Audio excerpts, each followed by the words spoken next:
Welcome, I'm Paul, this is Dave. This, cutie pie right here. This is my monthly compilation for July 2025. 100 Glitch in the Matrix and Paranormal Stories. Sit back, relax, and enjoy. Case file number 2726, written by Illustrious Path 369. The Loop in My Hoop. 2 days ago, I woke up and noticed in the mirror that one of my diamante stud earrings was missing from the same hole where I also wear a hoop-style stud. I mentioned it to my husband, and when we went into the bedroom, I asked him to keep an eye out for both parts, as it was likely in the bedding. He confirmed he would. That previous night, we had slept under the duvet, but due to the heat, we slept on the top of the covers with blankets. The next morning, getting ready for a dentist appointment, I saw in the mirror that the earring was still missing. I didn't have time to look for it, so I went to the dentist with only one earring, hoping that they wouldn't find it strange.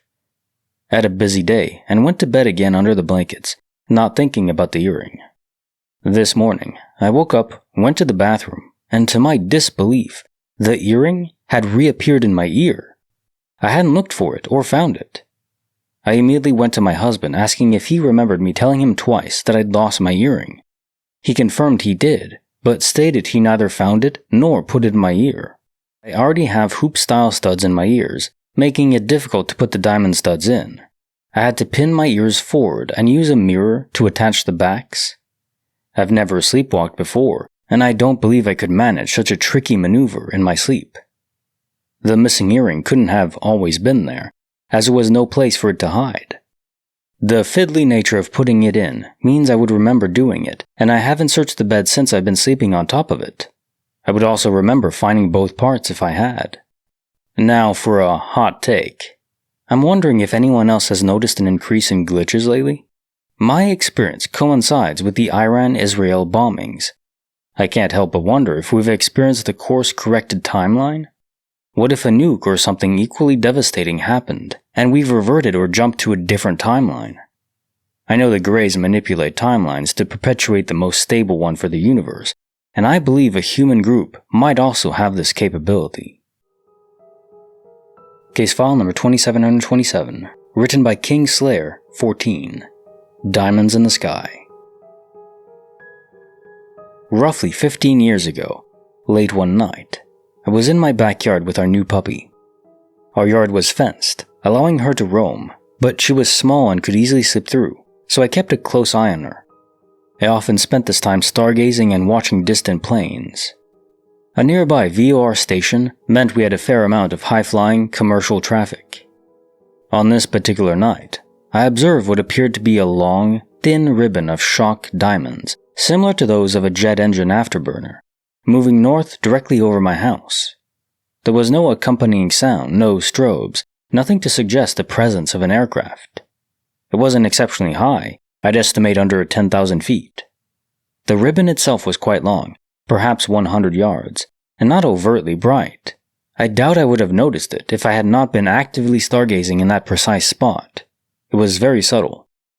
At one point, the ribbon executed a small zigzag, and the diamonds within it followed this exact path, one after another, much like the game Snake. It was truly a surreal experience, and I still have no idea what it was. At the time, speculation about the Aurora secret spy plane program was still prevalent, and I wondered if I had witnessed some advanced silent stealth aircraft with a peculiar exhaust signature. So these stories today are very UFO themed, for sure, not just that, but they're definitely in there. Honestly, I just wish they'd visit me. Just once. Make it obvious. Not, the creepy in the night abduction that you don't really remember unless you go under hypnotherapy and then it scars you for life. No.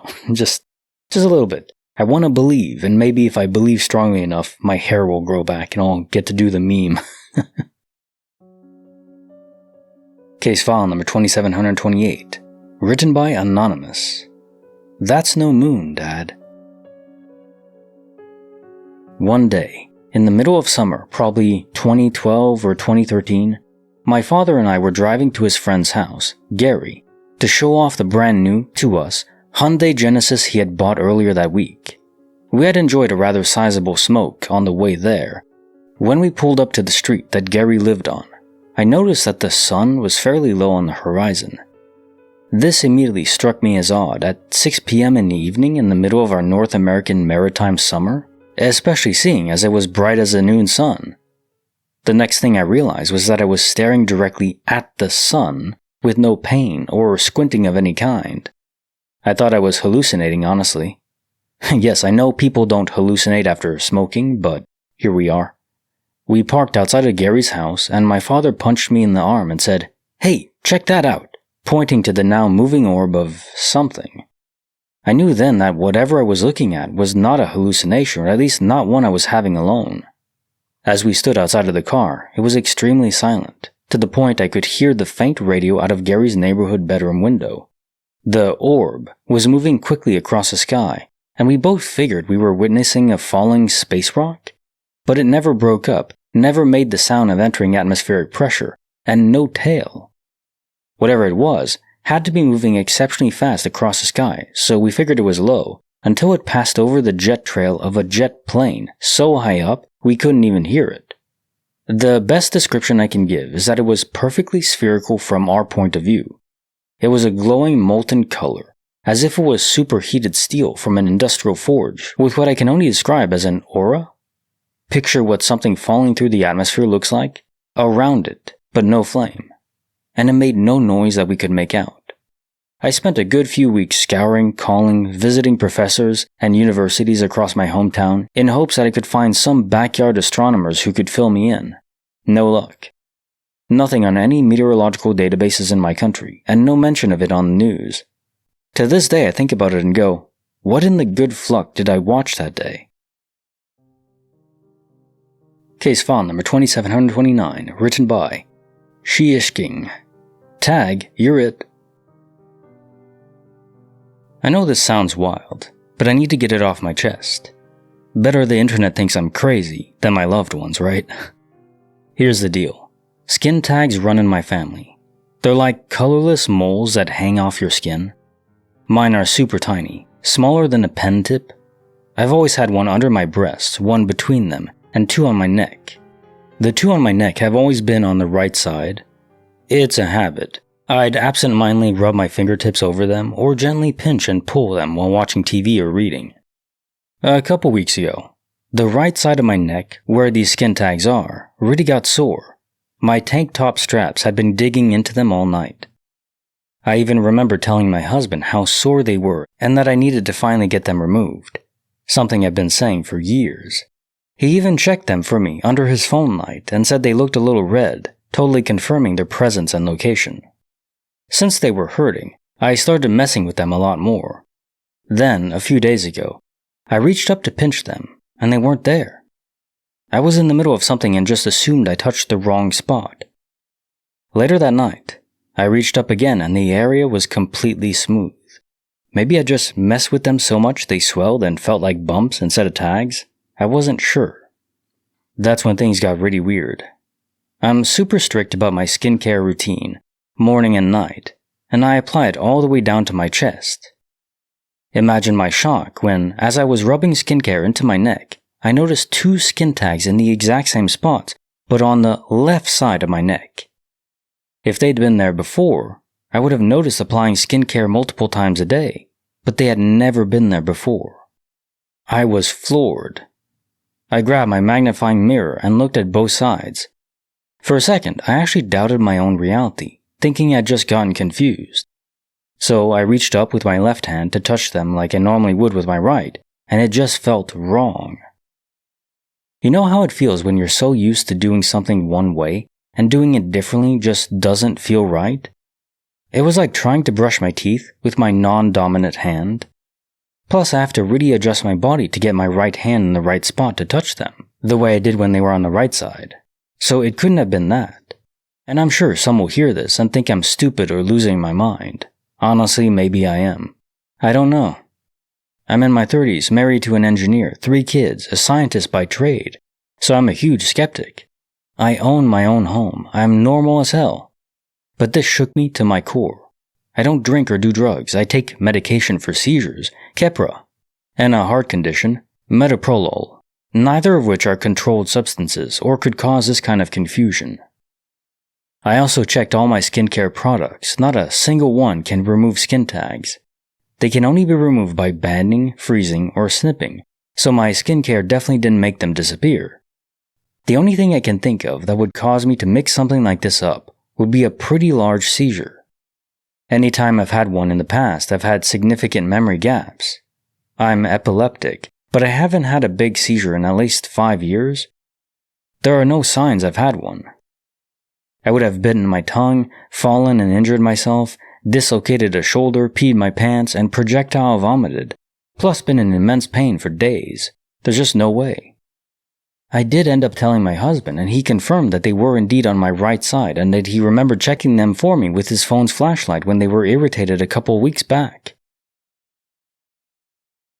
So, quantum immortality is the obvious answer, but that your husband remembers the skin tags too, that's a different level entirely.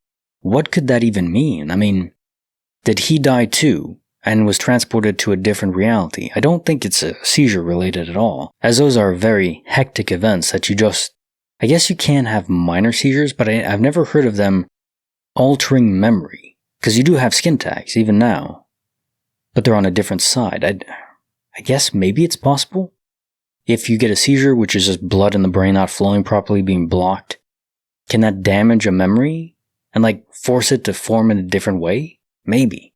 But I don't know. Given your husband remembers too, I don't think it's that. Or maybe he's just trying to calm you down and you did switch universes? Case file number 2730, written by Naps and Crimes. Pre-traumatic stress disorder. As I biked to work, following my usual routine, I paused at a crosswalk. My attention, split between my phone and my surroundings, was suddenly seized by the screech of tires.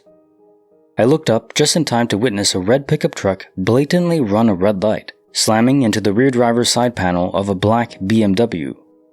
The impact was violent, sending the BMW into a wild spin. It nearly flipped, its tires tearing off and flying into a nearby parking lot, where it struck another car. The red pickup, knocked off its initial trajectory, veered towards the sidewalk, crashing into a light post. Thankfully, 3 people who had been in its path managed to escape just moments before the collision.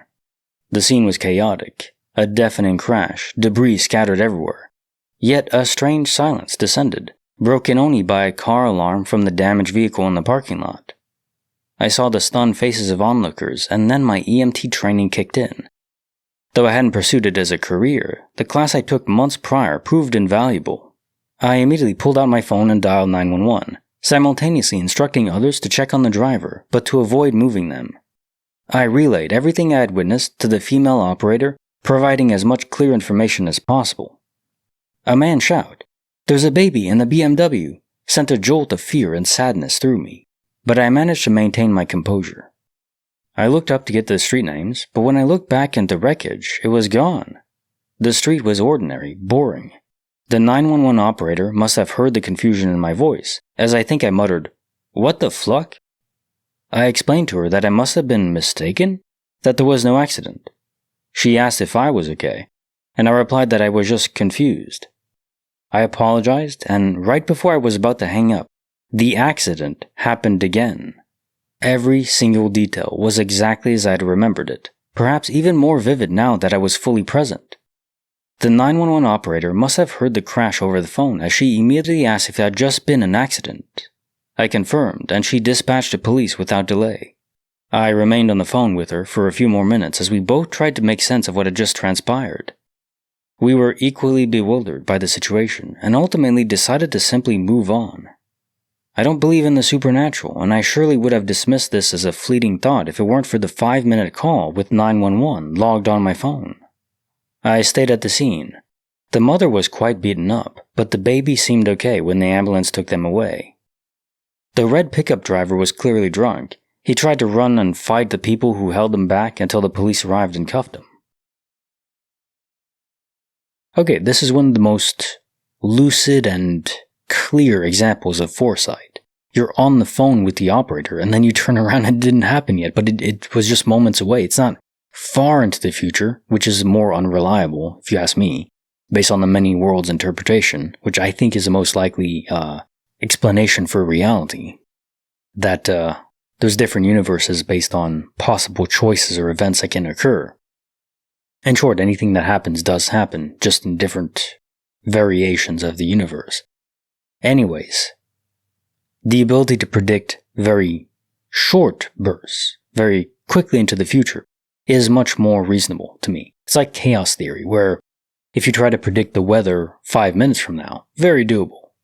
500 hours from now, almost impossible. Even with the most advanced computers, you just can't do it because the initial variables, if the input variables at the start are even 10 decimal points off in like one digit, it'll change the outcome extremely if you go deeper into the future. So there's just no way to predict, no matter how much computer. You'd have to have a computer the size of the universe, or at least like the galaxy. Not doable. Case file number 2731, written by Cost1111. You're not in Hyrule anymore. Back in high school, I got bored one day and started playing Ocarina of Time again. I played for like 18 plus hours straight, and started thinking I was actually Link. Like my inner voice was Link, and my identity was Link, and I was no longer Cost1111. I became aware of how odd this was, and I started hearing more voices, but as whispers talking over each other, exactly like in the show Lost. At the worst part of it, I started hearing my brother's voice screaming, then I snapped out of it. Years later, when I was in Korea, I just happened to flip on the TV as I was getting ready to go out and was watching the scene where Sayid has just escaped Russo and is heading back to his camp where he hears whispers in the jungle. Freaked me the fuck out, and from that point on, I knew I had to watch this show. If anyone has any idea how they came up with the idea for the whispers, I would love to know. The next happening. I was living in Seoul for a year or so, and for whatever reason, living in Seoul or the lifestyle had just been extremely conducive to sleep paralysis for me. Like I'd come home for an afternoon nap and have back-to-back episodes of sleep paralysis.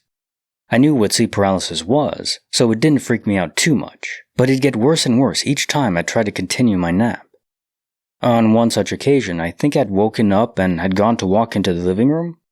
When I opened the door though, everything is different and I don't recognize anything. It was a large living room with 3 hallways at the corners where the walls met. One of the hallways was illuminated in red, and it gave me a really horrible feeling. I stepped back and felt myself falling backwards. I tried to swing the door shut, but it just bounces off the frame and is left ajar. At this point, I've fallen back into my sleeping position on my futon, and I can't move. My eyes are locked on the door, and I feel something making its way towards my door, and just as I think the door is about to open, I wake up for real. Later, I'm dating this girl, and we decide to spend the night in a love motel. I wake up in the middle of the night, hearing someone speaking. The door to the bathroom was made of glass, with a frosted design on it. I see the outline of someone or someone's shadow moving about inside, and it's illuminated in red light. I think, oh, my girlfriend must be in there talking to someone. Then I look down and see her sleeping next to me. At that point, I tell myself I must be dreaming again and nervously go back to sleep.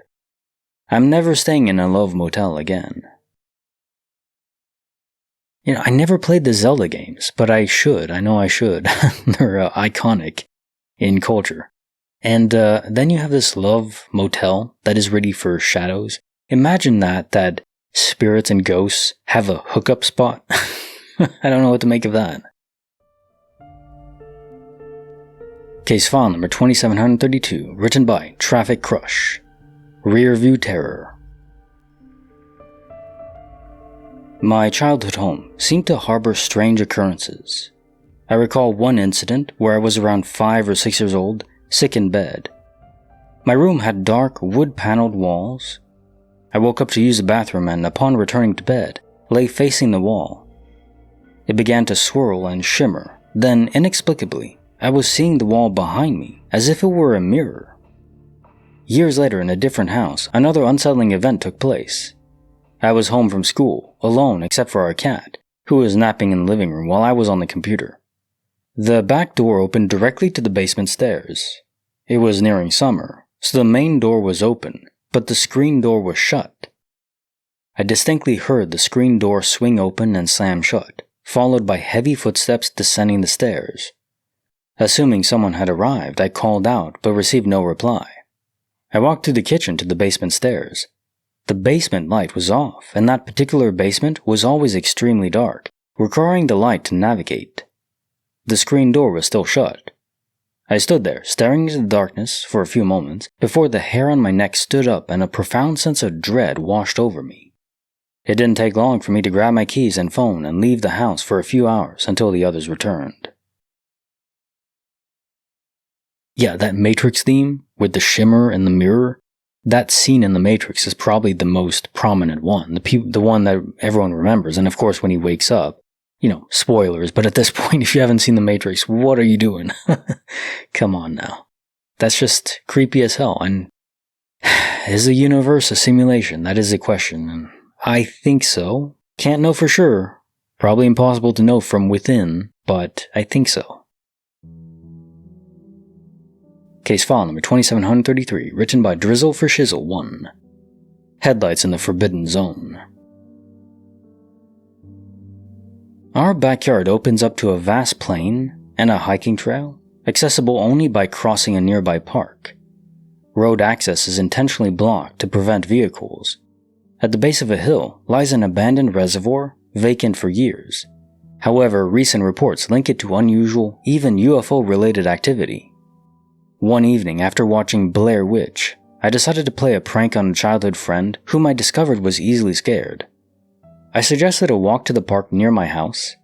As we entered the park, darkness enveloped us. The park, with its large cluster of trees, takes on an eerie yet beautiful, almost forest-like appearance at night. Midway through, the reservoir became visible. I leaned in and whispered, that reservoir has been abandoned since I moved here. But a lot of people are reporting some really weird stuff happening over there. My friend tensed up, and I knew I had him. Suddenly, headlights appeared near the reservoir. I did a double take. It was almost 11 p.m. and a massive 18-wheeler truck emerged, its wheels grinding over the rocks. I was stunned. I told my friend there was no way it could have gotten there without breaking through a fence or wall. The truck pulled up to a building, backed up to face the park, and then switched on its brights, illuminating the entire area. After watching for a while, we both started to feel a sense of danger, so we quickly got out of there. Okay, you manifested a prank into reality, but a true horror experience this reminds me of that episode in Supernatural where the truck is like a ghost truck, not an 18-wheeler, but a large truck that was just like a racist truck, if I recall, or something like that. Yeah, creepy, with ghost vehicles. Case file number 2734, written by Anonymous. Footsteps, Fabric, and Fear. Living at home with my parents, brother, and grandfather, I've grown accustomed to the usual household rhythms. However, with our impending move, the house is in disarray, filled with boxes and a palpable, unsettling energy. One afternoon, while engrossed in something on my laptop, I heard distinct footsteps approaching my room. The sound of shoes on tiles was unmistakable. My first thought was my grandfather, whose room is opposite mine. After breaking his legs a few years ago, a pin in his leg has made it longer, requiring him to wear one shoe for balance and use a walking stick. It was unusual when the footsteps stopped directly outside my door. I looked up, expecting to see him, but instead, from the waist down I saw my brother. He was wearing his work pants, but was shirtless. My bird's cage and laptop screen obstructed my view of his upper body. I didn't think much of it at the time, assuming he'd just arrived home from his 3 to 6 p.m. shift at the local supermarket, and was pausing for a moment. It wasn't out of the ordinary for him to come and go, and I hadn't been keeping track of the time, so I simply thought he might have come home early due to feeling unwell. A little after 6 p.m., while chatting with my mom in her room, I heard the front door open. "Oh, Dad's home," I remarked, anticipating his arrival from work. My mom looked at me quizzically and said, "No, that's Jay," referring to my brother. A shiver instantly ran down my spine, and I recounted the earlier incident. My brother then entered the room to greet us. and we checked on him, mostly out of a superstitious fear of a bad omen. He confirmed he was perfectly fine. Case file number 2735, written by Joe Tato. Glasses, guts, and glowing gutters. I remember when I was a kid, I was sleeping in my bed at night and was woken up by this really bright red, I think, maybe blue or green, light coming in my window. The point is, it wasn't white light, so it wasn't the color of car headlights or the floodlights my neighbors had installed on their house. My shades were down and it was coming to the edges. I'm like, holy crap, what is that? Find my glasses, put them on, and look out the window. There's absolutely nothing unusual out there. It confused the hell out of me.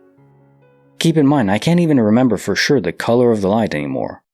I lived in that room for years, and that only ever happened once. So I don't think it was car taillights or anything, as it would have happened more than once. Sometimes the headlights from the cars driving by would come into the room, but this light wasn't the right color to be headlights. Also, headlights move across the wall, and I only see them for half a second. This light didn't seem to behave that way. When I was a kid, I was positive it was a UFO taking off in our backyard. Like, completely 100% absolutely positive that's what it was. I was 10 or 11 when this happened, so it's at least understandable I was convinced it was a UFO. I never figured out what it was. I didn't hear any kind of engine noise or anything, so I don't think it was a light coming from a car. Weird. Case file number 2736, written by Faye Has Cat Hands. The glare that wasn't there. While visiting my friend's parents' house, I witnessed an unexplainable, peculiar blue light. My friend's father is a spiritualist who claims to regularly communicate with spirits. These entities, though not menacing, often visit his home. He even has a spirit room where these energies, as he calls them, are concentrated. My friend, however, believes his father is bat crap crazy and dismisses his claims. Despite this, he admits the house has an unusual atmosphere and recounts how their dog freaks out near the spirit room, refusing to enter and even urinating on the carpet when forced nearby. I'm not entirely convinced about the paranormal, though it intrigues me. However, a strange incident occurred during one of my visits. My boyfriend and I were there to hang out, and I was sitting on the couch when I saw a large, hovering, shapeless turquoise blue light to my right. It vanished as soon as I turned to look at it directly. Initially I said nothing, shaking my head to try and spot it again, assuming it was TV glare, a trick of the light, or an optical illusion. My friend's wife noticed my frantic head movements and bluntly asked if I saw a blue light. Shocked that she had also seen it, I confirmed, and she explained that my friend's father frequently sees his lights, and they often follow him around the house. I'm eager for a scientific or psychological explanation for what this might have been, as I'm at a loss. All I know is that it was odd and doesn't align with typical descriptions of ball lightning, which some have suggested.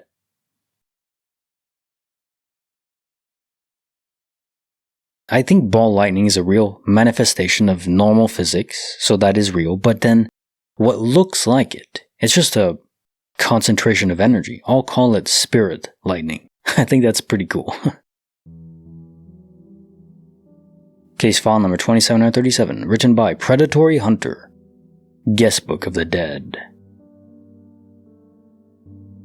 At age 12, I went on a new family vacation to a rental house, bringing my two friends along. We shared a room, leaving the door open for my dogs to roam.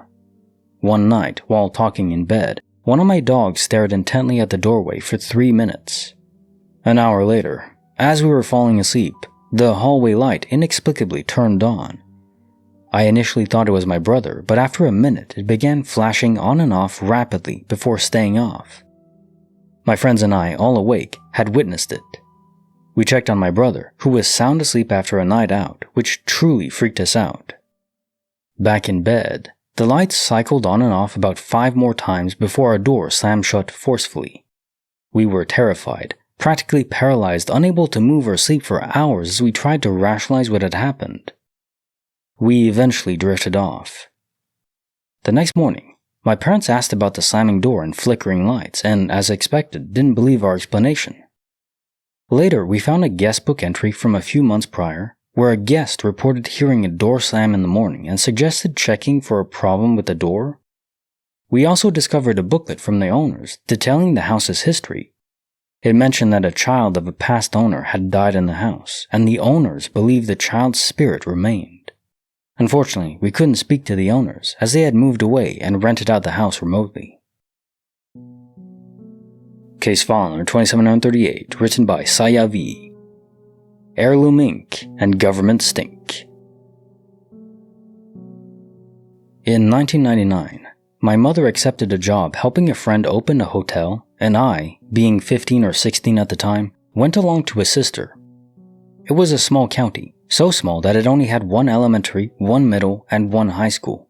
This meant you quickly got to know almost everyone, their families, and where they worked. My mom loved the area so much that she decided to buy a house there and move our entire family. I ended up living with a retired couple, friends we had known for 8 or 9 years. The wife, Michelle, was lovely. The husband, Mick, was full of stories, often funny ones. He also had a massive collection of 1800 printers stored on a 4-car garage. They had a sweet older German Shepherd. I often went to the garage to look at the printers. Mick would show me how to operate them and tell me stories. One day, I found a strange-looking symbol and asked him about it. Mick became super serious and said, "Oh, you won't believe me." I chuckled and replied, "Well, I have odd things happen to me all the time that people don't believe, so yeah, I'll believe you. I know what it's like." Mick smiled and then told me a story about being hired by the government to print papers and create that symbol. He was instructed to deliver the papers to an out-of-state address and had his trip there and back paid for. Afterward, he was told never to speak of it again. Years later, some people ended up dead at the address where he delivered the papers, which became minor news at the time. He eventually told his family, but they all laughed, not believing his story. Mick then mentioned that every so often, he'd see a car that looked out of place, but couldn't quite identify it. I looked at him because I had seen a strange, old truck drive by a few days before, really slowly, and our dog had started growling. I mentioned it to him, and he just nodded. A few weeks later, my friend and I walked to the local store. Another truck caught our eye, and my friend's, because it looked like a work truck, but didn't belong to anyone we knew. We went inside and bought some snacks while my friend spoke with the owner.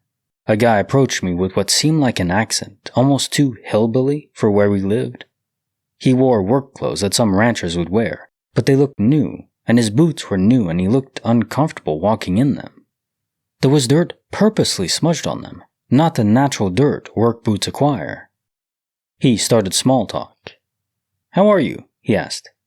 "Good, you?" I replied. "You just moved here not long ago," he stated, and I nodded. "How you liking it?" he continued. Then I shrugged. Usually by this time I'd be saying how much I miss my home in the city, but he was giving off all sorts of bad vibes. "Your granddaddy got that old-time collection, right?" Everyone who lived there knew that his family and my family were friends and that I was staying with them until my parents moved over, so I was trying not to freak out. "Which one?" "That one in the garage." "The machines?" "Yeah, they're cool." He must have some pretty cool stuff in there, like old documents and stuff printed or casted for printing, yeah? "Nah, he doesn't keep our things for long." "Yeah, not even old-looking seals?" he persisted. "I don't know, that stuff is boring." By this time, the store owner noticed the guy and asked if he could help him. The guy said no, but then the owner turned to me and said, "Hey, my delivery boy called out today. Could you two deliver something for me?" I agreed and followed him to the back. He asked what was up, and I told him that dude was asking weird questions. The store owner called his son to come walk us home. After that, I never saw out-of-place trucks or people again. I did tell Mick about it, and he grinned, saying, "So you finally believe me?" I just laughed and told him I believed him the first time he told me. Michelle laughed at us when we told her, and didn't think it was proof of what he had said happened. Yeah, okay, I disagree with Michelle. I think this is pretty strong evidence of what Mick was saying. Honestly, what else could you want? Besides being kidnapped and brought to a interrogation room or something. A black ops site. Case file number 2739, written by Bitmush. when the sky sent me a message. One spring afternoon, in about 2013, there had been tornadoes in Oklahoma in the morning. Being in southwest Missouri, I was looking towards the skies for any exciting-looking clouds. I think we were under a tornado watch. The local news had told of one tornado in Oklahoma that had destroyed the attics of several homes and lofted material way up into the atmosphere and was caught in upper-level winds, with some pieces of roofing falling and paper landing here in Springfield, Missouri. As I walked down our street, about 5 houses away from home, I saw something tumbling down out of the increasingly gnarly-looking sky. It came down a few yards away, and I leaned over into the yard to grab it. It was a piece of paper about 1 inch by inch. A neatly cut piece of page from some kind of school textbook? The cut had been through a paragraph, so it was only portions of sentences, but the words were, "and causes hot air to rise. The formation of tornadoes." I honestly thought I was losing my mind.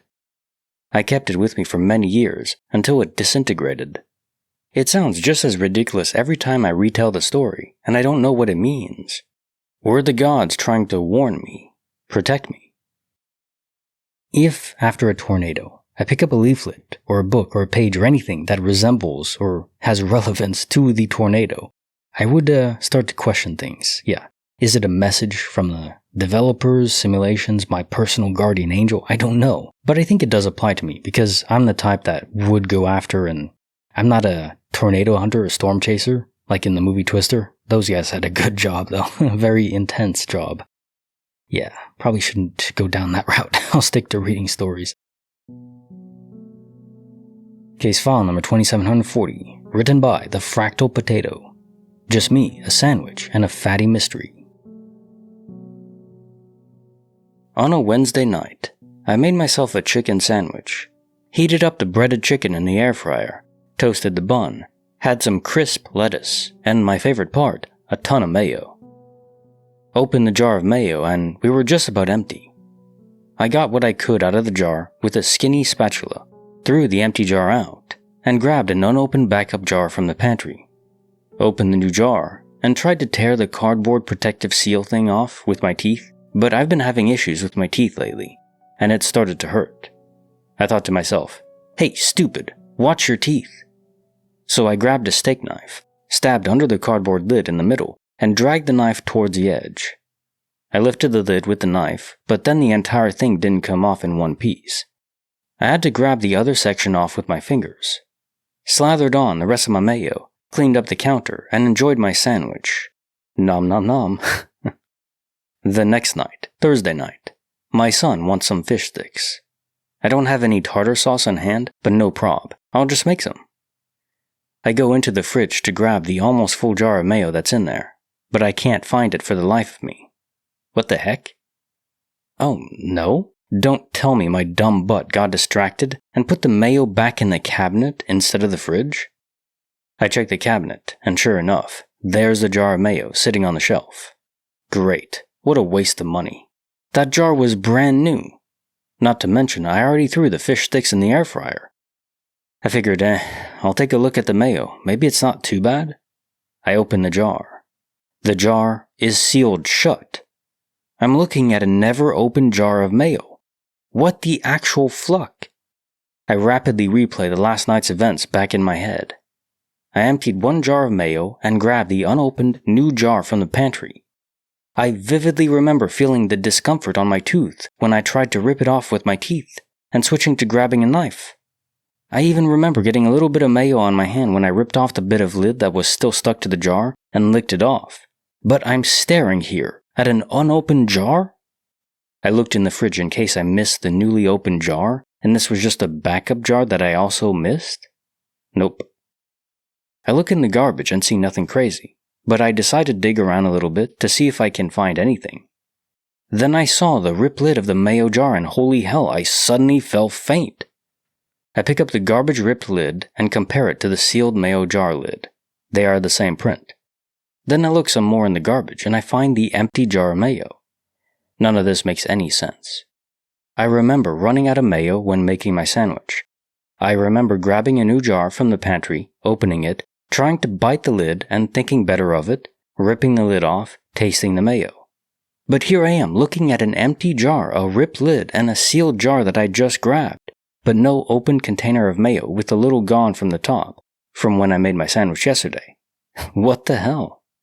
I don't ever leave big remnants of lids on jars either. It's like an OCD thing.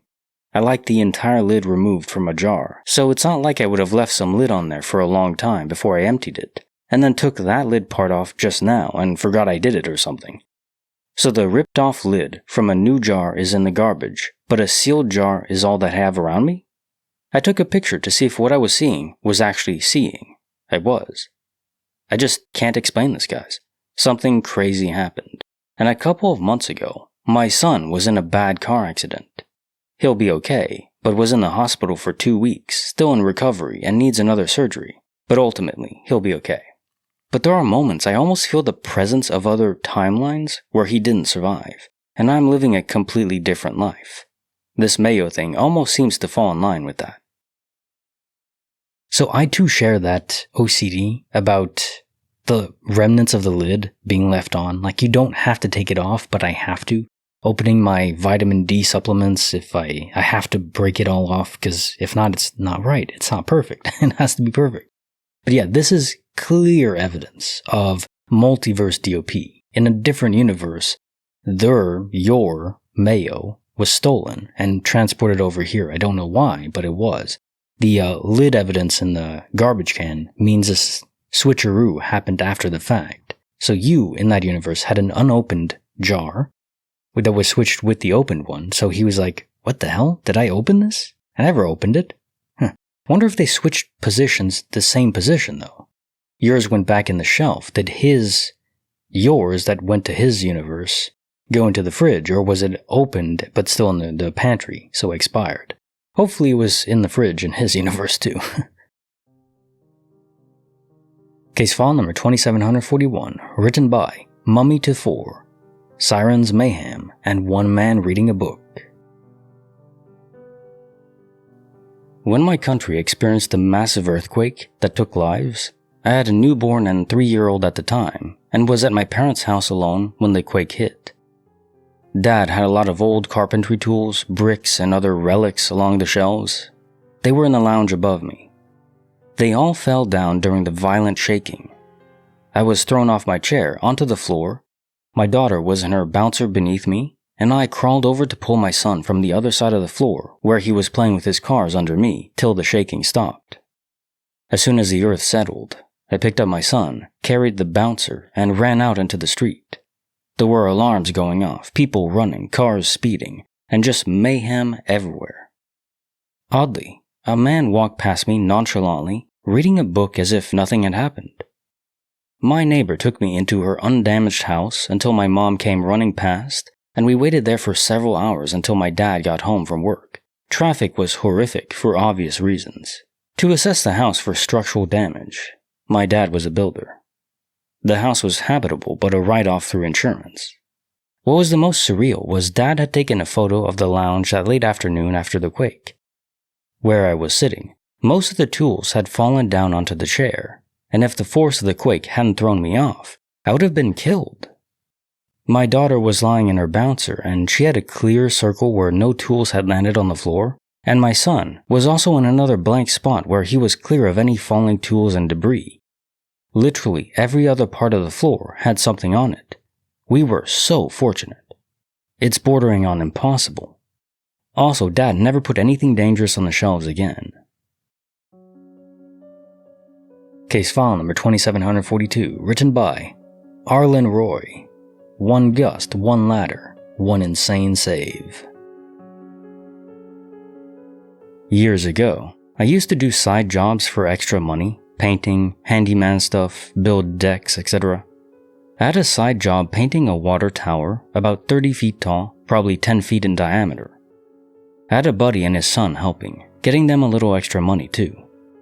So we're out there on a Sunday morning. It's spring. North Texas weather in spring is crazy. You can legitimately have all 4 seasons in a day. It was a little warm, sunny, but you could see a dark cloud in the distance. Wind starts picking up, Gets a little cool, a few raindrops, then we start getting gusts. So I try to finish this small section, hoping the rain doesn't fluck it all up. Now it's really windy, and I'm about 15 feet in the air on a ladder. So I start trying to go down. Whoosh, a giant gust hits me. The ladder was briefly airborne. It was an extra wide extension, so I was able to turn around on it, thinking I might jump off. As it's tipping over, I'm basically running down it, like my weight, the angle, the speed of the fall, everything was timed perfectly. I literally ran down a ladder and got to the bottom as it hit the ground. My buddy's son said something like, "Holy fuck, that was some Jackie Chan crap." I am a marginally athletic, average-sized white dude, nothing special, and I was in my early 30s, way past any reflex prime. It was just luck. In another universe, I fell off and broke my neck, but that day, science was on my side.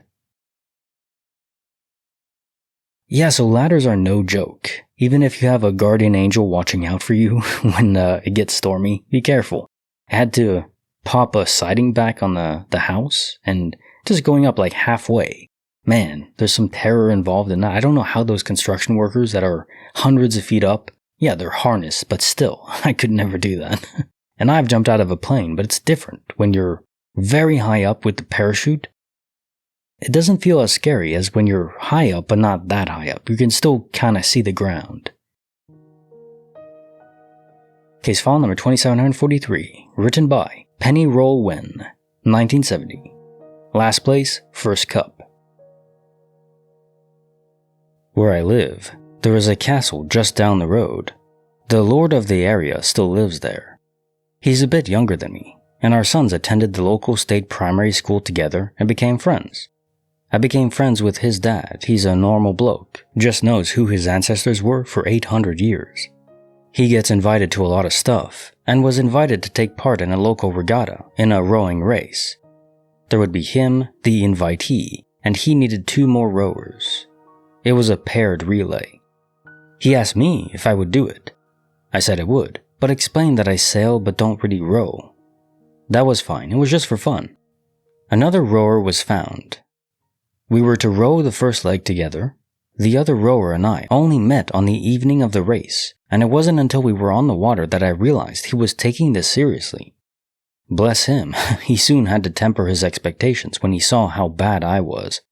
He made no fuss at the change in approach, but coached me along. We came in last for the changeover. It turned out that this guy was a gold medalist in the British Rowing Championships. The second leg didn't go any better. Our other pair were also very amateur, and we were competing with, obviously enough, seasoned rowers. We were last by a long way. We stayed for the presentation of cups.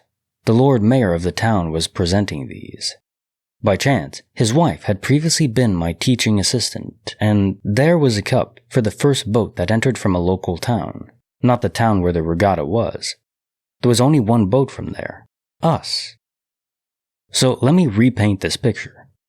There I was with the lord of a realm, a British gold medalist, and a local historian, being presented with a cup, despite coming dead last, by the wife of the Lord Mayor, who had previously been my teaching assistant, for rowing, my first time in about 20 years. Not my usual day, hard to believe it happened and wasn't a dream. Well, they say that reality is stranger than fiction, or in this case, even dreams. Yeah. I don't know how I would feel after the fact of something so extraordinary happening. Now, is this a glitch? Probably not. It probably is just a really extraordinary coincidence, but there's so many more coincidences in today's video. Things that I don't think are just coincidences. I guess sometimes they are. Maybe this one is, but still incredible. Case file number 2744. Written by Cold Speculum. I'll never be able to unsee it. A neighboring old lady came over and asked, "Want to see something?" I said yeah, and she told me to grab my keys. It's late at night already, but I just shrugged and got my keys, and she met me at my car. She gave me directions to a farm with a fenced area with about 80 to 100 cows. We stand outside the fence, and she keeps looking at her watch. At this point, I was sure I was going to get murdered. But what happened next, still can't explain it. One by one, all 80 to 100 cows knelt down.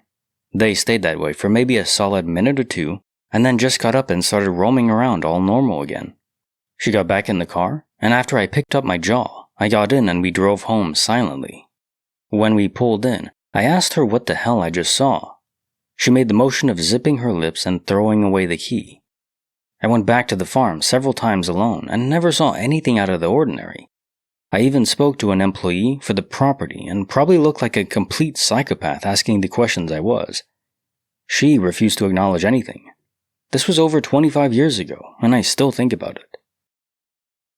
You have snake whisperers, and now you have old lady cow whisperers. So is that her gimmick? Her superpower that she was born with is the ability to control cows and make them kneel on command. What would you do if that was your power? I mean, you can't really advertise it because the government would still try to study you. Like, do you have a telepathic link to animals or something? You'd still want to use it at times. I guess you'd have to do it in private. And she's nearing the end of her life, I'm guessing, and she wanted to show off to someone, which fair enough, I would too. Case file number 2745, written by Let's Talk D. A thunderclap, a boss fight, and a grand reveal. My experience was in a clan on an online game for people of a particular political persuasion. The nature of the clan means it's very niche with a small active member base. At the time of this incident, we probably had about 20 to 30 active members. A good friend of mine in the clan was from Finland. They had joked in the past that no other Finn would join as any who play the game did not have that politics. Well, we were super excited one day when someone else joined from Finland. A few days later, I went on a boss killing trip with the two of them. We're all in a voice call when suddenly, they both make frightened noises. I asked them what that was about, and they told me it was lightning. I said it was weird they both heard it at the same time, as I hadn't heard anything through the headset, which might suggest they were both near the same lightning. Well, they start asking each other questions about where they live, what city, oh cool, me too, what district, etc. Getting more and more specific each time. Eventually, it got to the point where they worked out that they were not only in the same building, not only the same floor, but they were fucking next door neighbors. They had zero awareness of each other before joining this tiny internet space, and the lightning hitting during this raid was a catalyst to bring them together. Case file number 2746, written by Frogs Eating Soup. Of all the benches in all the cities. I had just been dumped by my college boyfriend at the time, while we were at this large outdoor bar area. I ran away to sit on a bench across the street, and proceeded to bawl my eyes out. My parents happened to be in town for the football game that day, so I called them to come get me. As I'm sitting there crying, some lady comes up to ask if I'm okay, and gets some paper towels from a nearby restaurant to blow my nose in. I'm crying so bad I don't even really look at her face. She gets back shortly before my parents pull up. She's on one side of me, and my mom is on the other, both trying to console me. Then I hear, lady's name? My mom's name. My name. It was my mom's aunt, who lived 8 hours away from the city we were currently in. She was visiting her son and happened to see me on the corner crying. She told her husband, I just really feel like we need to stop and help this girl right now. And it ended up being me. Either the craziest coincidence of all time or an act of God. So an act of God, guardian angels, a simulation, whatever it is, there was a connection from her to you. What could stimulate that connection? It can't be subconscious processing because there's no information to draw from. So it had to have been imposed upon the person who felt it. Now, you can just say it's a coincidence, and if that's where you want to leave it, that's fine, but I do think it's more than that. Case file number 2747, written by Blunderbuster Rhymes, AIM, Ancestry, and Mike. In the early 2000s, I was IMing a friend of mine named Mike, who has a really unique last name. My name is really unique too. We had been having brief chats for months on AIM, saying things like, see you at Pete's this weekend, are you going to Sarah's next week, see you at the barbecue, etc. We were making plans for the weekend. I made a reference to his friend, Croffy, and suddenly Mike doesn't know what the hell I'm talking about. Croffy is Mike's best friend. I think Mike is joking around, and I start asking him other questions. He's getting annoyed that I keep talking about this Croffy person, and I'm starting to get annoyed that Mike is dragging out this joke for so long. After about an hour and a half of back and forth, we realize that we do not know each other at all, even though we have been chatting on AIM for over a year, making weekend plans. Turns out Mike lives 1,000 miles away and is friends with the only other person in the world with my name. When I had originally added him on Instant Messenger, I had mistyped my friend's email address, and this Mike's email was one letter different from my real friend's email. What was also a long series of uncomfortable coincidences was that when we would make weekend plans, our lives were similar enough that we never caught on that we were talking to the wrong person until I mentioned Croffy, even though I lived in a huge city and Mike lived in North Dakota. What's also weird is my last name is so unique that everyone in the US with my last name descends from the same 4 people who immigrated to the US in the early 1900s. So I have to be distantly related to the guy that other Mike was friends with.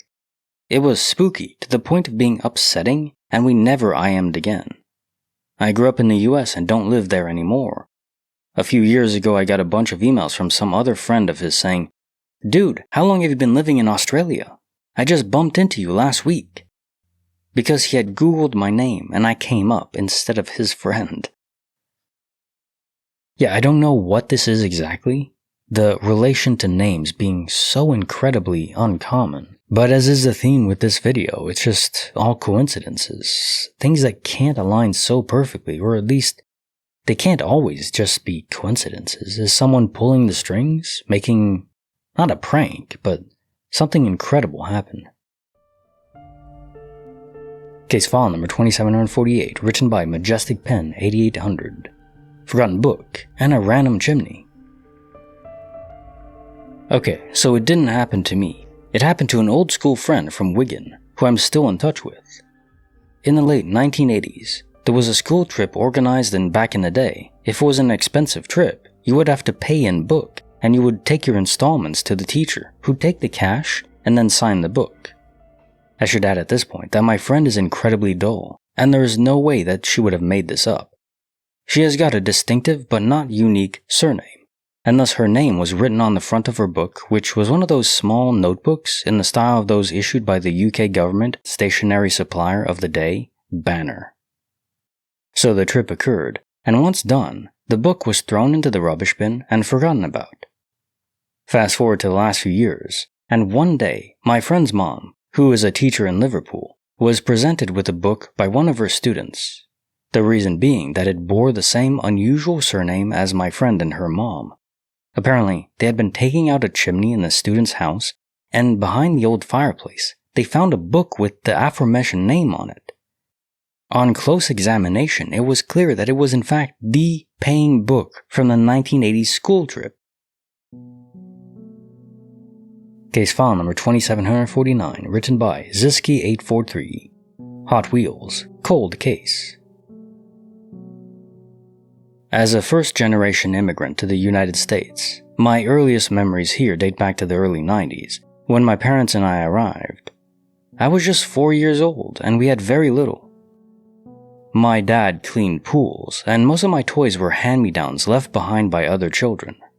Among these, I recall a collection of toy cars, though I never pinpointed a favorite at the time, around 1992-1994. As I grew older, I assume my parents donated these toys, likely in the mid to late 90s. Fast forward to 2017. At 29, my long-term girlfriend, now my wife and the mother of our beautiful baby, and I finally bought our first house. We were thrilled. Having rented only 1.5 miles away, we'd spend the past week moving everything into the garage and living room. While cleaning up some overlooked spots, we moved the large sectional couch the previous owners had left for us. As we pulled it back, there it was, the exact toy car I'd owned when I was 4 or 5. Decades had passed since I'd last thought of it, but the memory instantly flooded back. It was my favorite because it sat higher than the other cars, allowing it to roll across the carpet more smoothly. The family who lived there before us had 2 children, whom I believe were older, perhaps 7 and 10. What are the chances that this was the only toy left behind? What are the odds that these kids would be playing with such an old, obscure toy car? I looked it up. It was produced in 1984. While it was random for me to be playing with it a decade after its release, it was truly extraordinary for these kids to be playing with it nearly 40 years after it was made. Though it was mass-produced, it wasn't on the scale we see today. I know it's not a uniquely rare toy car, but the probability of this happening is simply incredible. I still have it and always keep it, as it remains such a bizarre occurrence. You just have an entire ensemble today. So, when I go hunting for stories, I do try to push a theme, but it's more subtle usually. This one today is just so overt, and I didn't really intend for that. So another coincidence in just the structuring of the stories. Case file number 2750, written by Vitamin PK. The beer rage unleashed a hidden relic. It was about 2001, and I had just gotten off a long, frustrating shift working as a server at TGI Fridays. All I wanted to do was relax and eat my dinner in front of the TV once I got home. My roommate already had a 6-pack of Bud Light when I walked in through the door and sat down on the couch. He started on his 7th beer and was drunk and wanted to engage, but I was exhausted. He started to poke me and tease me, but I was having none of that. In a fit of rage, I picked up the 6-pack by the ring of the missing beer and slammed it on the ground. However, when I lifted the beers up in the air, one of them catapulted behind me into the front doorway and into the wall. After the rage subsided, instantly from the sound of a can going into the wall, my friend and I made peace. He said later that I should check out what I had done to the wall. I went over to check out the damage, and the beer can was on the ground, scrunched, swollen, and not open.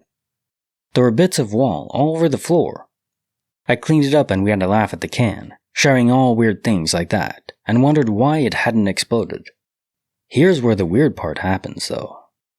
I got some supplies to fix the hole, and was pulling out the extra broken pieces of the wall when I noticed something metallic in the hole in the wall where the beer can hit.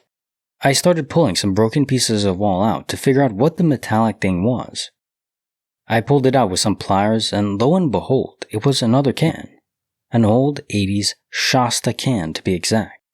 Someone had made a hole in the wall exactly where I had made one, with the beer can, and they had plastered over the hole using a Shasta can as a filler for the plaster to stick to. What are the odds? Now, the question is, are there other cans of beer scattered throughout the walls of that apartment?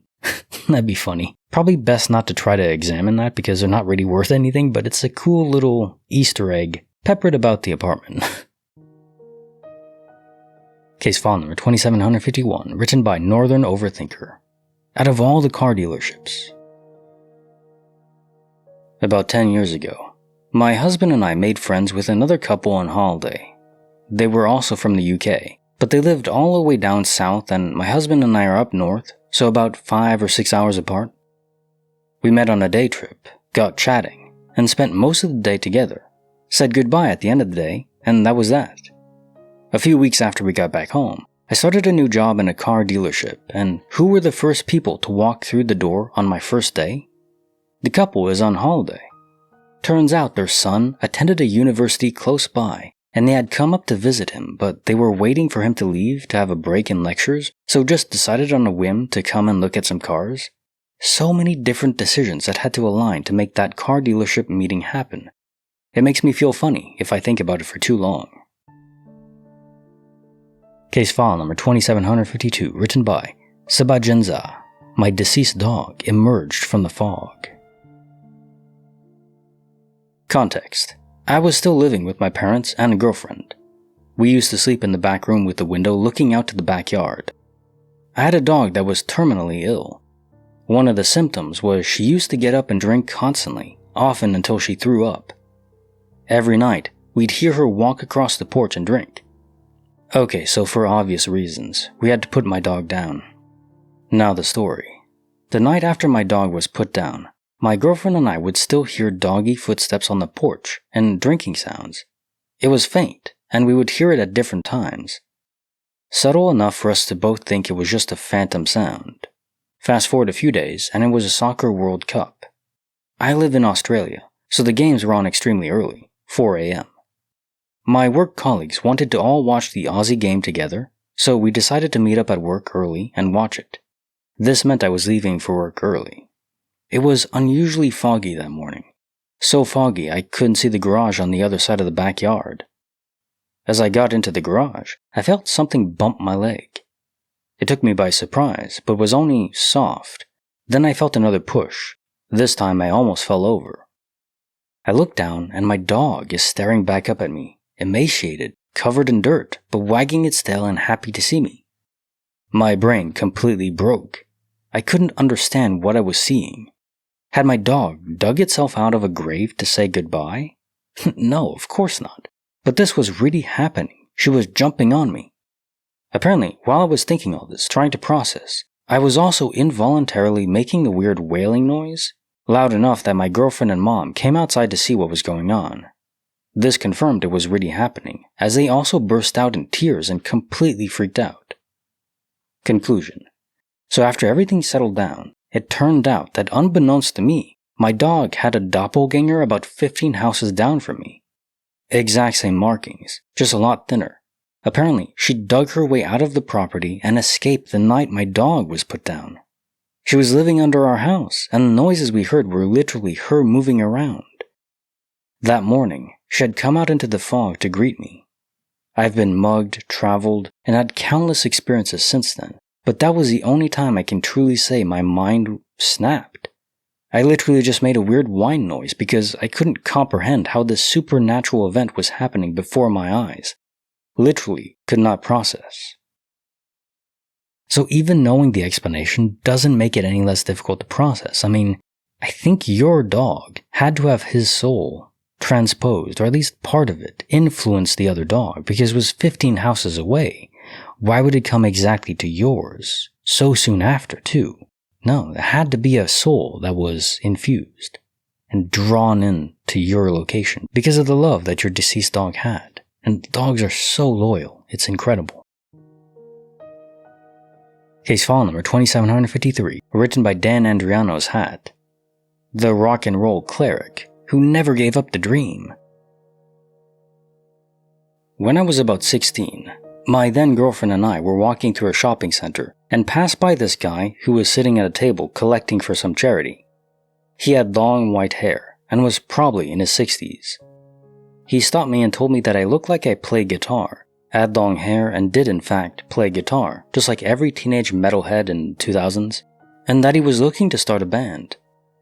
He said that I had the look he was looking for, and he took out a binder from his bag full of old photographs of him in an Ozzy Osbourne tribute band that he sang in years ago. I gave him my number. I shouldn't have, but I was awkward and bemused, and went on my way. Later that night, I was telling my girlfriend's dad, who had been singing in a tribute band himself for years, about the encounter, and he said, "That sounds like Father Francis. He used to sing in tribute bands back in the day.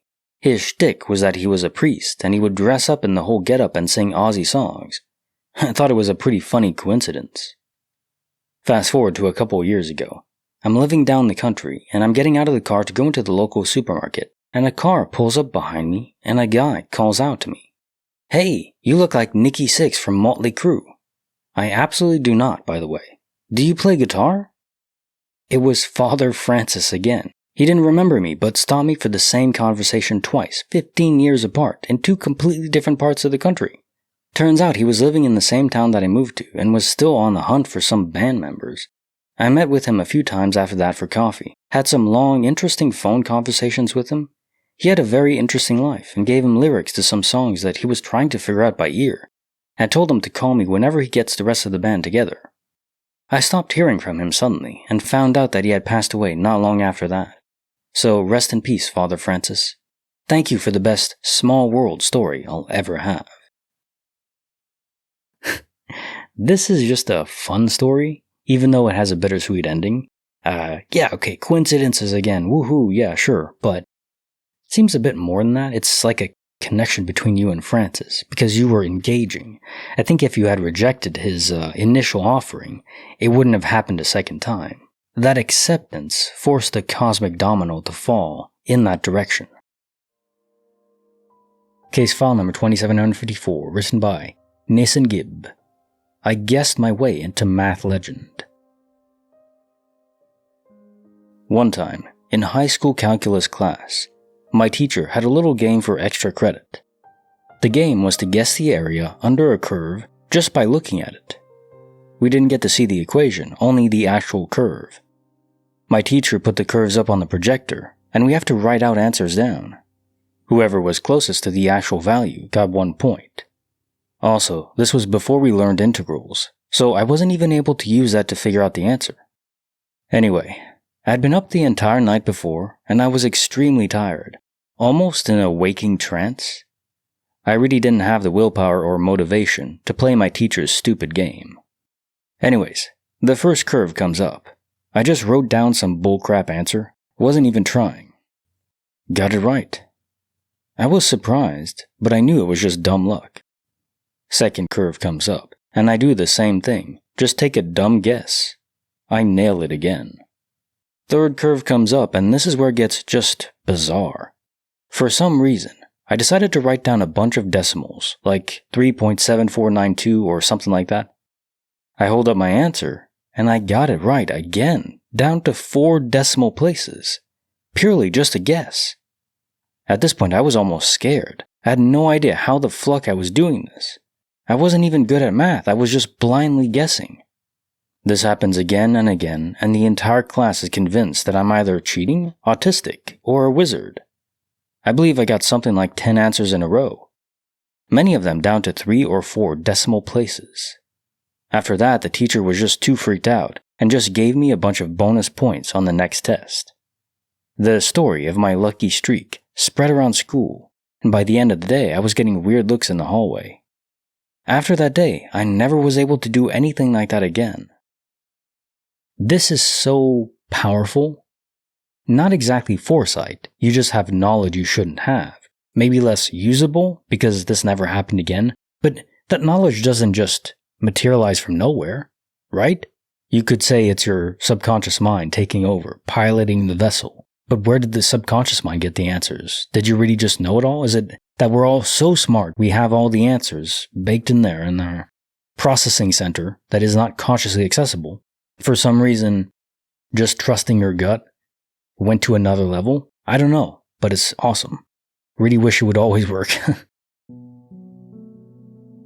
Case file number 2755, written by Think Artichoke 9128. The Turmeric Code. This happened at my ex's and I's first apartment together about 7 years ago, but it still haunts me to this day. I've never been able to figure out what happened. One day, at our first apartment, we went to get some groceries.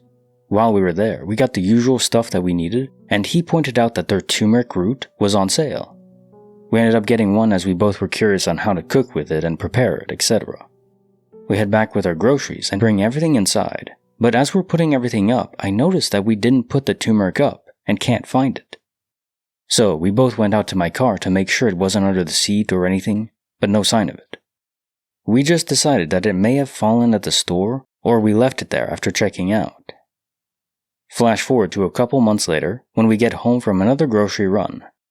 I unlocked the door to the apartment, and as soon as I opened the door, I saw some weird movement on my right, on the door frame. I opened the door all the way, and we both watched as the turmeric came out of the doorframe and fell onto the ground. We picked it up and it looked exactly the same as when we bought it. To this very day, I have no idea how it appeared out of the doorframe. A DOP event right in your face often they'll happen out of sight, out of mind. Sometimes, very rarely, things will disappear right in front of people's faces, or like the object is on their lap, they're touching it. And they don't even realize they're not touching it anymore. It just vanished like from their palm. Or it reappears in front of them and they see it instantly, like a freeze frame, like when you're editing and you cut something in very abruptly. There's no transition. That's what it's like. It just isn't there and then it's there. There's no moment where it isn't and is. They can't even blend together. Now, obviously, you didn't have a spiced turmeric hanging on the door above where you entered. It couldn't have been there before you left and came back multiple times. So, simple, very clear evidence of the simulation. It's great. Case file number 2756, written by In Before Crapstorm. I investigated alone. I shouldn't have. I went to stay over at a friend's place last year when his parents went out of town. There were 6 of us there, and I was the only one who didn't drink or smoke. Strict teeter-totter here. Anyway, when we got there, new house, our friend informed us that the place was haunted and freaky stuff had been happening. His parents even hired a few Hindu priests to exorcise the place with certain pujas and rituals. Even though his dad is a dyed-in-the-wool atheist and rationalist with 2 PhDs, he still decided to cover all the bases when weird things began to happen. At first, the night was going well. We were having fun, the guys were slowly getting drunk, while I stayed sober. It only took a turn for the weird when we heard a noise and, upon investigating, realized that someone locked my friend's sister's room while we were all sitting together in the hall. The others were freaking out, but I borrowed a set of keys to unlock the door and investigate by myself. Looked at every nook and cranny of the place and didn't find anything suspicious. Called my friend in and he saw nothing was wrong either. We then decided to call the 4 other friends into the room. When we returned a few seconds later, I crap you not, every damn shelf, drawer, and cupboard in the room, even the ones too high to be reached unless you stand on a chair or are 7 feet tall, had been opened in the brief amount of time we stepped out of the room. By now, everyone was pretty terrified and high and having a bad trip, and they kept asking me for reassurance, figuring that I should have reasonable explanation, being the sober one. I don't, and we all go to my friend's bedroom and decide to pass time by watching anime till the sun comes up. As we were watching an episode of Bleach, one of my friends who was unfamiliar with the show asked, "What's the story about?" Before I casually said, "Oh, it's about gods of death who help souls cross over to the next world," and before I could finish my sentence, all the taps in the bathroom switched on. The bathroom door was open and in our line of sight, and water gushed forth violently for a few seconds before it switched itself off. Everyone freaked. We didn't sleep a wink and went home at first light. This is where the story ended, but then a week later, when my friend's family returns to town, his older sister, who is mentally challenged and very childlike, spends all day talking to herself in her room. He doesn't let it bother him, till she walks up to him and says, "You had a party here with your friends when we were gone. You were drinking whiskey." When my friend freaked, wondering who told her that, she just replied, "My new friend. I was speaking to him in the room just now." Yeah, that last line is pure nightmare fuel. I mean, what else can you say to that? That's anything happening like that in real life where it's not like your sister was possessed, it's just they were influenced to say that. Case file number 2757, written by Vinsfield08. 3 orange lights, 1 silent party. Saw a UFO once. When I say UFO, I'm going with the literal, unidentified flying object, because I don't know what I saw, and I don't think aliens are dumb enough to fly over rural Illinois. So I'm at a party in college. It's a weekend, dark out, and everybody is outside doing the party thing, drinking beer and talking. I'm in between trips to the keg when I look up for my cigarette, and in the sky overhead are 3 orange points of light at each end of the triangle, rotating and moving around rather amorphously. I take a look at the party and other people are seeing it, but nobody is moving or bringing attention to this. I look up, and this thing is dropping little points of light, like sparks or flares. They go out after a few seconds, and after a few short minutes, the UFO drifted out of sight. That's not the weird part. The weird part was how nobody at the party said a word, not a thing. Everybody moved on and decided not to talk about it at all. I know they saw it. I don't know what it was, but it was fucking weird. I lean more towards military tests these days. I do believe aliens are here, but I think the idea that they would allow themselves to be seen so often It's not very likely, is it? We're probably seeing military tests.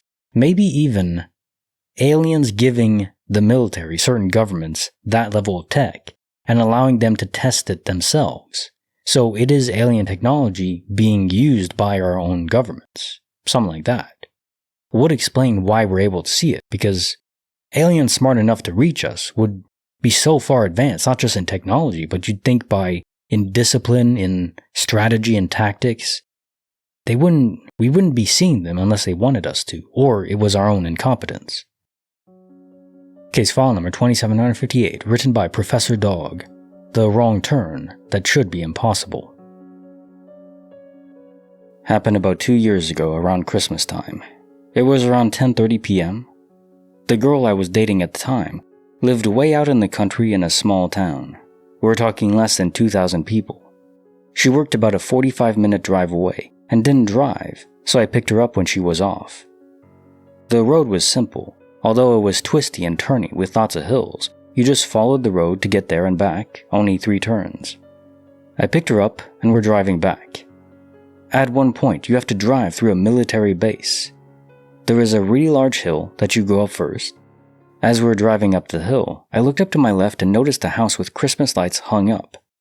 My first thought was that it was strange that they had lights up in the base, and then it occurred to me that there were no houses on the base, at least none visible from the road.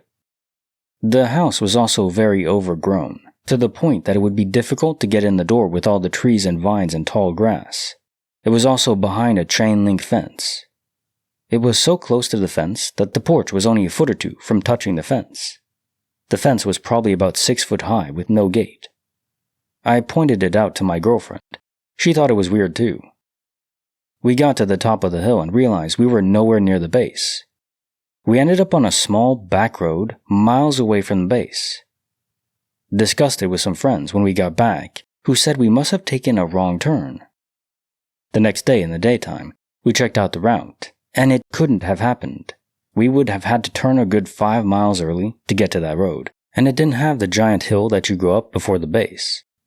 I know that I didn't turn early. Like I said, it wasn't a complicated trip. The turn toward the base is very easy to see at night, because there's an old building on the corner with an obnoxiously bright blue light. The turn that we would have to have made to get on that back road has no lights. I also wasn't tired or zoned out.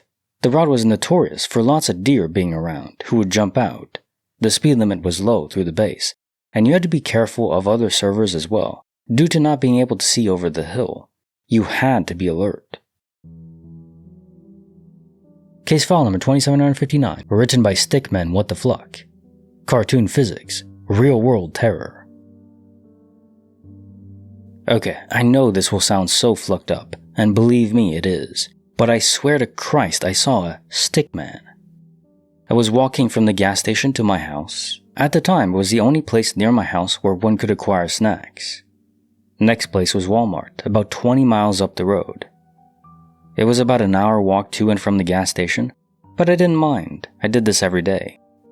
I'm about 5 minutes away from my house when I see something dark from the corner of my eyes.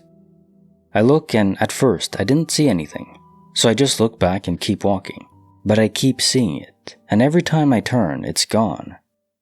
I assume it's an eyelash or stray hair, so I stop walking and start rubbing my eyes, trying to find hair or whatever. That's when I see the dark thing again, and this time I can clearly make out that it's something in the distance and not hair. I try to make out what it is, cause it's really not looking like anything I've ever seen in my town. It was very long, I'm guessing almost 7 feet, and it was so skinny for its size, probably about as wide as a Pringles can. I'm dumbfounded. What the fluck is this thing? I keep staring as it gets closer, and as it does, I notice it's somewhat transparent. When it gets closer, by now I'm guessing like 150 feet, I see it looks somewhat human. It has a circle head and long as hell arms and legs, and that's when it hits me. It looks like a damn stickman. I'm scared as crap, but try to think up a logical explanation. I don't get any. When the thing gets like 75 feet from me, it just stops. Tilts its head to the side. Head. Like it's trying to figure out something. If I can see it, I don't know. When it outstretches an arm, I pee myself, literally, and fucking run as hell as I can home, never once looking back. When I got home, I didn't see it, and I stayed locked in my house with my shotgun loaded and pointed at the door for the rest of the day. Slept with the lights on. I've been to the doctors. I came out perfectly healthy and sane. The best the doctors could give me was that I must have been under great stress and imagined it. Or I was on drugs. No, I wasn't on drugs. I wasn't drinking. I wasn't under any type of stress. I wasn't dehydrated or suffering from heat exhaustion. I was, and still am, perfectly fine.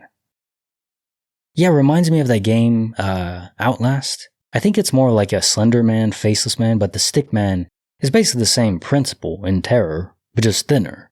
Now, is it your subconscious conjuring this? Do I really believe that stick men and beings like that exist out there? I mean, not really. But I also don't think you just imagined it, so I don't know. Are you peering into a different universe far, far away that does have monsters? Maybe. I guess that's a way to describe it. Case file number 2760, written by ClonyMan0. I even predicted the carrot weapon. When I was in an art class in high school, I sat at a table with two friends. We spent most of our time just talking and laughing. The whole class really did. The teacher had no control of us. One Monday, we had a double lesson of art, and at the start of class, we took our seats and started working on our projects. A few minutes later, one of my friends starts to tell us about a movie he saw. After his second sentence, I stopped him and said to him, "Dude, you told us about this on Friday." And he started to protest and say he didn't. My second friend backed him up, saying he has never heard of this movie before.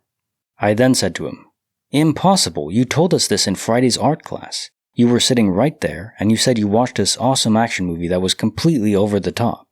I then went into detail and explained all of the main points that he had told us the previous Friday.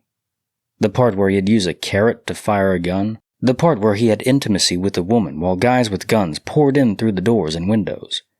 The movie was Shoot 'em Up. I went into a crazy amount of detail.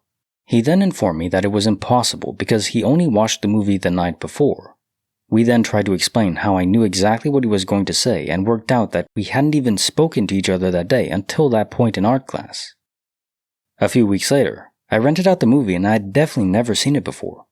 The whole thing was so weird. I knew exactly what he was going to say, and it was just like I was remembering it. I even had visuals in my head of him sitting in that same seat telling us the story. We all put it down to me being a crazy time traveler and never mentioned it again. I have also had other little instances similar. 3 weeks ago, I had a dream. I was in a car going down a highway looking on my phone at car-carrying companies. When I woke up, I thought to myself, what the hell was that? I have never seen that road before, and why was I looking at car-carrying companies? A week later, I was looking for a way to transport an unregistered car on my phone while going down a highway in a city that I was visiting, when I looked out the window and instantly knew I had been here before. I looked down at my phone and it was like reality and my dream lined up perfectly, and I'd seen this all before. What the fluck? So, harkening back to the first story, I think this foresight, the ability to truly predict, with certainty, the future, is the most inexplicable and the most powerful glitch. Now, most people I've read stories from can't control this power. So, powerful but kind of random. Powerful chaos. But if anyone manages to control it, to be able to predict, I don't think it should be possible to predict deep into the future. There's just too much chaos, too many variables where the initial is off by even a tenth of a decimal point and the outcome changes. A few minutes, maybe a day? Okay, it seems like it's possible. It happens often enough. Case file number 2761, written by Candied Yams. Click, click, full blast, every night. When I was a kid, I once saw a floating white figure hanging just outside my bedroom door. I remembered it was a woman with long hair too, and she was just floating there. I freaked out, but ran past her and into my room anyway. I didn't think much of it either. A few months down the road, my parents bought me this awesome stereo thing that took 5 CDs and had the radio and everything. It even had amazing bass, which is really important to me when it comes to music. At night, I'd listen to some BSB or NSYNC or Spice Girls before bed, but I put it on quietly so it wouldn't disturb my sister, who was next door. One night, I was drifting to sleep when I heard the volume knob make click-click noises, so I jerked awake just as my volume went from a 5 to full blast. My parents, who were on the other side of the house, came to my room and demanded why I'd turned the music on so loud at 2 in the morning. I was scared, but didn't think much of it either. Manufacturer's defect. This happened a few more times, so I stopped listening to music at night. I even turned off the stereo. Some nights it would turn on by itself and play, until I got sick of the annoyances. It still didn't scare me much because I still thought it was just a defect. A couple months after this started, I asked my dad to get me a new one. He managed to exchange my stereo for a different brand one, so I assumed the volume would stop turning itself up. Well, I was wrong. We hooked it up, and that exact same night, I heard the click-click noise as I was falling asleep, and the volume turned on full blast again. I gave it another chance that perhaps it was also a manufacturer's defect, but no, it kept happening, and this was now on a nightly basis. It scared the living crap out of me, and I could never sleep in that room again. To this day, I still don't know if that woman was a ghost, or if I had been going crazy, or if she was the one turning up the volume. From that experience, I ended up sleeping in my parents' room until I turned 14. I cannot sleep without a nightlight, and I have to unplug everything from my wall. Even when I stay over at my significant other's place, he has to leave his living room light on so that the light shines onto his room. From time to time, I'd also have dreams involving the supernatural, and it would only take place in my old room, at my old place. Case file number 2762, written by Marina, Momo the Cat, and the Pigeon Crime Scene. I live in a tall, old, back-to-back terraced house. The master suite is a converted attic room and has a skylight. I, being an adult, decided to get a bunk bed, and I slept directly beneath said skylight. Man next door is flucking nuts. He has recently decided that attracting, feeding, loving all pigeons is his calling. Consequently, all surrounding rooftops are now covered in pigeons. They had taken to waking me up by sliding down my skylight and generally stomping around on it, treating it like Adventureland. One day at 6 a.m.-ish, I hear them flucking messing around and, eyes shut, start slapping my hand on the skylight to frighten them away. I have done this before, it is effective. This time they all start squawking and fluttering around, but not going away. I open my eyes. There are feathers all over the skylight, a bloody pigeon leg, and blood dripping off my hand. My hand! The window is shut. My window is in fact locked. Now I'm in the bathroom washing my hand. When the old jerk from next door goes outside to commence the feed, he starts ranting at his cat. "Why'd you kill the nice pigeon, Momo?" Later on that day, I go outside and he's laid it out on his window ledge. It's missing a leg, and is scabbed over in dried blood like it's been hit by a car. Okay, so one of those rare glitches that I have no clue whatsoever what would cause that. Again, the pigeons were on the other side of the skylight, other side of the glass. How did you reach through the glass to touch it? And I don't know. I have no idea, but it's creepy. It really is. Also, this neighbor reminds me of the, damn it, I'm blanking on his name. The actor who plays Morpheus, who is in the John Wick films. He has pigeons on the rooftops. Why is that so iconic? Case file number 2763, written by Iceman2663. The Unexpected Mystery with a Midnight Snack. I was walking downstairs to get a midnight snack before going to bed. I was surprised to see my dad. He fell asleep on the couch after coming home late from work, walking around. He stated that he was looking for the remote and was having no luck finding it. First world problems. He claimed it had been missing all day and had to borrow the remote in my room. Works with our living room TV. I offered to help him, and together we searched every inch of downstairs. Every nook and cranny was analyzed, all to no avail, however. Finally, we both gave up. I picked up my remote and proceeded back upstairs to my room. Once I walked into my room and set my remote down, though, my dad called for me. I stepped over and he casually said, "You forgot your remote when you walked upstairs," and he gestured to a remote sitting on the couch. I thought he was just joking around, and I congratulated him on finding the remote. But he then expressed a look of extreme oddity and told me to stop kidding around. We were both then confused, as I had just left downstairs with my remote. I checked my room again, and there it sat, where I had laid it down. I continued to press my father under the impression that he was merely jesting me, but he sincerely had no idea of how the remote had suddenly appeared on the couch. I too am perplexed, as I personally took apart every piece of said couch to try to find the remote, all to no avail.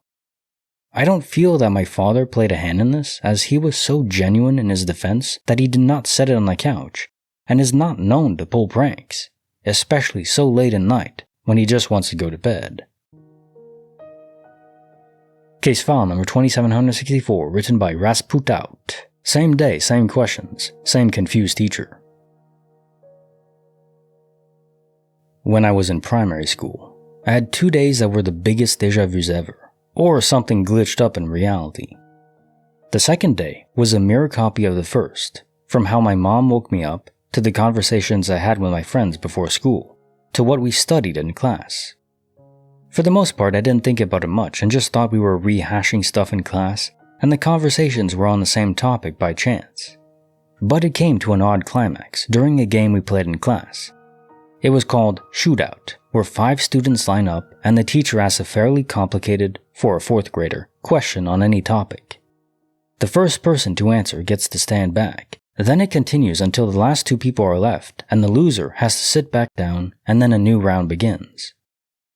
On the first day, I only got to about the 3rd round, then lost, but I still watched with attention to all the questions and answers. However, the next day I was freaking out with how I knew what the teacher was going to ask me, and that no one else noticed it at all. I answered every question right off the bat, even the ones I was standing back for. My teacher told me to give the other kids a chance, and I laughed and said she'd already asked these questions yesterday. She didn't think much of it, but every single question, from the way she asked it to which kids responded, and with what and when, I knew all of it. I knew of déjà vu back then, but this was just uncanny. I won the game, obviously, but I sat down and started asking my friend about how it was odd that no one knew the answers, considering that they were the same as yesterday. He was just puzzled and responded that they weren't at all, and I must have just heard them somewhere else. Needless to say, it was very Groundhog Day-esque, and scared the crap out of my 9-year-old self. Case file number 2765, written by A Very Derpy Bird. I was 13 when my pet pulled a full body swap. This was a huge part of my childhood. Unexplainable events happened to my dog. Basically, in middle school, 8th grade, I had a dog, a Lhasa Apso. I had her for about 2 years, and I remember everything about her to this day, her eye color, fur color, behavior, etc. One day after coming home from school, I took a nap and had a strange dream. It was a dream about my dog falling into a mirror or something of the sort. It didn't seem very long, and I woke up in about an hour. I took my dog on a walk and later gave her a bath. Usually, I wash my dog in our garage, with the garage door open. I went to work on her, as in cleaning her, and halfway through, finishing up the soap and about to just rinse her off with more water, I looked away. I don't remember why, though I think it was because I smelled some food a few feet away. But then I felt some movement under my hands, which I thought was my dog shaking herself dry. But no, right in front of my eyes was not my white-furred dog. It was a cat. This scared my butt off. All of a sudden, I had a cat being washed by me, just standing there and purring? Where the hell did my dog go? I mean, I love cats now, but I left it there to go searching for my dog. I called her name and asked a few neighbors if they saw her. Then I posted lost dog posters everywhere in the neighborhood, but did not alert the police. So I came back and just adopted the cat. I have no idea what the fluck happened to this day. Oh, and I have a phobia of mirrors now too. Case file number 2766, written by Fluck Kyle. One finger, no ghosts. I was sitting with a Ouija board on my lap as I was just casually talking to friends. Playing around, I grabbed the stylus and put it on the board. What happened next is the craziest thing I've ever witnessed, and I still search for an answer to how it happened. I was resting one finger on the stylus and it started moving in perfect figure eights on the board. The boards are only supposed to work with 2 or more people touching it. It did 15 or so perfect figure eights before I freaked out and took my hand off. I am not artistic at all, so there is no way I could ever do this consciously. The way this stylus was moving was extremely creepy too. It was moving in a way that would be impossible for only one point of contact. I had 3 friends in the room who also witnessed it. My friend had told me that this happened to him a month before it happened to me. I didn't believe him and thought he was just blowing smoke up my butt. When I experienced it, I was in the same room of the house he was in. I am not saying this was supernatural, but I haven't found a scientific explanation for what occurred. I've even asked Ask Science, and the only thing they came up with an explanation is that it depended on 2 people touching the stylus. That explanation can explain how a Ouija board works, but my personal experience discredits this explanation. Case file number 2767, written by Roster Foster. 3 cups, 3 balls, and empty air. At the time I thought I understood it, but now it freaks me out. When I was around 5, I really loved magic. I remember seeing a show where a magician did the famous cup and ball trick. One day I really wanted to try it out, so I got 3 little Dixie cups and 3 cotton balls. I have to stress at the time, I had no idea of the mechanics involved. All I knew was that you put a ball underneath the cups and then the balls move around after you say the magic words. So I place a cotton ball on top of one of the cups and cover it with another to try and make it pass through the cup. Again, I had no idea how the actual trick worked, and it didn't work. Then I remembered I had to say the magic words, a real aha moment for a 5-year-old. So I retried the trick, but made it simpler by just covering one cotton ball with a cup. I was going to try and make the cotton ball I had move from cup to cup. I say the magic words and then I check under the cup, and to my delight, the ball is gone. I was slightly annoyed to discover the cotton ball was not in any of the other cups though. I figured I did something wrong. I tried this 2 more times, and both times the cotton ball completely disappeared. I was in the middle of an empty space in the carpet in the living room, so it's not like they were able to roll underneath a couch or something, but I checked underneath anyway. I was pretty upset by how the balls disappeared when that's not part of the trick, and was trying to figure out a rational explanation. Rational for a 5-year-old, I guess. Until I remembered I had said the magic words. Then I figured I must have just used the wrong magic words, and that was that. I went on to play something else. How freaky that moment was didn't bother me until a year or so later when I realized that magic actually has a trick to it. By that time, my mom had bought me a beginner magic trick set. So I think you probably wouldn't tell us if this happened, but I think you got your Hogwarts letter, didn't you? You don't have to tell us, but we know.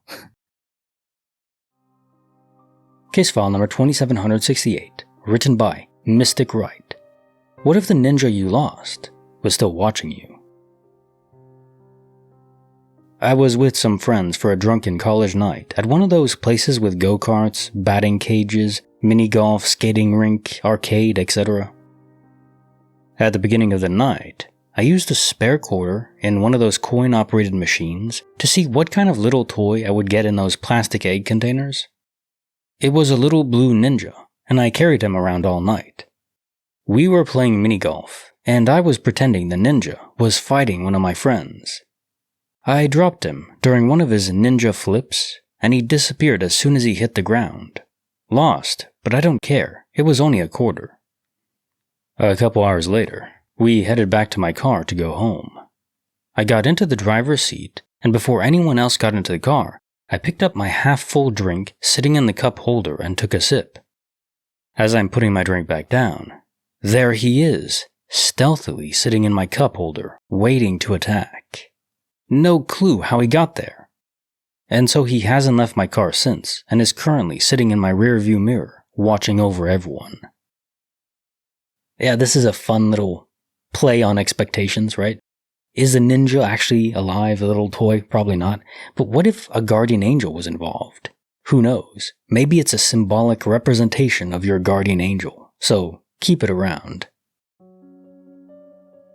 Case file number 2769, written by Banana Pancakes 24, The Skydiver, the News, and the Kid on the Carpet.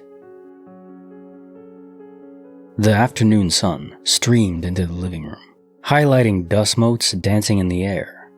I, just 8 years old, sat cross-legged on the faded Persian rug, focused on building a tower of worn wooden blocks. My parents were absorbed in the evening news, the TV's low hum a familiar soundtrack to my solitary play. Suddenly, a strange, clear thought popped into my head. Someone died skydiving today, I announced, my voice cutting through the quiet room. My parents paused, turning from the screen to look at me. My mom, always patient, simply asked, "Oh, honey, where did you hear that?" My dad, however, his brow furrowed, echoed, "Yeah, where did you hear that, son? We haven't heard anything about that." I shrugged, genuinely puzzled. "I just know it," I insisted, feeling strangely certain. Their gazes lingered on me, a curious mix of amusement and something else, a hint of unease maybe. Minutes later, the news anchor's voice pierced the air, sharp and somber. "And in local news tonight, a tragic skydiving accident." My parents exchanged a look, their faces draining of color. They turned back to me, eyes wide, a silent question hanging in the air. The blocks in my hand suddenly felt heavy, and the room, once so familiar, seemed to buzz with an unspoken tension. From that day on, a subtle shift occurred. Their eyes, whenever they looked at me, held a new depth, a mix of love and an almost imperceptible hint of suspicion. Well, first I just want to say you write really well, so props to you for that. It's a joy to narrate stories that are written so well. Kind of makes me want to read a book, a public domain book or something, but maybe one day. But yeah, having future knowledge, in this case, very quick future knowledge, just a few minutes ahead, still inexplicable to me, but it's within that realm of, okay, yeah, I could see this being possible. Your subconscious playing through things so quickly, but it does involve additional information you couldn't have possibly calculated yourself. It's not just seeing something in the corner of your eye and not really processing it, but your subconscious does, so it makes you paranoid or something. That's useful all the time to deal with threats in the wild. It's what we evolved for. But something else is going on, something a layer above that. I can't really define it, but I know it's there. Case file number 2770, written by Dongleberries. From Korea, with love. I came to the USA from Korea when I was about 11 or 12, and I didn't have any friends because of the language barrier. I had always loved dogs and begged my mom to get me one, and one day she took me and my sister to someone's house and got me a puppy. I named him Sammy. I at first wanted to name him Bingo, like the song, but I think I thought it would be too embarrassing to call out that name in public. He really was my only and best friend back then. I remember one time during the time he was being potty trained, he decided to relieve himself in the middle of the carpet. I, instinctively, dived across the room with my arm stretched out and caught the waist before it reached the carpet. About 5 years later, we had to move to another state and into an apartment because of financial issues, and my parents found a farm to send Sammy off to. It was truly one of the saddest days of my life, and I kept the last doggy biscuit that was left as a reminder and kept it on top of the TV. I woke up and the biscuit was broken into half, and I asked the family, but nobody knew anything about it. Later that day, my stepdad got a call from the guy he gave Sammy to, saying that he ate rat poison or something and died. The only regret that I have is that I was totally new to having a pet, and my family didn't know crap either, so there were times when I mistreated him while thinking that I was doing the right thing. I'll not go into details, however, because it makes me cringe thinking about what a silly little ignorant bastard I was back then. That's all I can say. Case file number 2771, written by Anonymous. The snow stopped at my door. Back in January 2012, I came from a job interview to learn that my friend died. Mom had been chatting with his ex, A, on Facebook, and told me. That's when things got weird.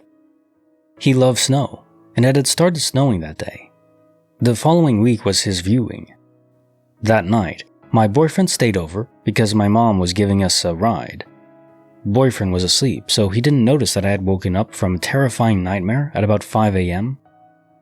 Our friend G had appeared in the room in my dream and was staring at me. He started laughing, then jumped up and disappeared into my ceiling. I was about to go back to sleep when A called. I answered because she needed me, and I'd have felt like a jerk for not being there. We talked for a bit, and she was feeling guilty about all the drama in her and G's relationship. She broke up with G the week before his death. I was telling her about how he probably still cared a lot about her despite some of the things he did. When I mentioned what he did, I felt this cold going all the way up and down my back. Freaked the fluck out because the window by the head of the bed where I was closed, so it couldn't have been a draft or anything. At the viewing was when I found out that G loved snow, and that day all the snow began to melt. When I got home, the only snow left was in front of my door. G's favorite color happened to be blue, so you could imagine how shocked I was to find a blue photo album while doing a temp shift at a store the next day. The words on the album cover, "No regrets." I took it as a sign that G was okay wherever he is, which helped me to cope with some of the guilt and fear I had surrounding his death. Case file number 2772, written by Fletch20. The Barkless Ghost of 2003. This happened in 2003. I was sleeping on the couch in my living room. My family just moved, and I didn't have my bed set up yet. Anyways, it was about 4 a.m, and I heard panting, like from a dog. I thought I was just dreaming of the sound, because we didn't have a dog at the time. I tried to ignore the sound and go back to sleep, but it wouldn't stop. I listened to the sound and tried to figure out if it was a heater or something, but then I heard whatever it was walking across the floor to right behind the couch where I was sleeping. I distinctly heard the clicking of nails on the hardwood floor, and the panting grew louder. I lifted up my head, and the sound stopped. I have no idea what it was or what it could have been, but the story doesn't stop there. A couple of days passed, and I was woken up by my mom in the middle of the night. She came down into the living room because she said that she heard what sounded like a dog get up and walk from beside her bed all the way out into the living room where I was sleeping. I mean, that is the question, right? What level of entity has a spark of life in them? Sentience of a soul. I think for sentience, self-awareness, you need a soul. Now, what is a soul? Is it created by God, a simulation, a higher level, like the part of us that is connected to the program? I don't know. Can't really go there, but I do think you need that extra layer to define and create self-awareness, because if not, we're just part of the universe, which is a complicated series of dominoes falling down. Now, yeah, at the quantum level, everything's unpredictable, but at the holistic level we live in, it's mostly predictable. So that always bugged me about free will. You can't have free will in this environment unless there's a layer above it. Now, how does free will exist in that higher level? I don't know, but I think we do need to have that. So, okay, we have a soul, presumably. Do all pets have a soul? What about insects? Do ants have a soul? Are they self-aware? Where is the line? It's kind of blurry, right? Do cows have a soul? Dolphins? Is it just based on intellect? Like you have to have a certain level of intellect in your brain to be able to connect to a higher level soul? I don't know. Interesting. Though if it is a simulation, presumably you could connect to just about anything that is alive. What if some trees are sentient? Someone in the real world just wanted to exist as a tree. I wouldn't. Case file number 2773, written by Misanthrope. The Smile That Crossed Time. I was staying at my aunt's house when I was 12 or so, having a sleepover with one of my cousins. It was probably 2 or 3 in the morning, and I woke up feeling like someone was watching me. I looked toward the door, and I saw a boy of about 5 standing there looking at me. He had brown, curly hair, blue eyes, chubby cheeks, a birthmark on his left cheek, and he was dressed for winter in a red and blue coat, even though it was July. He smiled and waved at me, then turned around and walked through the door.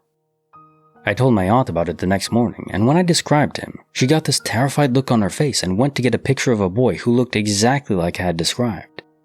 He was my cousin, who had died on Christmas Day, 1982. The picture was taken that day, after having suited up to go try out his new sled. They were getting ready to cross the highway when he broke away and ran across the street. He was hit by a truck that couldn't stop in time. I was only 1.5 years old, so I had no memory of him, and I lived hundreds of miles away, so I wasn't there that day. Just a sad story. The fate of people dying before their time, way before their time. And the echo, the imprint of who they are lingers behind. And because of quantum immortality, simulation theory, when something bad happens to someone or they die, it is a bit more muted because I truly do believe that they still live on in a different universe. And even if all the copies are gone, they probably just wake up from the pod in the real world and try a different game. But that's still just a hypothesis, and we have to deal with reality as we can experience it now, so it is still sad, even if there's probably more going on. Case file number 2774, written by Darina, lost and laundered.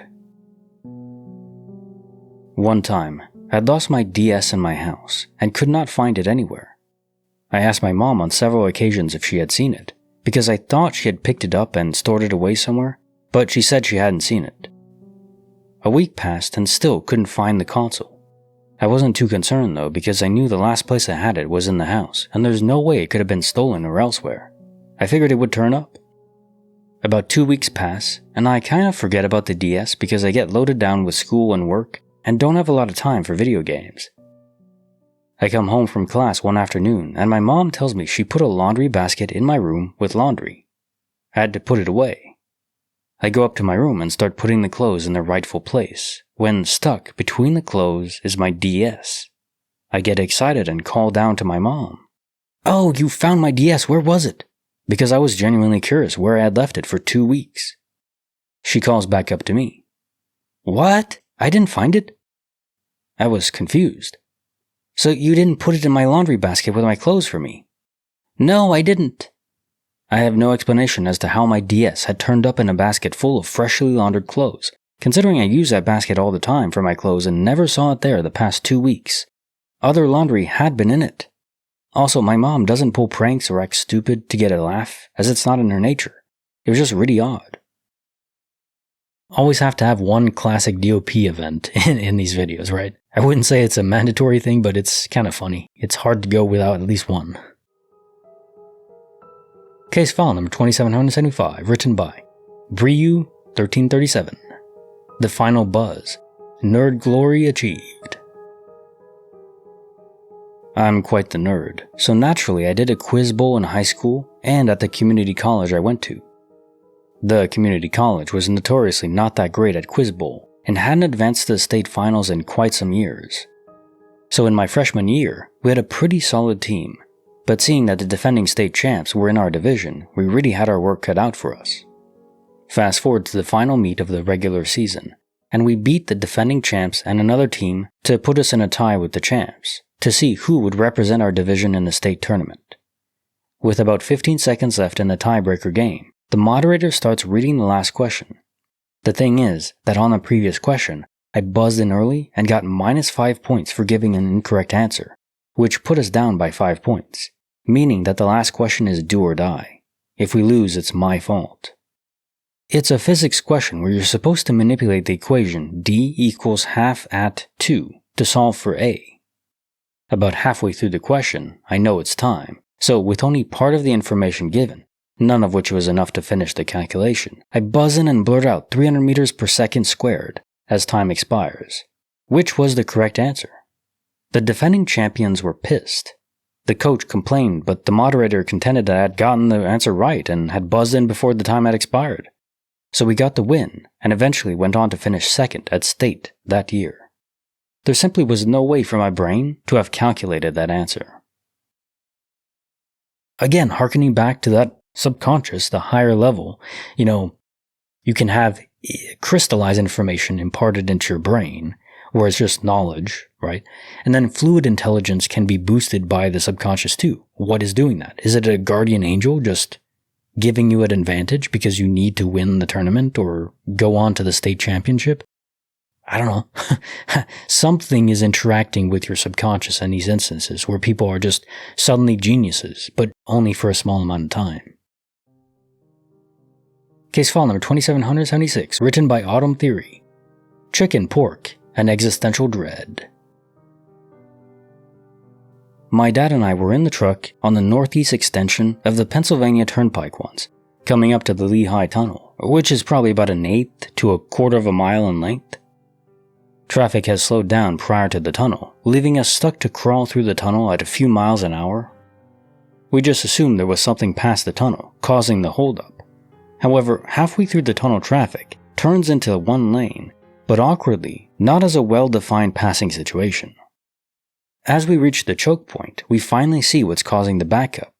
In the middle of the tunnel, oriented in the wrong direction, is a Honda Civic covered and surrounded by raw meat, as in large chunks of what must have been pig and chicken parts. Definitely not beef, no red meat. The driver seemed fine, and was just staring down at his lap, making no attempt to get his car out of the way, or clean the bits off of it. There was no meat truck stopped, and the whole scene was very centralized, not drawn out like meat had slowly fallen out from another vehicle. To this day, we have no idea what actually happened, and Bill Murray might as well have been there because nobody ever fucking believes me. But it happened. I'd have nothing for this story to add really besides weird and kind of a paradise for meat lovers, right? Well, not really. I guess you wouldn't eat this. It would still be roadkill, right? Case file number 2777, written by Independent. Etched overnight. Unexplained scars. Each appeared overnight. The cause of the scars is completely unknown to me. When I was 13, I woke up with what were apparently 3 large, already healed wounds across my back. They looked like lash marks from a whip, but they didn't hurt.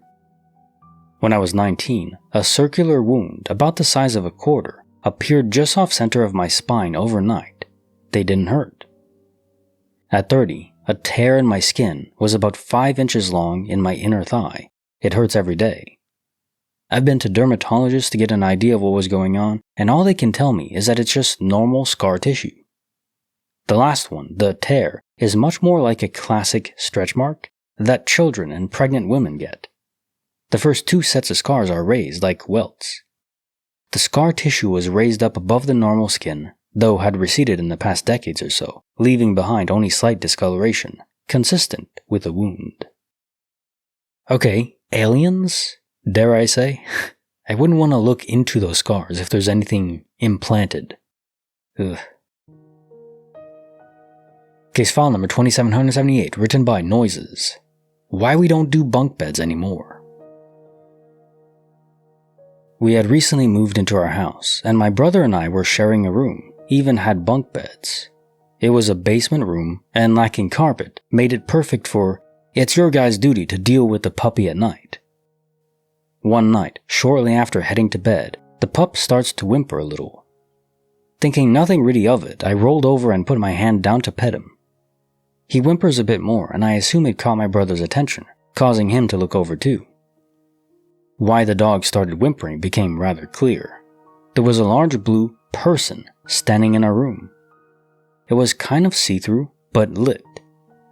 It gave the impression that it was taller and larger than it was. It shouldn't have been able to stand in our room, yet it clearly was. The proportions were a bit off too. The hands were down to his knees, and the shins seemed longer too. I remember watching it and getting the feeling it was looking at me. It turned around and walked away. It seemed to take forever and in slow motion. It walked through the open door, across the hall, and stopped for a second before it continued walking right out of the basement wall. Once it was gone, I asked my brother if he saw something. He said that he had, and before he could start talking about it, I told him to go tell his story to our parents before I did. I wanted to know that I hadn't given him any details or altered his view. Naturally, our parents both thought we made it up before we talked to them. Still, the fact remains that we both saw the same blue person thing walk out of our room and through a basement wall. Every once in a while, my dad will teasingly bring it up. Either way, we both know what we saw. Case file number 2778, written by Beantown Regular. Maple trees, broken brakes, and a miracle. During my junior year in high school, I did a semester away program where I lived on a farm in rural Vermont. For our science class, we each had to pick a random spot somewhere on the school's 150-acre campus and visit it periodically over the course of the 4 months to research soil types, tree growths, etc. It was basically on us to go out to our sites whenever we had time. Within the 150 acres are probably 80 to 100 different logging trails, which is how you get around in the forest. The day runs in a weird way where it's possible for your schedule to give you a few hours free at a time. Anyway, a good friend, we'll call him Tim, had borrowed another friend's bike to go to his site for a couple hours. A site which was pretty deep into the woods. He left about an hour before lunch, and no one would have noticed he was missing for a few hours, had he not come back. During lunch, I was sitting at a table with one of my teachers who, about halfway through lunch, abruptly stood up. We are family style, so this was weird, and told us he was going for a drive. When we asked him why, he seemed kind of agitated and told us that he just felt like he needed to get out for a bit. He hopped in his pickup truck and left down a random logging road.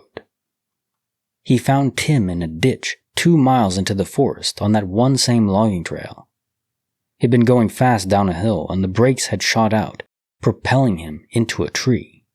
He'd broken his spine and couldn't move. He was medevaced to Dartmouth for emergency surgery and ended up paralyzed from the waist down. He probably would have been alright, but he tried to drag himself out of the woods and into a more visible position, badly damaging his spinal cord.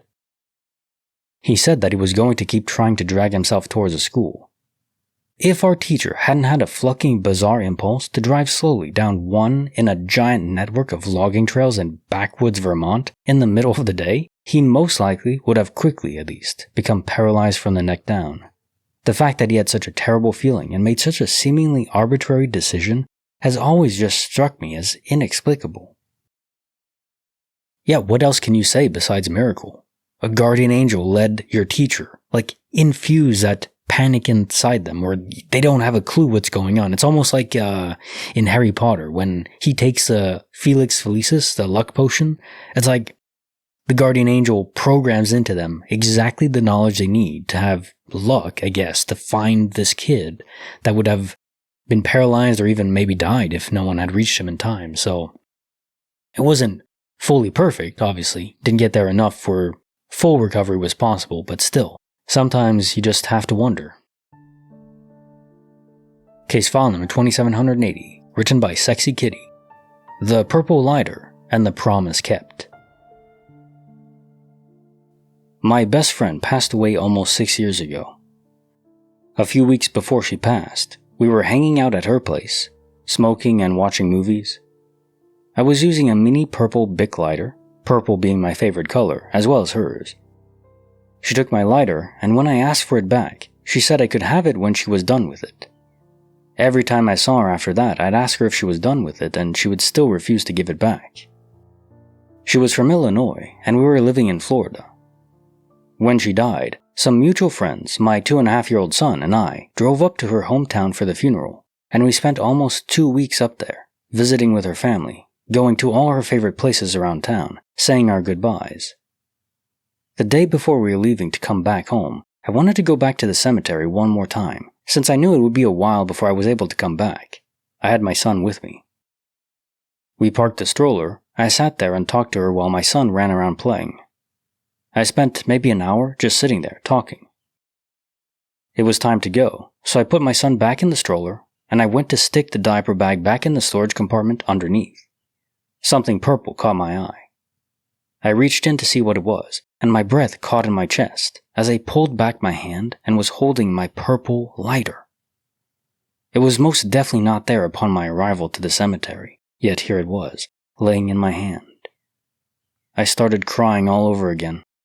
She had always said I could have it back when she was done with it, and apparently was true to her word. Case file number 2781, written by Crazy Kiz. The Bark, the Whimper, the Silence.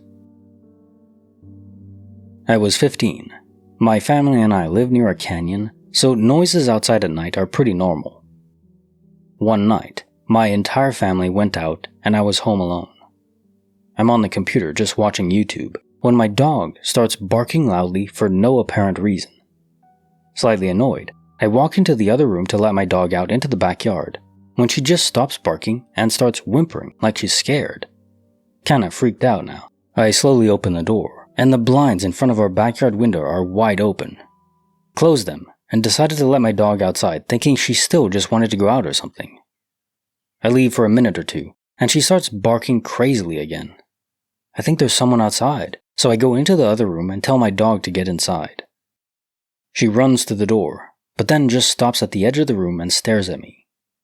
I try to grab her and get her inside, because I was freaking out, but she backs away from the house and runs away. I was seriously freaking out now, since I thought someone was in the room with me. The pantry was right behind me, and the door opened a crack. It was closed before. I grab a broom and look inside, hoping to surprise whatever was inside with the wooden end of the broom. But there was nothing inside. So I grabbed my dog from outside, ran upstairs to my room, and called my parents. The creepiest part was when I was asking how long it would be until they got home, and the phone lost connection, and I could hear nothing at all for a minute. I was unable to call them back, and sat for an hour staring at my door with the broom in hand until my parents came home. Still have no idea if there was anything outside that night. Case file number 2782, written by Raptor Captor, The Sound Beneath the Quiet. I was around 9 years old. I had been staying with my best friend at her house. She lived with her grandma, by the way. Now first off, just let me point out that there was something up with this house. I always had a strange feeling in this house. I've never had any other house give me this feeling. Years later, I asked another friend of ours about the house and she immediately agreed on something weird going on with it. Anyways, so I'm staying there for a few days while my parents are out of town, and when it came time for us to go to bed, we chose to sleep out on the couches. That first night, I got no sleep. I just sat there. I don't know if it was homesickness or what, but I didn't sleep. As the clock ticked on, I was still awake. I don't know when it began, but at some point, I began to hear this strange sound. I listened to it for a few minutes and it clicked in my head as to what it sounded like. Someone or something crawling across the carpet. I think I even got up and crawled to verify it was the same sound. It was. I was frozen with fear. It was coming from the small amount of space between us on the couches and the door to her grandmother's room. I just sat there and listened all night. The next night, I was too scared to let it go. I told her grandmother and she had called my mom and they came to the conclusion that I was homesick and sleeping on the uncomfortable couch made it worse, so I should sleep in a bed that night. So I slept in my grandmother's bed. This did nothing. I remember hearing the sound again. It was out in the hallway in that same place. I think at one point I gathered the courage to check it out, but found no source. To this day I have no clue what it was. They don't live in that house anymore, but I still live nearby. I fear it just as much as when I was a little girl. It still gives me that creepy feeling when I see it. Case file number 2783, written by It's DB, The Bucket, The Lady, and My Brother's Denial. My parents go out for their anniversary and whatnot, and so I'm invited to go to my brother's place. My brother and his wife take me to a local CC's and have some news to break to me. They explain that recently there have been strange happenings at their brand new house. Apparently, the people my brother bought the house from were pretty weird. Weird as in the wife of the previous owner keeps a gallon jar of her toenails. Needless to say, my brother was pretty suspicious about that. Fast forward a few months, after my brother and his wife had moved in. Now my brother is a big guy, 6'1", muscular, 20-something, and a newly professional firefighter. The first happening was my brother randomly shooting up out of bed and screaming bloody murder for about 30 seconds and lying back down. Obviously, his wife was extremely worried, and my brother claimed to not remember anything happening. The next week, his wife wakes up and sees a lady standing near the window in her room, looking out of it. As she sits up, she says, "Hello?" and is given no response. The lady looks at her and stares. Then his wife obviously just slowly gets up, and the lady walks out, and the wife loses sight of her. Now here I am in Cece's, already deathly afraid and young. I was really weenish, like 13 years old. We arrive at my brother's place, chill, and they go to bed. I'm creeped out. I stay up, watch the Olympics, and watch Michael Phelps. It's 3 a.m. My brother commands me to go upstairs, so I go. I lay down and begin to fall asleep. Then I hear footsteps up the stairs. My door is right next to the stairs. I think it's their dog, but it's not. My door starts to shake, and the doorknob starts to turn. I call out my brother's name. Nothing. I hear footsteps, and my brother's battock crack. Silence. I'm panicking inside. I called my parents. I tell them I'm scared to death. Silence. Suddenly, the sound of a bucket being kicked violently against the wall. I think, surely they're awake. No, they aren't. And now the bathroom door on my side starts to shake violently too. The bathroom is connected between the two bedrooms. More footsteps. I call my parents again. It's almost 5 a.m., hysterically crying. I sit up, sweaty, high alert, for another hour, while still hearing noises. I stop hearing things as soon as the sun rises, sometime around 6 a.m. I wake up to my brother jumping on top of me and growling. I ask my mom about the thing my brother did to me on your anniversary a couple months ago. No idea what I'm talking about. Then a few years later, I explained to my brother what happened, and he was completely honest, saying he didn't do a thing. He seemed concerned as well. I still ask him and he denies it, and I knew he was in his room the whole night as I watched him walk into his room. Unless he teleported downstairs without making a sound, I have some strange experience with the ghost of my brother?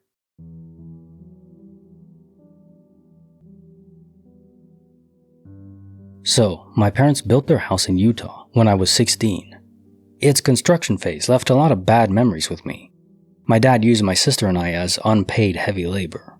And this house is a huge, monstrous behemoth, which has put my parents in debt for the rest of their lives. So I don't care for it. It never felt like home. Then, my first semester of college, I came back for Christmas break. My room fell off. I couldn't put my finger on it. Everything was exactly as I left it. No one had been in it at all. But I had a hard time sleeping. About a week into my visit home, it was like 2 a.m., and I groggily woke up from an uneasy dream. As I came to, and was in the process of trying to figure out what had woken me, I heard a huge crash coming from the middle of the room. I flipped my crap. I'm in a loft bed, close to the ceiling, and my dad installed a wall-mounted sconce next to the bed so that I could have some light up there. After gathering my courage, I turn on the sconce and peek over the edge of the bed. There, lying in the middle of the floor, was a binder. The binder had formerly been resting on a bookshelf halfway across the room. No cats in my room, the ceiling fan was off, so there were no drafts. The binder hadn't been precariously balanced. It had been firmly on the shelf. I have no idea what happened. The second experience is more interesting. I was staying with a friend in Wyoming for a few days during Christmas break. He lived in a house that was affectionately called the Church House, because it was right across the street from a Unitarian Universalist church, and owned by them too. Anyway, for months, the 5 people living there joked about it being haunted, especially the basement of it. I never believed them, but then I stayed over. It was just my friend Jason and I. We went to bed at probably 3 or 4 in the morning. I camped out on his couch, which was just short enough that my legs stuck over it a bit. I thought I heard him get up and move around the kitchen a bit. The kitchen and living room are right next to each other. Then I hear someone moving toward the doorway connecting the kitchen and living room. I get the prickly sensation of someone watching me from the doorway for several minutes. Then I had the distinct impression that someone joined me in the room. And then I felt a searing, white-hot sensation on my calf, in the exact shape of someone's hand. I was immediately forced to sleep. I woke up the next day and my calf still burned in the exact same place. It burned for about 3 weeks. I asked Jason if he had gotten up for water in the middle of the night, and he said no. He'd stayed in bed all night. But I heard footsteps in the kitchen, complete with the sound of pajama pants dragging on the tile. Case file number 2785, written by I Was Serious Face, Flop, Turn, River, and the Dream. In high school, I had a really strange dream. I was in a bright room with a large group of people. I didn't recognize any of them, except for my best friend, who was sitting across from me. We were playing cards, but I had no idea what the game was. I vaguely remember figuring out that it was a poker game, but I wasn't familiar with it. The last hand that I played before I woke up, there was a huge pile of chips in the middle of the table. I had a king of diamonds and a queen of spades.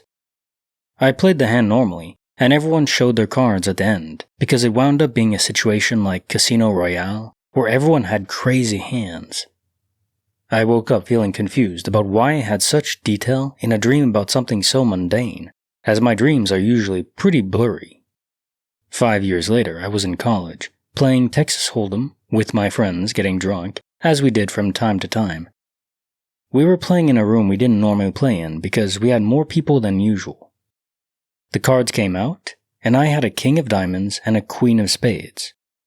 Slowly, the wheels start turning, and I get an overwhelming sense of déjà vu. Apparently, I looked like I was crapping bricks because someone asked me what was wrong. I announced that I felt like I had been here already. My friends were evenly split amongst non-believers and Christians. The Christians disregarded what I was experiencing as a fluke and scoffed. The non-believers were generally skeptical as well, and they started mocking me. I told everyone to put their cards back on the table, and then proceeded to predict all 10 sets of pocket cards, including suit. I then announced what the burn cards were, as well as a flop, turn, and river. And I was right on every single card. I stopped playing cards for a while after that, and I started having serious anxiety issues because I kept having dreams about mundane things and wondering if they'll come true. Future knowledge indeed, but can you imagine if you could control this? I mean, it's like having a genie on hand. You don't predict what the lottery number of the jackpot is going to be. Easy 2 billion, no problem. Or I think that's the biggest jackpot there ever was, right? Even if it's just 1 billion. Oh, it's not going to scoff at that, right? Or if you could predict every hand. I mean, replicating it is the problem, of course, but man, it's such a cool power to have. Case file number 2786, written by Nil Sanity, Netflix and Regret. I was hanging out with my significant other at the time, and we were making out on the couch, like all upon each other grinding and moaning. We had not seen each other for a couple weeks, as she had just gone back from vacation, so things are really starting to heat up, and we're getting ready to shed our clothes when the phone started ringing. My partner lets out a groan and complains, telling me to not pick it up. You know how phones are though. You just can't leave them ringing because what if something important, etc. So I pick up the phone and this older sounding man speaks up on the other end. I can't really make out what he is saying though, so I tell him to speak up.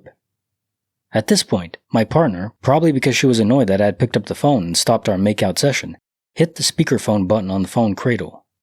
Loud and clear this man's voice blasts from the phone speaker. "What are you doing with my daughter?" What are the odds, right? The timing. Or he's spying on you. Maybe with binoculars, maybe with supernatural abilities, but who knows? Fathers are protective. Case file number 2787, written by Apprehensive Rip 752, International Flight with Domestic Confusion. My partner and I were at Ho Chi Minh Airport. We just changed from a domestic flight and needed to board an international flight. Somewhat annoyingly, the domestic and international terminals aren't connected and you have to walk outside of one to enter the other. Anyway, we were traveling with our little one and had their pram plus 2 carry-on pieces of luggage. We entered an elevator, exited on the 2nd floor, and proceeded to passport control. I was managing the pram and one of the other pieces of carry-on luggage, and my partner carried the other luggage. The lines were long at passport control, so my partner stood in line, and I was just across from them in the other with my child. I distinctly remember looking over to my partner. They had one of the carry-on bags, and I had the other. My line moved quicker, so I motioned to my partner to jump in front of me, take her carry bag and our child through first, as passport control only wanted one adult at a time to go through. My partner was stamping through with our child. They had the pram and one piece of carry-on. I distinctly remember them having both. From exiting the elevator until this point, perhaps half an hour had passed. I then followed through passport control with my piece of carry-on, joining my partner in a line to have our bags x-rayed.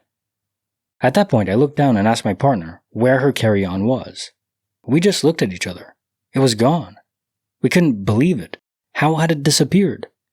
The only solution was that we had left it somehow before going through passport control, but we both looked at each other in astonishment as that was impossible. We both clearly remember either rolling the bag or it being with us at several points in the last half hour. Regardless, it simply wasn't. Somehow my partner convinced passport control to let her go back into the country. Retracing her steps, she ended up going all the way back to the elevator from which we had entered the international terminal. The bag was by itself in the middle of a corridor about 10 meters from the lift that we had exited over half an hour earlier.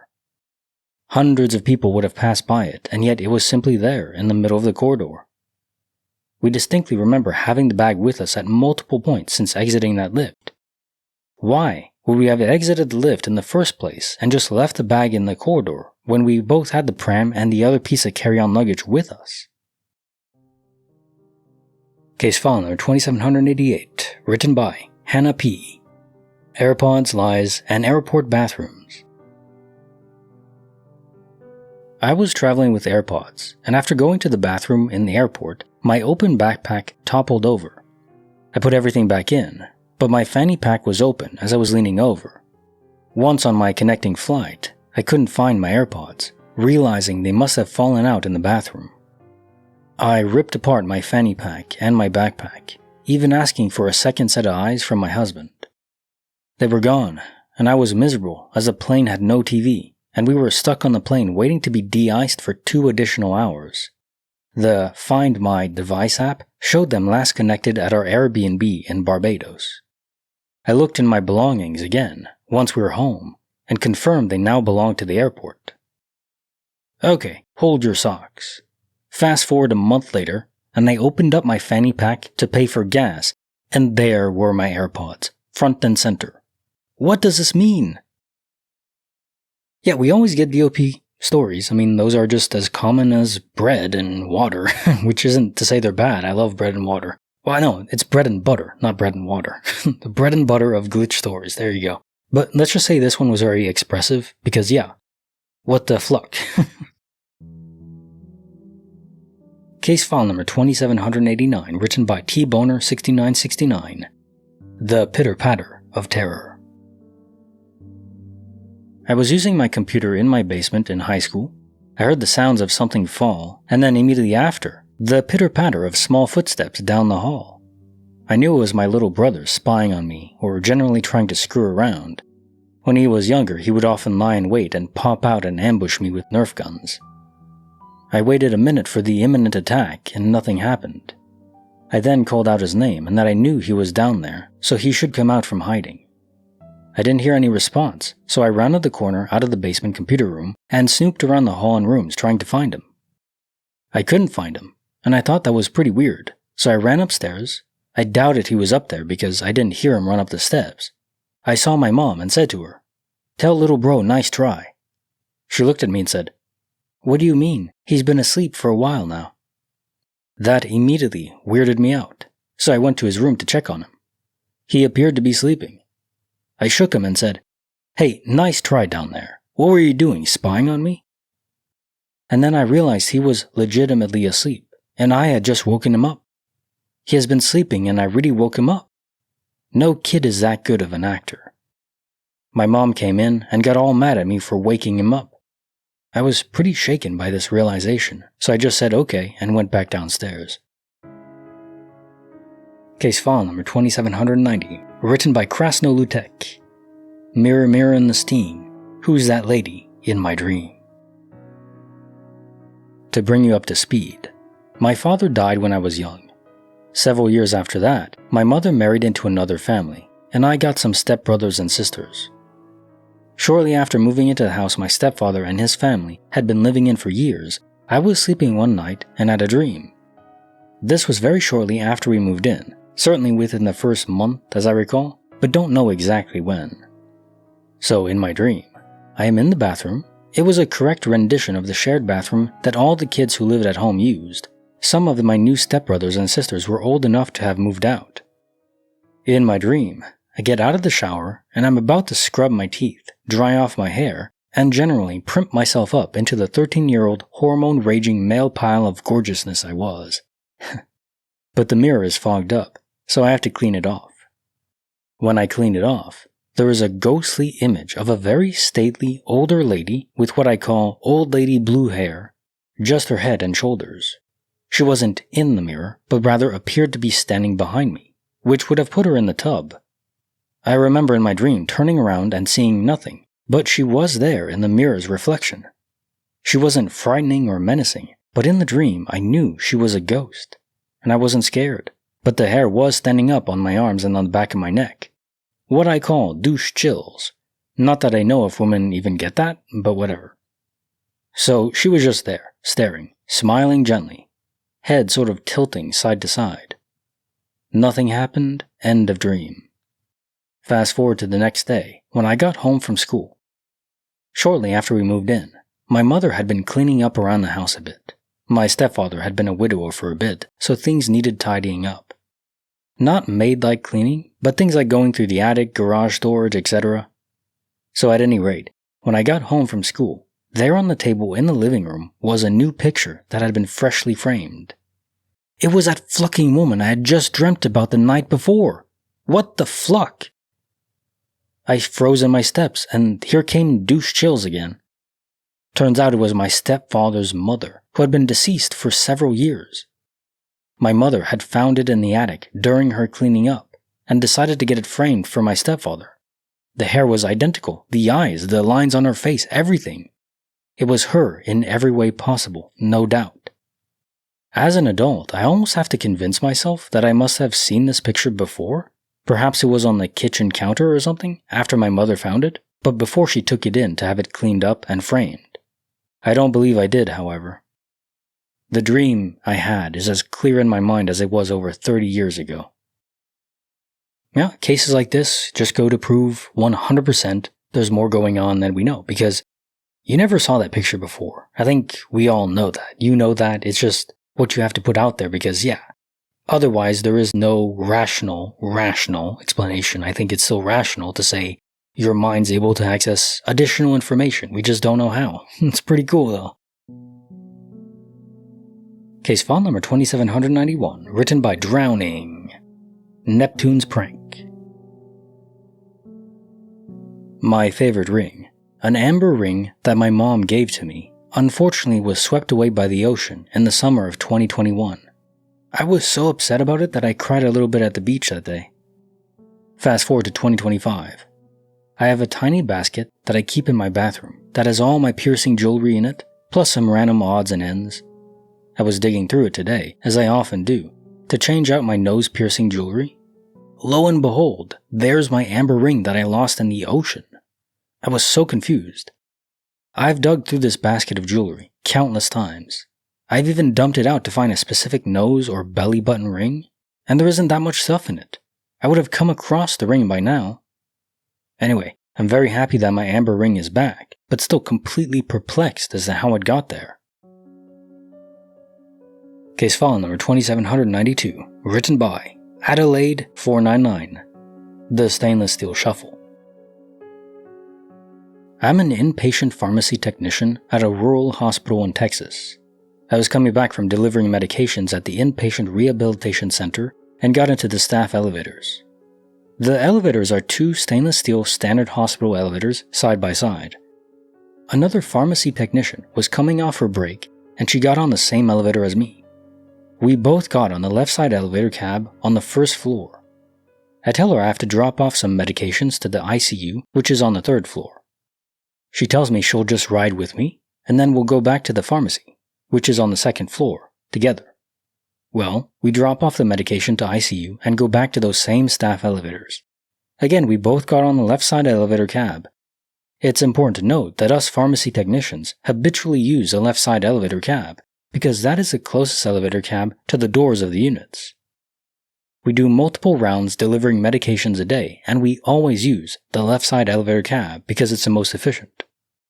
So me and the other pharmacy technician are in this elevator and it arrives on the second floor, but the door won't open.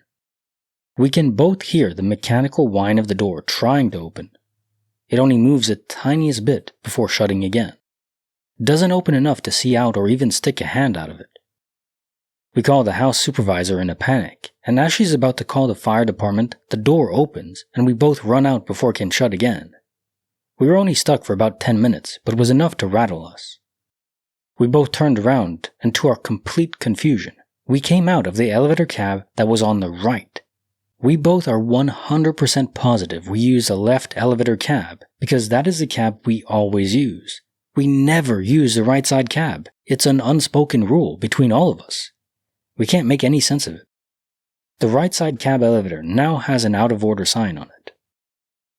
Hey, elevator stories. I am always welcoming an elevator story, but this one's a bit different. Normally, you emerge into a different location from the elevator. That is to say, a different universe, and you go back in, and then you're back in the original. But this one, you flipped elevators, the locations in them. It's almost like the electron bridging that happens at very small levels, where electrons can cross physical barriers, because it's like a cloud of probability.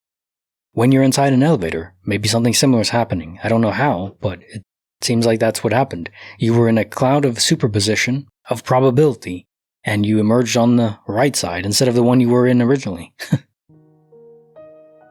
Case file number 2793, written by Selfcare 2025.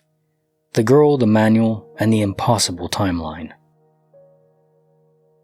I was sitting in a guy's truck across from my physics class and building. We were talking, then I looked up and saw one of my lab partners walking towards the building. I told him I just saw my lab partner and I need to go ahead and get to class.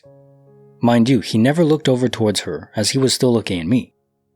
When I made it inside of the building, I passed my other lab partner, let's call her A. I told A I just saw B, and can't believe she made it up 3 flights of stairs that fast because A didn't see B while walking down the stairs. The moment I said that, B texted us that she was trying to find a parking spot and will be in the lab pretty soon. I was so confused because she was already parked. I still went inside the class and waited for B to come. She came in wearing the exact clothes I saw her originally when I was in the truck talking. She also just had her lab manual with her just like I saw her carrying too. I freaked out and told her this and she called me a liar. I texted the guy friend asking him did I not just say I saw my lab partner, so I'm going in, and he said yeah. She began to freak out too, but didn't believe me 100%. After the lab finished, she told me if I was certain I saw her park and get out, walk to her car. Mind you, before that day, I had never seen her car before. I ended up walking out the side building and walked around the dumpster and went straight to her car where I saw her park. She even parked in the same spot. She freaked out even more and rebuked me. But honestly, I don't know what happened. I only had this happen one more time with a stranger after that, and then it stopped happening. Case file number 2794, written by Owown. The time when breaking would mean certain doom. Was visiting my friend, who lived in the States, English Dutch here. I went to a party one night in a place I can only describe as bumfuck nowhere.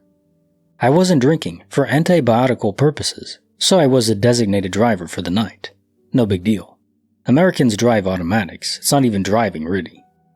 So as we're about to leave, some of the others at the party ask us which way we're going to be going home, and my friends say whichever way we're going home.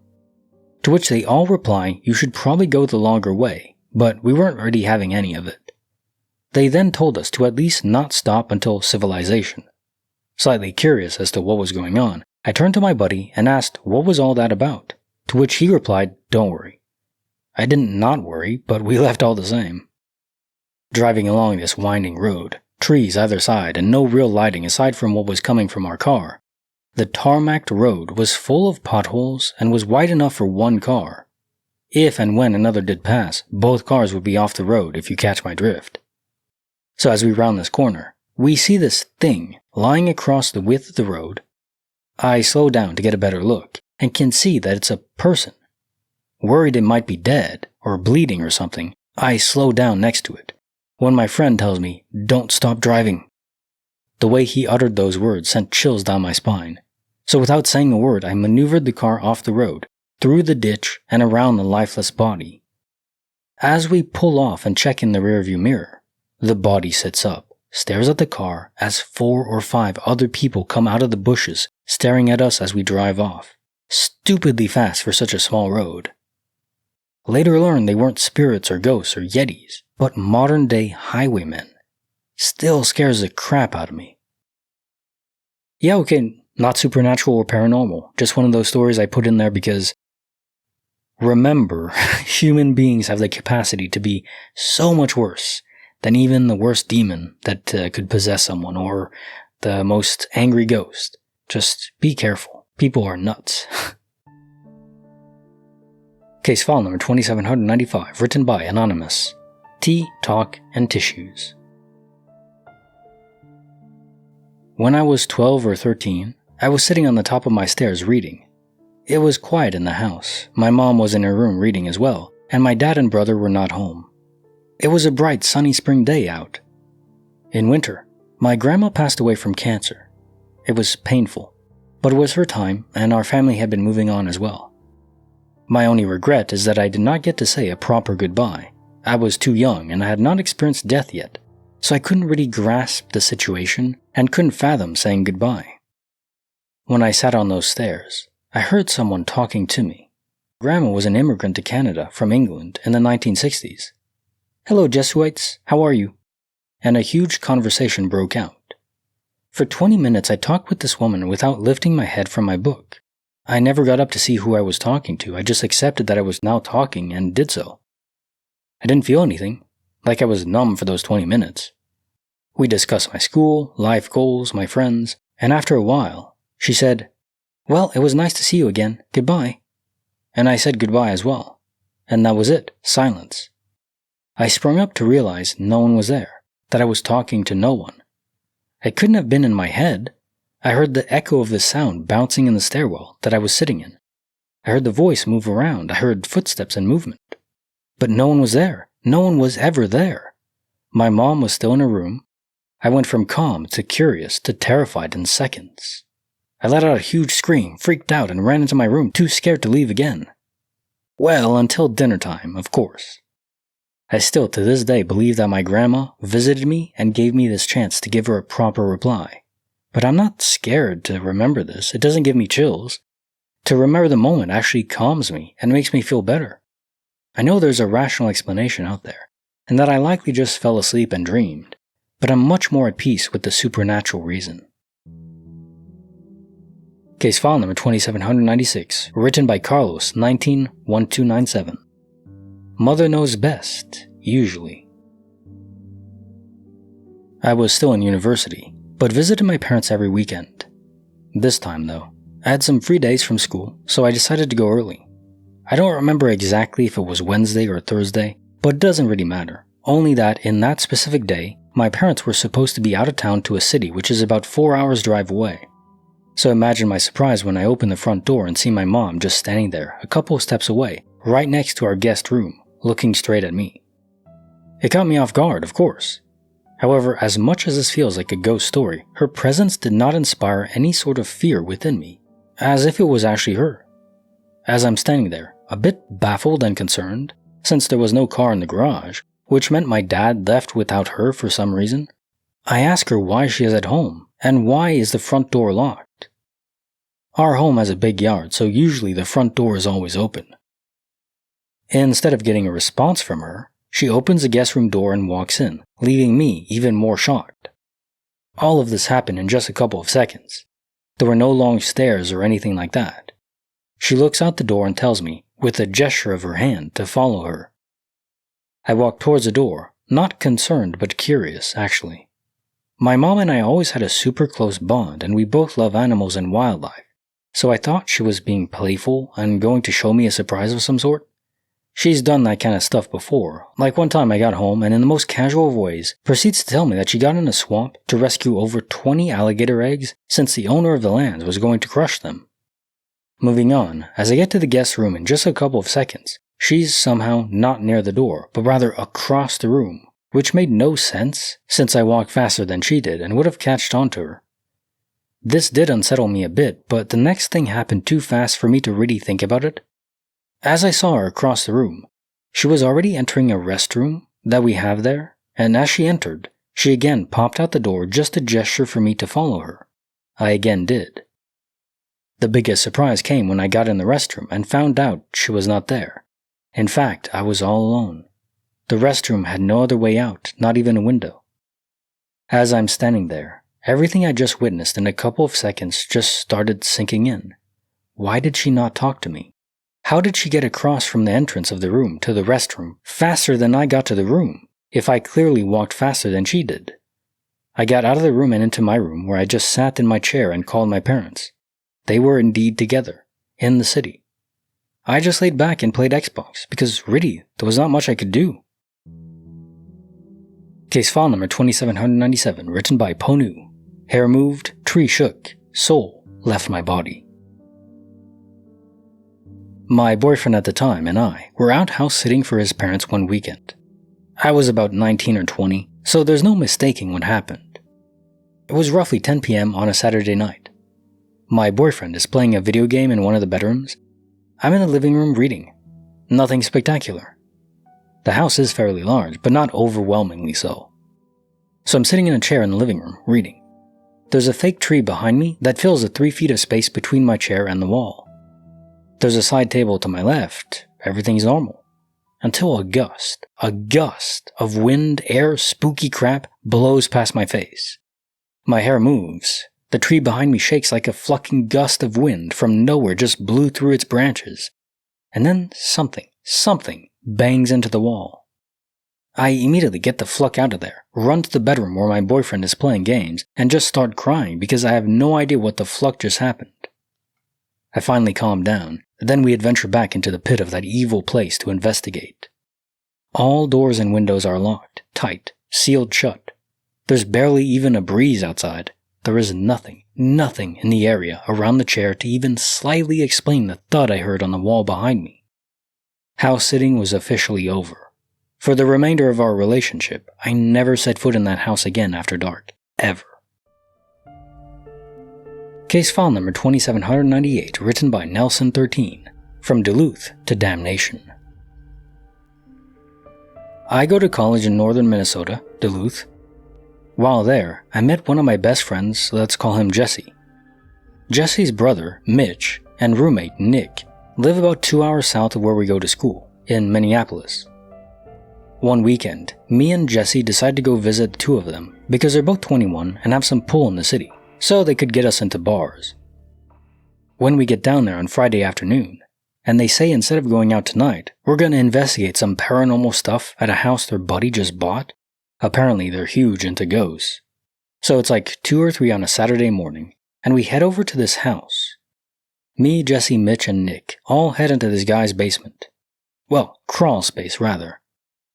Mitch pulls out this Ouija board and we all sit in the ground and place our hands on the piece. Nick asks, "Are there any spirits with us right now?" The board answers, "Yes." He asks, "How many?" It answers, 1. I ask, "What's your name?" It answers, "Nala." Nala. We are all extremely creeped out at this point, so we decided to call it quits, because it was working too well, and we had no idea what we were in for. We pack our things up and leave for Mitch and Nick's apartment. Alright, here we go. So we leave my friend's brother's friend's house, and go back to my friend's brother's apartment. Still following? At this point, it's about 4:30 in the morning, and Jesse's brother, Mitch, just making sure, has gone to bed. The only 3 people awake are me, Jesse, and Mitch's roommate, Nick. We decided, bad idea in hindsight, to get the Ouija board back out. We sit at their dining room table, place our hands on the piece, and Nick asks, "Are there any spirits here with us?" It answers, "Yes." I ask, "How many?" It says, 1. We ask its name, and it says nothing. So we start asking questions about us, to see how legitimate all of this is. Nick asks, "How many people using this Ouija board right now live in this apartment?" It answers, 1, which is correct. I ask, where are me and Jesse from? It answers, Duluth. Now we're getting a little freaked out, so we make the questions tougher. Having never met Nick before, me and Jesse took our hands off the piece and had Nick ask it questions about the two of us, because there'd be no way to fake it. I go first and have Nick ask the names of my 2 best high school friends. This is where it gets weird. Stay with me. The board answers, Mike Wackles and Tyler Baldwin. Nick's never met them. I never told him anything, but the board got it completely right. Jesse's turn. Same question. It answers Greg Flickinger and Dexter Mudgett. Totally correct. Nick gets up from the table, me and Jesse sit down, and ask the same questions for a 3rd time, about Nick's best friend, Walker. It answers right, of course. We decide to make the questions a little tougher. We have Nick use the board by himself again, and he asks a complex question about our group of friends in college. In Cody and Jesse's group of friends, what's the name of the kid who thinks everybody likes him, but really nobody can stand him? It answers, Tyler Hodge. Nailed it. There's no pauses between questions and answers, no spelling errors, it's too goddamn real. So we take it to the toughest level we know how to, by writing down something on a piece of paper in a different room and asking the board about that. Jesse goes first. Me and Nick are at the table. I say, Jesse is in the bathroom writing down a number on a piece of paper. Go in, find out what it is, then come back and tell us. Something's different this time. There's no immediate answer, as if the spirit itself is going into the bathroom to find out. Another thing to add, Mitch and Nick have 2 of the most timid dogs I've ever met. When the spirit went into the bathroom, the dogs ran in there and started raising hell so loudly at Jesse, it was unbelievable.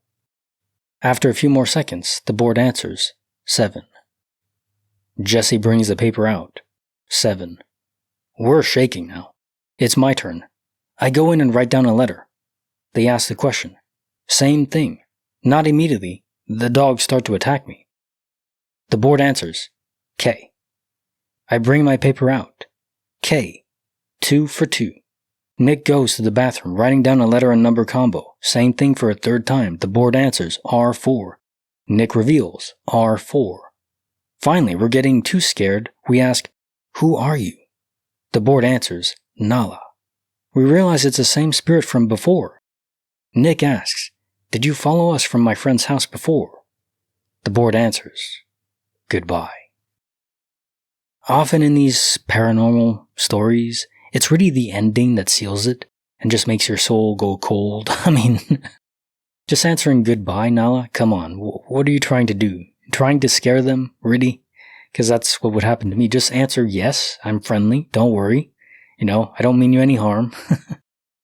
It's even worse if a ghost or spirit can follow you from a different place, if they're not tethered to a location. I mean, normally that is the case, but in this case, it can move around and even know information. Well, it's not like they could just go to a computer and Google it, right? They had access to information that exceeds the boundaries of their locality. It's like they could peer into your mind, read it like a book.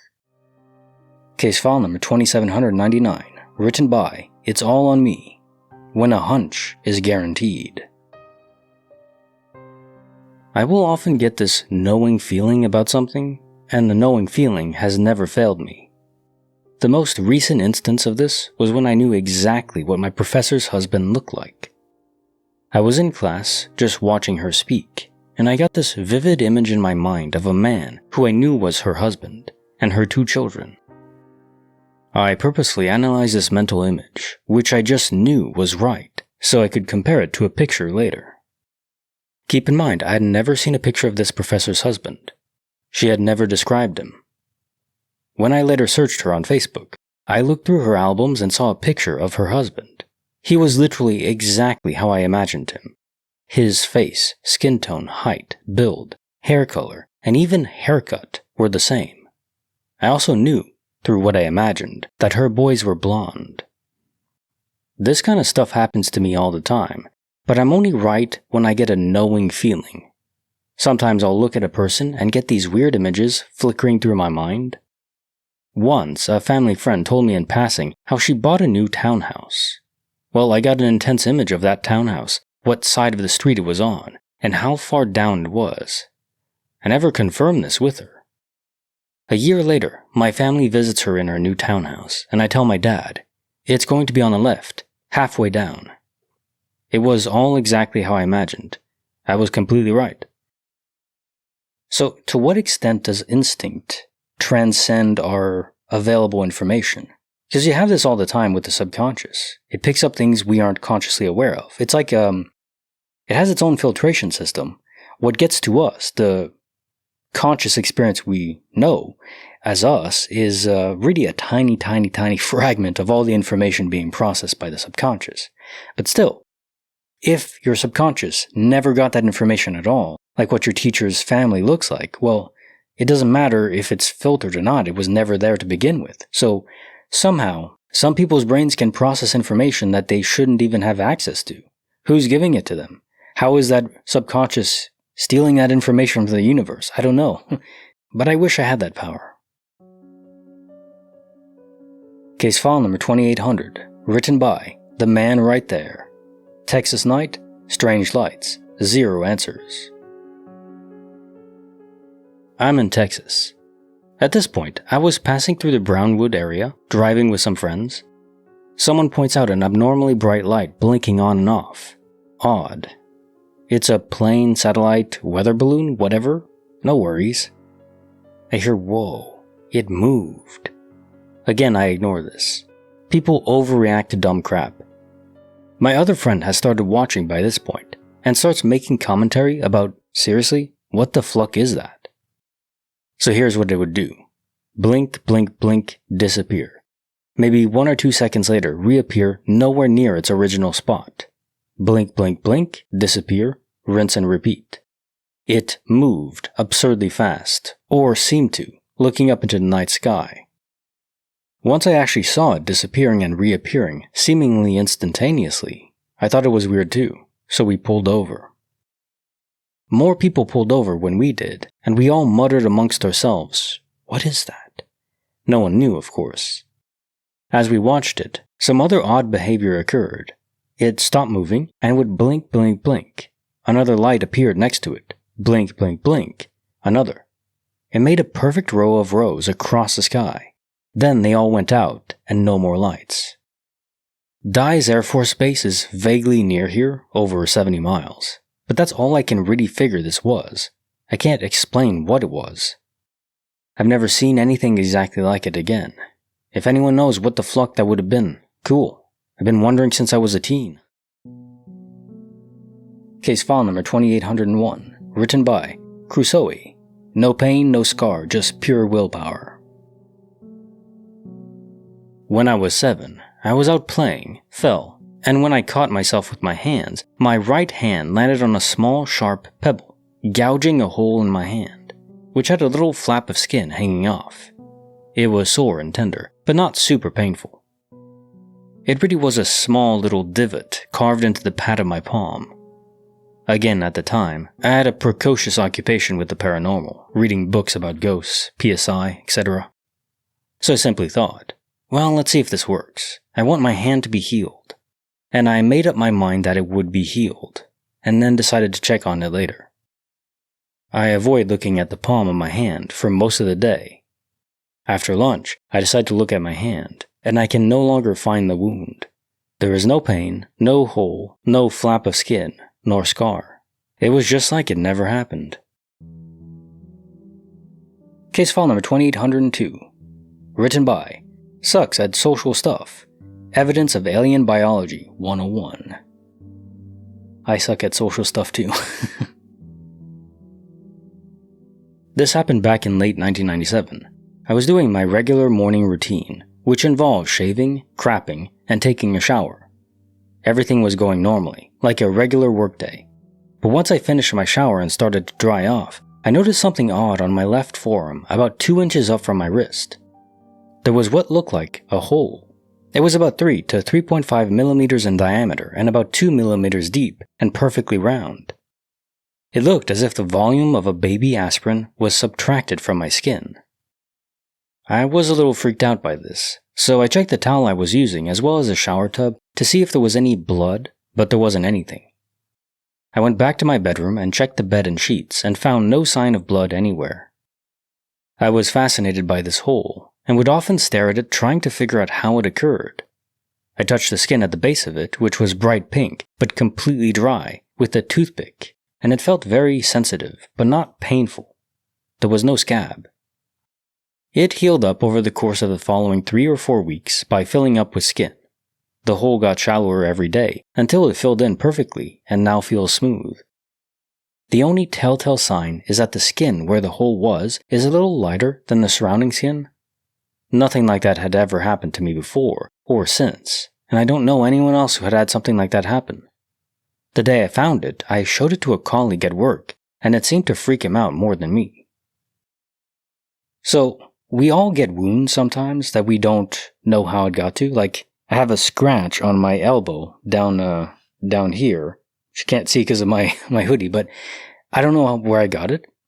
It doesn't hurt until you look at it and realize that it's there. It's almost like the wound materializes from the ether, like the universe programs it in only when you see it. But it is a normal, I'm sure it's just something that I banged my elbow somewhere or scratched it from a stick. I don't know. I doubt it's aliens. But in this case, if the wound is so, it's almost like surgical precision, right? Now, I don't know if something was implanted or something was subtracted. Maybe you had an implant, you never noticed it. It was sealed over. Maybe they can heal it properly. And then they went to retrieve the data. They're studying us, like lab rats. I don't like the idea, but it does make some sense. Though then you ask the question, were they just in a hurry or something? Why didn't they reseal it properly? I guess at that point it doesn't matter if you find out, like what are you going to do?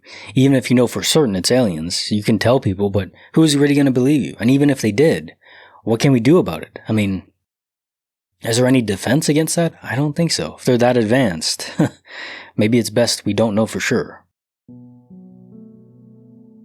Case file number 2803, written by Simply Billy. The Candle and the Speech. I walked into my room towards my computer, which was playing music. Then, out of nowhere, it's like I blacked out, moved back like an inch, and the music went back a few milliseconds. Like I went back in time a few milliseconds. Second event is at my uncle's funeral. While my mom was giving her speech about my uncle, I noticed the candles up on the side of the stage. There were 3 candles all lit at the same time, but only 2 of them had actually melted at all. One candle didn't melt at all until my mom finished speaking, and then it started melting like the rest. My uncle is my mom's brother, if no one could figure that out. Few other random ones like footsteps at night, on the wooden floors in my house, when no one is awake, etc. Case file number 2804, written by Zombie Cat 2001. I blinked. It got closer. When I was young, I would see faceless, formless people peeking around corners and looking at me until I turned my head to look at them. I only ever saw them as a blurry outline in the periphery of my eyes, but their movement and shape were unmistakably humanoid. This would happen often. However, I noticed a lot more when I was alone. One day I decided to play a game with one of them, who would duck away every time I looked. So I would turn away and try to catch it unaware as it began to peek back out again. Every time I looked away longer, it would get bolder, peeking out further and further until I could see a shoulder, a torso, a leg shuffle out. And eventually, it would step out entirely and watch me through the doorway. At this point, I smiled and knew there was no way it could hide in time, so I whipped my head across to look at it and saw something that resembled an emaciated flesh morph suit. I would rather put this down to active imagination because some things shouldn't be explained. Case file number 2805, written by Baldazer. The town was empty, except for him. One time, I was following my brother from our grandmother's house to his house. Simple road trip, right? He has GPS, I'll follow. It'll be cool. Little did we know, Tom decided we wanted to go through the creepiest small little towns. It gets about nighttime, and we start coming into this town, and we hadn't seen a car in about 30 minutes. I was getting sketched out. So we come into this town, and we don't really see anybody. We don't even see many lights on and stuff, except from the middle of town. Near the right smack middle of that town was a house with 2 police cars and an ambulance outside it. The vehicle's lights were on, no sirens though. I get more and more sketched the fuck out. Hadn't seen a single person, mind you. No one inside, no one outside, not even a driving car.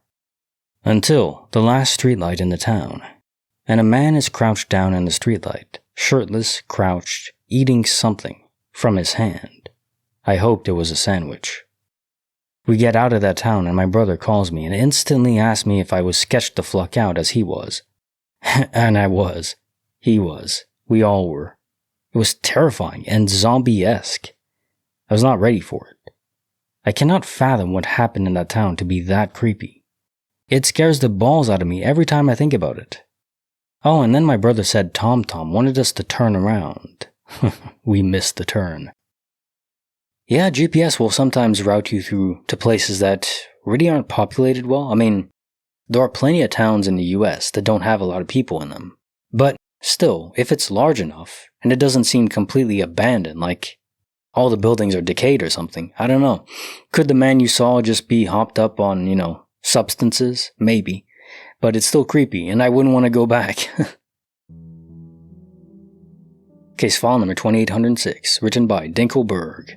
The doorbell at 4 a.m. I must have been 14 or 15, and I had a friend staying over. We were both asleep in my room, which was at the front of the house, so if I looked up out of my window, I could see the drive and the front door. I woke up and could hear the sound of someone on the stones surrounding our drive, walking around. I could tell it was not the time to wake up because it still wasn't too bright. I checked the clock and it was around 4:15 a.m. There weren't many stones outside that house. It was quite a small drive, and to give you a scale, I guess you could park an average car on those stones if it was paved, no more. I could hear footsteps on the phone for a good 10 minutes. At first I ignored it. Still half asleep, but I soon was listening intently. Eventually, I crept out of bed, friend still asleep, and moved over to the window, ready to peer out the window to see what was out there. At that moment, the doorbell went, which at the time roared through the sleeping house. I knew this was my opportunity, so I stuck my head through the curtains and had a clear view of my whole drive, including the stones only way out of the drive to join the road. Despite not being the biggest drive, it would have taken a couple of seconds to press the doorbell, turn, and run and hide somewhere off the drive. Certainly not as long as it would have taken me for me to move my head a few inches forward. Still, no one was there. I could still hear the doorbell in my head. It was crazy loud in contrast to the silence before. No one else got up to check the door. My friend didn't even stir. Case file number 2807, written by Kat Armstrong. Lost in a forest right next to home. Delivering flyers with my parents, maybe 7 years old. One weekend went to someone else's neighborhood for a little extra cash and ended up in a beautiful street I'd never seen before. One whole side of the road was thick forest with the biggest trees I'd ever seen. The other side was upper middle class houses gently sloping up a hill to a dead end, but it was a forest that caught my eye. Threw the flyers onto the ground and explored the woods for about 5 minutes, following a trail, until the folks called and we moved to the next street and the next after. I asked my folks where that street was with the forest so I could bike to it, as it was pretty close to my house. They had no idea what I was talking about. Lived in that area for the next 10 plus years and knew every corner of it, but never found that street again. Yeah, that forest leads to something magical, I have no doubt about that. Why did it appear to you, and is it a forest just trapped in a different pocket dimension or a different universe that you can't access? Why would it be materialized just for you though?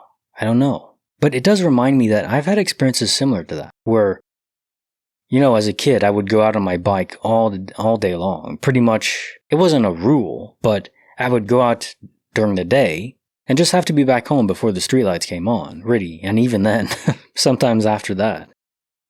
So I would explore all around, and sometimes I found places that I never could find again. Now, I don't know, it might just be my kid memory, I just forgot where it was, but sometimes, especially if it's close by where you live, start to question things. Case file number 2808, written by M. Palacios 11. Broke my leg, but not my luck. In November 2007, my senior year of high school, I was leaving my friend's house, driving home, about a 5-mile commute. It was about 1 a.m. I was driving home, sober, because my mom wanted me home, and since she never gave me a curfew, I figured I would respect her request. As I am about a mile away, a truck with its high beams gets right on my butt. I'm doing 45, the speed limit. There's not much of a shoulder, but as I attempt to move over, he slams on the gas and passes me. Total badass. All of a sudden, he stomps on the brakes. I had little time to react. I could either slam into a guardrail on the right side, or swerve across the oncoming lane and into the opposing shoulder. I chose the last option. Thankfully, there were no cars. I made it successfully over to the shoulder, still doing about 30 miles per hour, when I noticed a dried-out creek ahead. I maybe slowed to about 20, but I wound up colliding into the concrete wall that was at about a 75-degree angle in my little 1997 Saturn. Upon colliding, the airbags deployed, and I heard what sounded like a gunshot. I later learned that that was the sound of my left femur breaking. On top of that, I looked down and saw my right foot facing left, ankle broken in 5 places. My left wrist broken, and my nose also broken. Upon a solid 15 minutes of yelling for help, I tried a few other, lame, tactics to get out of the car. Bad idea with broken limbs. My door was jammed and would not open. I reached everywhere my body would let me try to, in an attempt to find my phone. It was sitting on the cup holder before I crashed, so it could have gone anywhere. I reached around the back seat with my one good limb and found my camera, and tried to take pictures of the street to get someone's attention with the flash. Car horn didn't work. Then, I grabbed a fold-up chair that was also on the back seat and tried ramming the window. Why? I also tossed a few coins out to try and listen for water to see if I was at risk of sinking. November in Texas equals no chance of water. Between all this, I keep thinking my phone will turn up. No luck. Anyway, I did a repetition of these things as well as shouting, asking for help from God, and crying the manliest tears. At around the 3 a.m. mark, I tried flashing my lights, when I realized that my lights never turned on. It occurred to me that my battery probably got flucked. I break off the rearview mirror to make one last attempt to search for my phone, and decide that it's time to just sleep this out and solve this in the morning. Later learning that with all the blood I had lost, sleeping would have been the worst thing to do at that time. I lean my chair back and laugh at the fact that while nothing has gone my way in the last 3 hours, my seat can still lean back. I make one final attempt to open the door, put my jacket over my eyes, and begin to fall asleep. Here's where it gets relevant. I had a dream. In my head, this dream lasted a good 10 minutes. I watched myself experience the entire accident, all the way up until I had fallen asleep. I saw a light bulb go off in my head, where I then picked my butt up, reached underneath, and pulled my phone out of my butt. Kidding. In the dream, I actually picked my butt up and pulled my phone out from underneath me. I immediately woke up and noticed only 1 minute had gone by. I proceeded to lift my butt, reach underneath, and recover my cell phone. I laughed at my inability to not check what was literally the closest spot to me, and stared at my phone in shock. I opened it up, flip phone like a boss, dialed 911, and put the phone to my ear. Then I heard a familiar beep, looked back at my phone and saw low battery, powering down. Before giving up hope, I remembered I had my phone charger in my console. I fished it out, and without thinking, plugged it into the outlet underneath my stereo. I plugged my phone in, powered it on, called 911, called my dad to let him know. A few funny episodes happened in there, but I'll spare them for the sake of getting the story over with. And was airlifted to the hospital where I recovered through the Thanksgiving break. Was homeschooled by one of my favorite teachers, wheelchaired around for a few months, crushed around school for the first week of February 2008, and was back on my feet shortly thereafter. All thanks to a quick dream What a great story of survival in desperate times after a crash like that. I mean, I've never been in a crash. Well, I was in a crash. It was at a stoplight and someone rear-ended us. I was with my mom at the time. It was a very, very low-end crash. Even then, though, it still hurt my neck. It's amazing. And if you're going fast enough, damn. But you saved yourself with the dream, and really I think this probably isn't a glitch. I mean, maybe a guardian angel was involved in feeding you the information in your dream, but it could just be your subconscious that gave you the information in dream form. Now, you do wonder, why is the subconscious so finicky and, giving you the information? Just give it to me. I don't have to go and dream, right? Just tell me where it is. Oh, it's right underneath me. Okay, thank you. Thank you, brain. But no, you had to dream to get it, and you did. You saved yourself. Probably. Really good. Well done. Case file number 2809, written by Anonymous. Golden Retriever's Warning. I was 12 years old, had just gotten off the bus from school, and really had to pee. I ran into my house and went straight to the bathroom. I was the only one home, which wasn't totally uncommon for this time of day. However, my dad's landscaping business operated from a building in our backyard, and so sometimes he would be home, but today he was on a job site. So anyways, here I am peeing and my golden retriever starts to bark in the kitchen. She typically did this when someone pulled into the drive, so I hurried out of the bathroom to see what the deal was. However, when I walked to the kitchen, she wasn't barking out towards the yard. She was barking into the next room over, the dining room. So I slowly leaned around the corner and just got a glimpse of the back of someone's leg before they walked away and I couldn't see anymore. I flipped, grabbed the cordless phone and my dog, and hightailed it out of the house into the backyard. I called my dad, who was luckily only a few minutes from home. He called the police and they searched the house and neighborhood. I had an open view of all the exits of the house and saw no one leave, but they never found anyone. Case file number 2810, written by Bill Nidus. Smarties versus Physics. My friend and I found ourselves in the back of his older sister's car, caught in that familiar limbo of youthful anticipation. We were trying to decide if Chuck E. Cheese's would still be open late enough for us to grab a meal elsewhere first. It was a kind of typical high school fun that involved nothing more complicated than sharing a bag of Smarties we'd brought from his house. The air was filled with casual chatter and the sweet, powdery scent of candy. We were jokingly tossing Smarties at each other, a harmless game to pass the time. I remember dodging one in particular, a reflex more than anything. The car windows were undeniably closed, yet, to our utter astonishment, the Smartie sailed right through the glass as if it weren't there at all. I stared in utter disbelief, my eyes glued to the trajectory of the small candy. Then I looked at my friend, whose wide eyes mirrored my own amazement. We both distinctly witnessed the Smartie pass through the window as if it were nothing but air, landing with a soft thud in the parking lot outside. Even now, years later, I have absolutely no logical explanation for what we saw.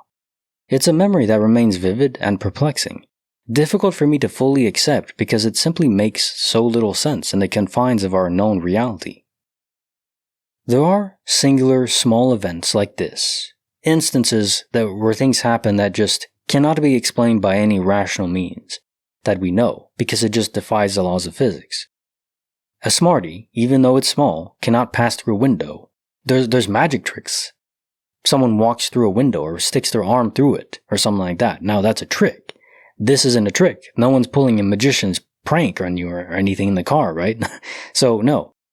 The Smartie phased through solid matter. Now maybe there's some amazing way to do this with technology, but you don't have any advanced alien technology or anything like that to phase through solid matter. So it's just an instance of the laws of physics not working for some reason in that rare event. It makes you wonder, scientists studying the laws of physics, how often do they see this? Do they ever see this, where the laws of physics simply aren't working, even when being observed directly? I mean, we have weird things that go on, but they're replicable, like the double slit experiment, where light is both a wave and a particle, but when you observe it, the waveform collapses and it becomes a particle with a discrete energy. That it's not observing, it's not the observer, it's not like consciousness that does it, it's just anything interacting with it collapses the waveform. And this is true for anything, not just light. But it's just easier to test with light. But you can observe that, replicate it, it always works. The laws of physics we have should always work because when we test them, it always works. So why in these rare instances where it can't be replicated do they fail? It's almost like someone was intentionally manipulating him just for you, for that instance. But why? Is it a prank by the simulation masters? Maybe. Because it just seems like if this was an error, we would detect them here and there, like scientists studying the nature of reality would see it, right? Case file number 2811, written by Bioya, Secrets of Doctor and Nurse. When I was a little kid, we moved to an older house in the country, and there was a little old detached single-car garage with no power to it. Apparently it wasn't structurally sound, and my parents told me to stay out of it because my father was going to tear it down as soon as he could. One afternoon, I was playing outside, and I went into the garage to see if anything was in there. There was really nothing to see at all, but as I stood there, I heard voices. I strained to hear, but could only faintly hear them. I remember hearing a man say something like, "Is he ready, nurse?" and a woman saying, "Yes, doctor." I wasn't scared, but I couldn't figure out where the voices were coming from. I stepped outside the building, and it was either in fall or early spring because I recall I had on a little brown jacket. The wind was blowing lightly, and I wondered if I was hearing a television or radio, but I couldn't hear the voices outside the building. I went back inside and listened closely, and again I could faintly hear the two of them talking. I was more puzzled than scared, and I went into the house and told my mother I heard someone talking in the old garage. She dismissed it and told me to stay out of there.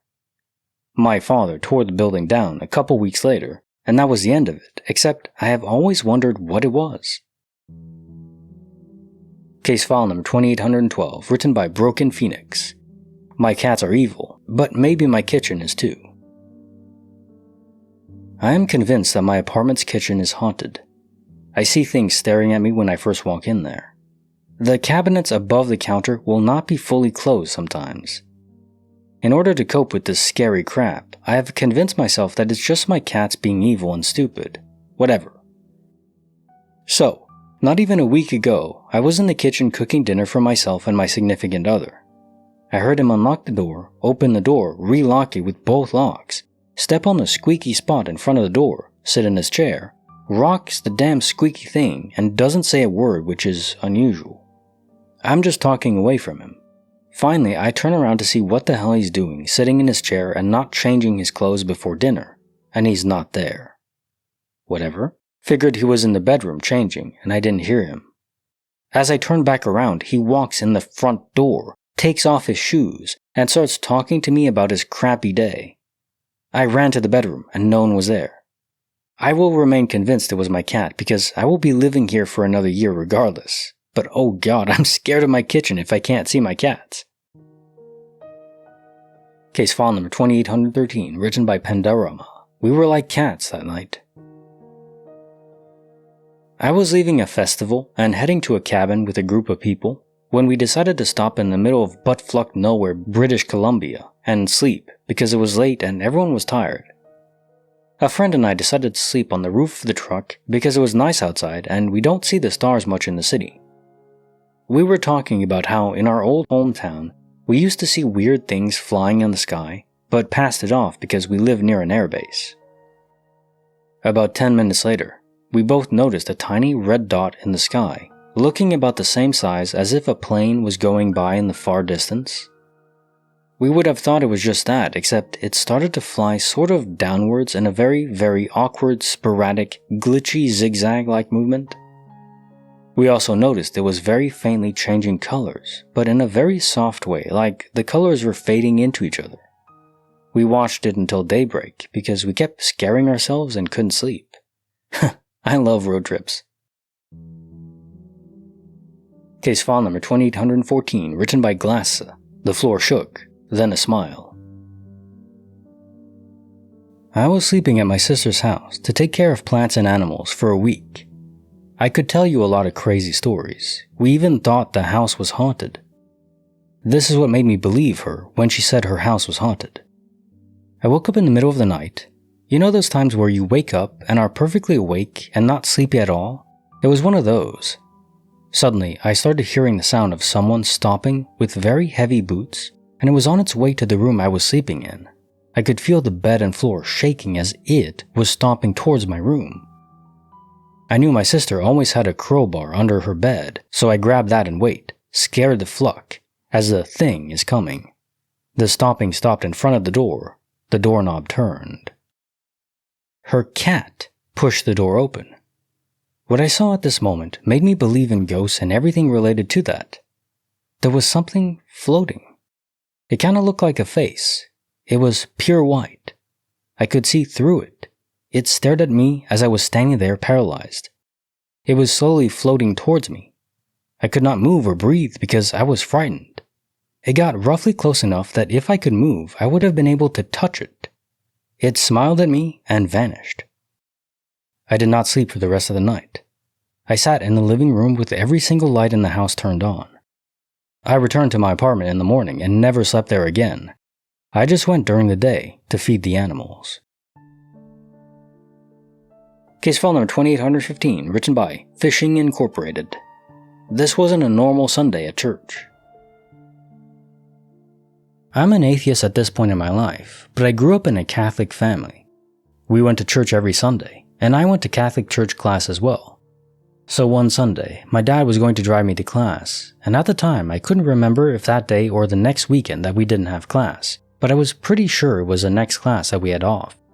So he drove me to the church, dropped me off and left.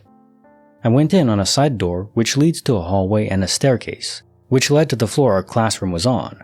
So I started up the stairs, and as I was going, I could hear a dull murmur of a bunch of people talking. Like I couldn't hear what anyone was specifically saying, but I could hear people chatting and responding to each other. And I remember feeling relieved because I realized that I did in fact have class, and I must have been right and we had off class next weekend. So now I'm rounding the corner and making it up the last few steps, and exactly where my foot hits the top stair, that talking stops, like dead in its tracks. Just silence, and I froze in place. It was so quiet that my ears were now ringing, and I felt this stifling stillness and realized that I was completely alone in the building. My heart is pounding, and I can feel my pulse in my neck. I turned around and ran down the steps and the hell out of the building as fast as I could. I sat in the parking lot and called my dad to come get me. Case file number 2816, written by Anonymous. Strange Reflections and Vanishing Toys. Age 8. Living in a house we moved into that we weren't familiar with. It's late at night. Me and my brother are watching late night TV, and my parents are asleep. I walk into the kitchen from the living room to see if there's a snack, and I see my reflection in the kitchen window, but it looks very weird. I freeze and just stare. I call my brother and ask him to come look, without me looking away. He comes and looks at the window with me, and I just raise my arm and wave at my reflection. It waves back. I put my hand down, my reflection still waves at me. Then it stopped and put its hand down. My brother tried it, but it doesn't work for him. We turned on all the lights in the house and locked every door. Next morning, Mom asked us if we went outside, because the dog's chain was pulled through the kennel fence and hooked on his collar. We have no idea. Later in the same house, after coming back from a family trip, we had toys from the airport. They are little plastic planes that you hang from the ceiling by a string, turn on the motor, and they fly in circles at fast speeds. Mom tells me to not leave it going and leave my room on the second floor. I do anyways. She tells me to go upstairs and turn it off. I go back upstairs and see the plane is gone. I can't find it anywhere at all. A month later, find it in a tree 3 miles away, 80 feet up in the air, tied to a branch. Years later, after moving from that house, a teacher of mine moved in and told me a weird story that happened to him at the house over the weekend. His kids were coming down for Thanksgiving and were supposed to show up Wednesday night after driving 4 hours from the airport. They are woken up at like 11 p.m. by hearing laughter and giggling and jumping on their backyard trampoline. Teacher thinks it's from his kids, sees them the next morning at breakfast, mentions, "Heard you guys jumping on the trampoline last night. You had a lot of fun?" His kids look at him and tell him that they didn't get in until 3 a.m. because their plane got delayed, and they snuck in and went straight to bed.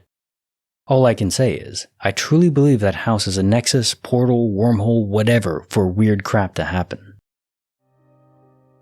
Case file number 2817, written by Yifa Fox. The town only had one track. My elementary school was next to the lone but active train track in our small farm town, and the playground overlooked it by maybe half a mile or so. Nothing scary, but it was close. One afternoon, during recess, I was being a kindergartner on the equipment and goofing around when the familiar horn tooted. I think trains are cool, so I'm excited to see it go by. The sound was already pretty loud, so I'm just waiting for it to show up. I hear another horn, louder, and figure it must just be behind the trees before the clearing where the school property is. Then I hear the locomotive, so I know it is very near, but I still don't see anything. I hear the horn again, even louder. I keep trying to figure out where it is at this point, because it's obviously moving. Then, in an almost movie-like scene, I hear the train going by, but there's nothing fucking there. I'm looking at the rest of the kids on the playground and none of them are fazed. I'm hearing the metal on metal, the chug, but no visual. Then the horn again, just as it would be if I was right there, and everyone turns and looks at it. I have enough time to look around the entire playground to see everyone staring towards the tracks for a few seconds before going back to what they were doing. The horn sounded again, where it was muffled only slightly by the fact that it was still moving forward.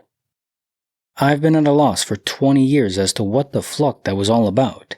Even just seeing the entire playground freeze to look, I remembered distinctly how it was very slow-mo-like, and then not react was entirely beyond me. I thought about it after growing up, trying to make sense of it, so I'm glad I finally had a reason to tell it here. So are we talking about a train that was occupying a different universe? Only the sound rippled over to this one. And your other classmates did hear it too, so it was there, the sound was there, just you couldn't see the train itself. And it's not like it could be a different track, there was only one. Unless someone was pranking you, like having a recording somewhere, but that doesn't seem likely. Case file number 2818, written by Sugar Fiend, Council of the Crow. In my childhood home, we had a huge backyard with the kitchen window overlooking it. One day, in the middle of the afternoon, I looked out to see a giant, and I mean huge, crow standing in the middle with a flock of little birds surrounding it. The weird thing is, these were all different species, native to the area. So like robins and whatever else those little brown birds are. They weren't still or anything, they were twitching about like birds do. But it looked like this crow was holding court or they were having some kind of bird meeting. Anyway, as a kid, I couldn't just stand and watch anymore, so I ran out there breaking up this bird conspiracy like violating their constitutional right to freedom of assembly.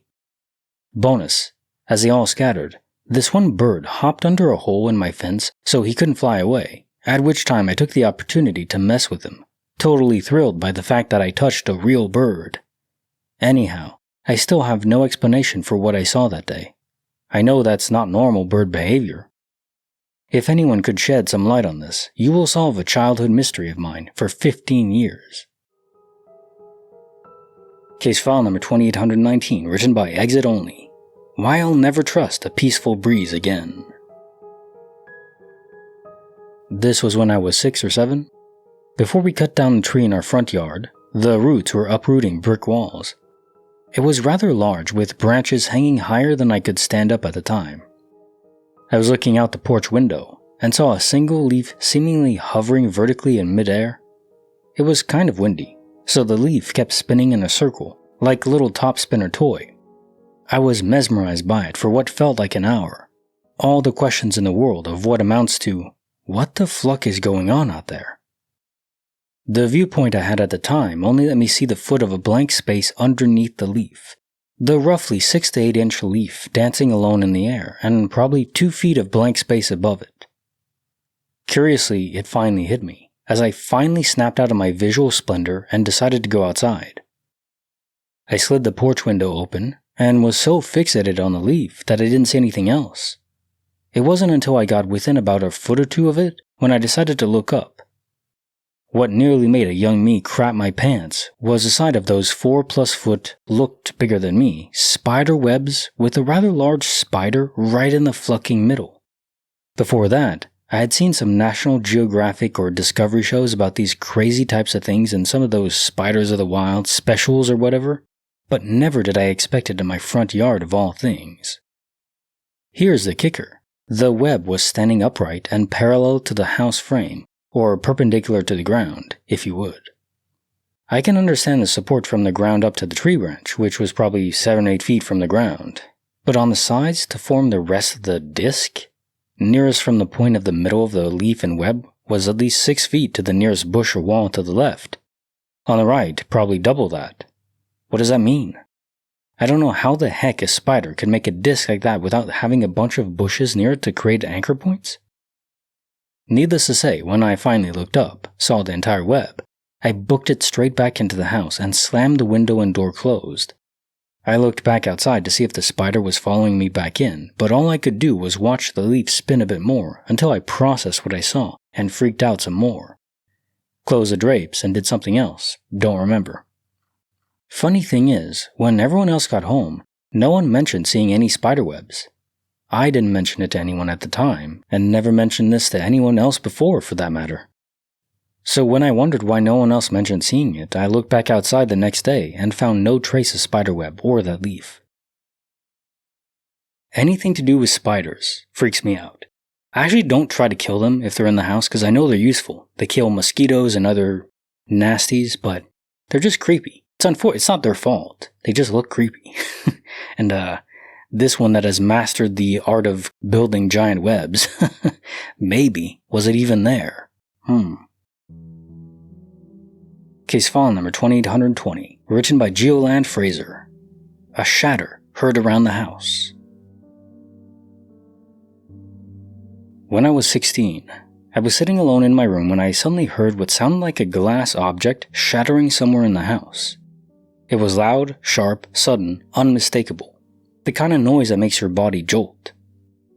My parents ran upstairs, panicked, asking if I was okay and where it came from.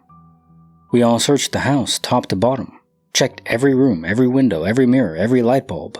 Nothing was broken, no shards, no cracks, no trace of anything out of place. We even asked the neighbors in the twin house next to us. Our homes were physically connected and the walls were thin, so sound carried very easily, if they'd heard anything. They looked confused and said they didn't hear a thing. We eventually just gave up, called it weird and moved on. Every so often it comes up in conversation and we all say something like, seriously, what was that?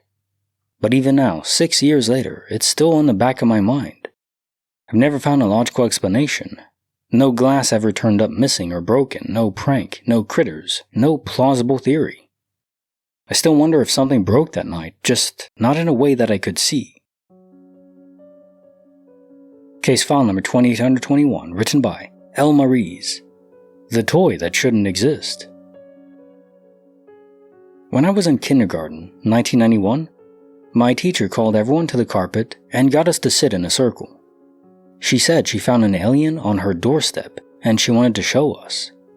She made a big production about how we had to be quiet so as to not scare it. So she goes to her desk and pulls out something. It was a tiny UFO, very stereotypical looking round little thing, probably the size of a golf ball. She tells us all about how she found it and starts to pass it down the circle for us to look at.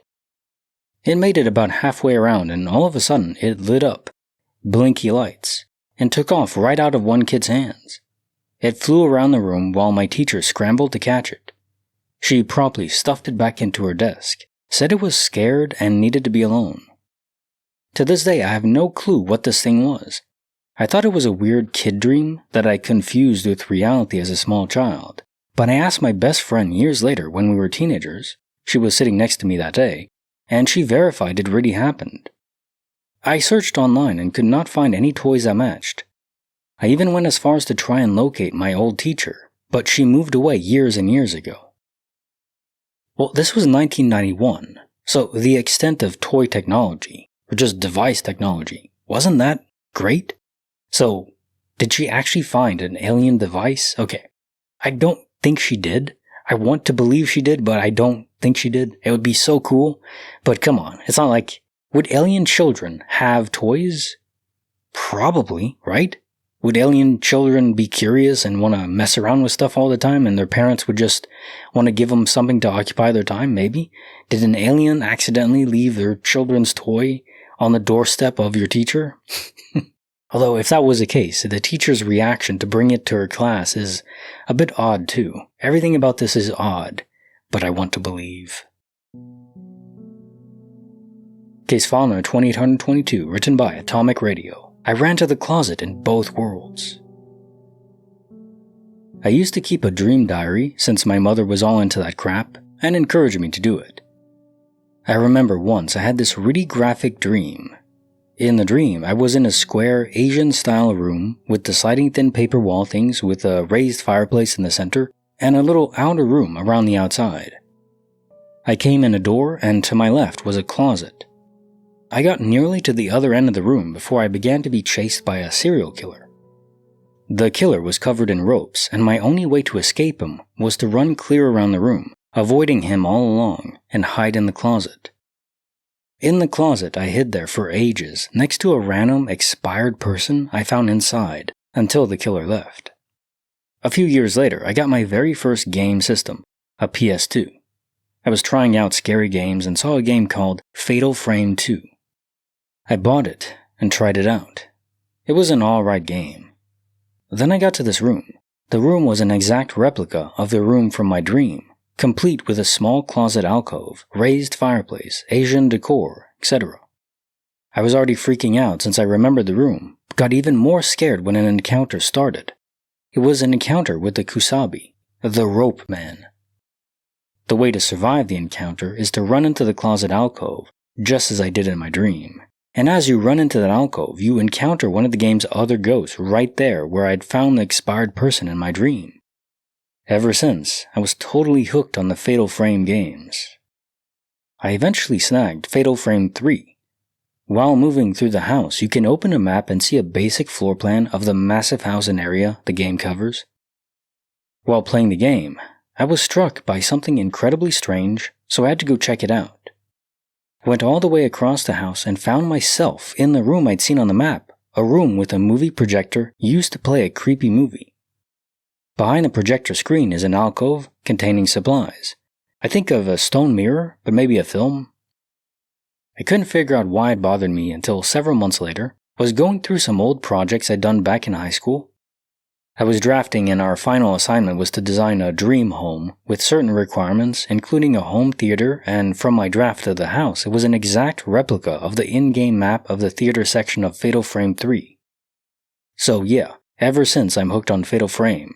But it feels weird being like, oh yeah, you saw your loved one's spirit the moment they died? That's cool.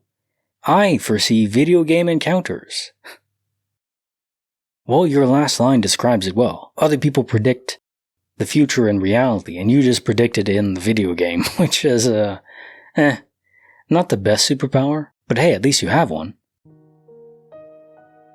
Case file number 2823, written by Ruka-Ide, The Lady in My Head.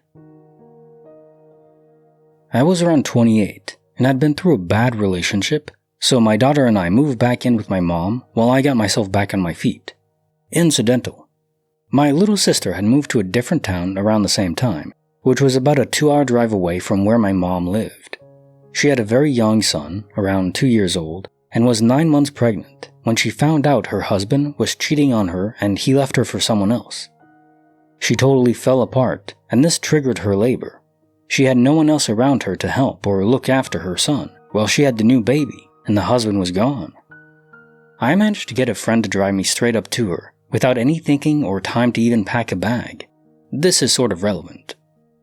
Luckily, my daughter could stay with my mom without any trouble, so I was able to go straight to my sister's and help with her son and be there for her too. Very long story shortish. I stayed with her for 3 and a bit weeks. I literally borrowed her clothes, not sure what I was thinking looking back, but luckily we are very similar sizes. And we managed between us a new baby, a little upset and confused 2-year-old, and a lot of crying and stress in general as she got her head around her husband leaving.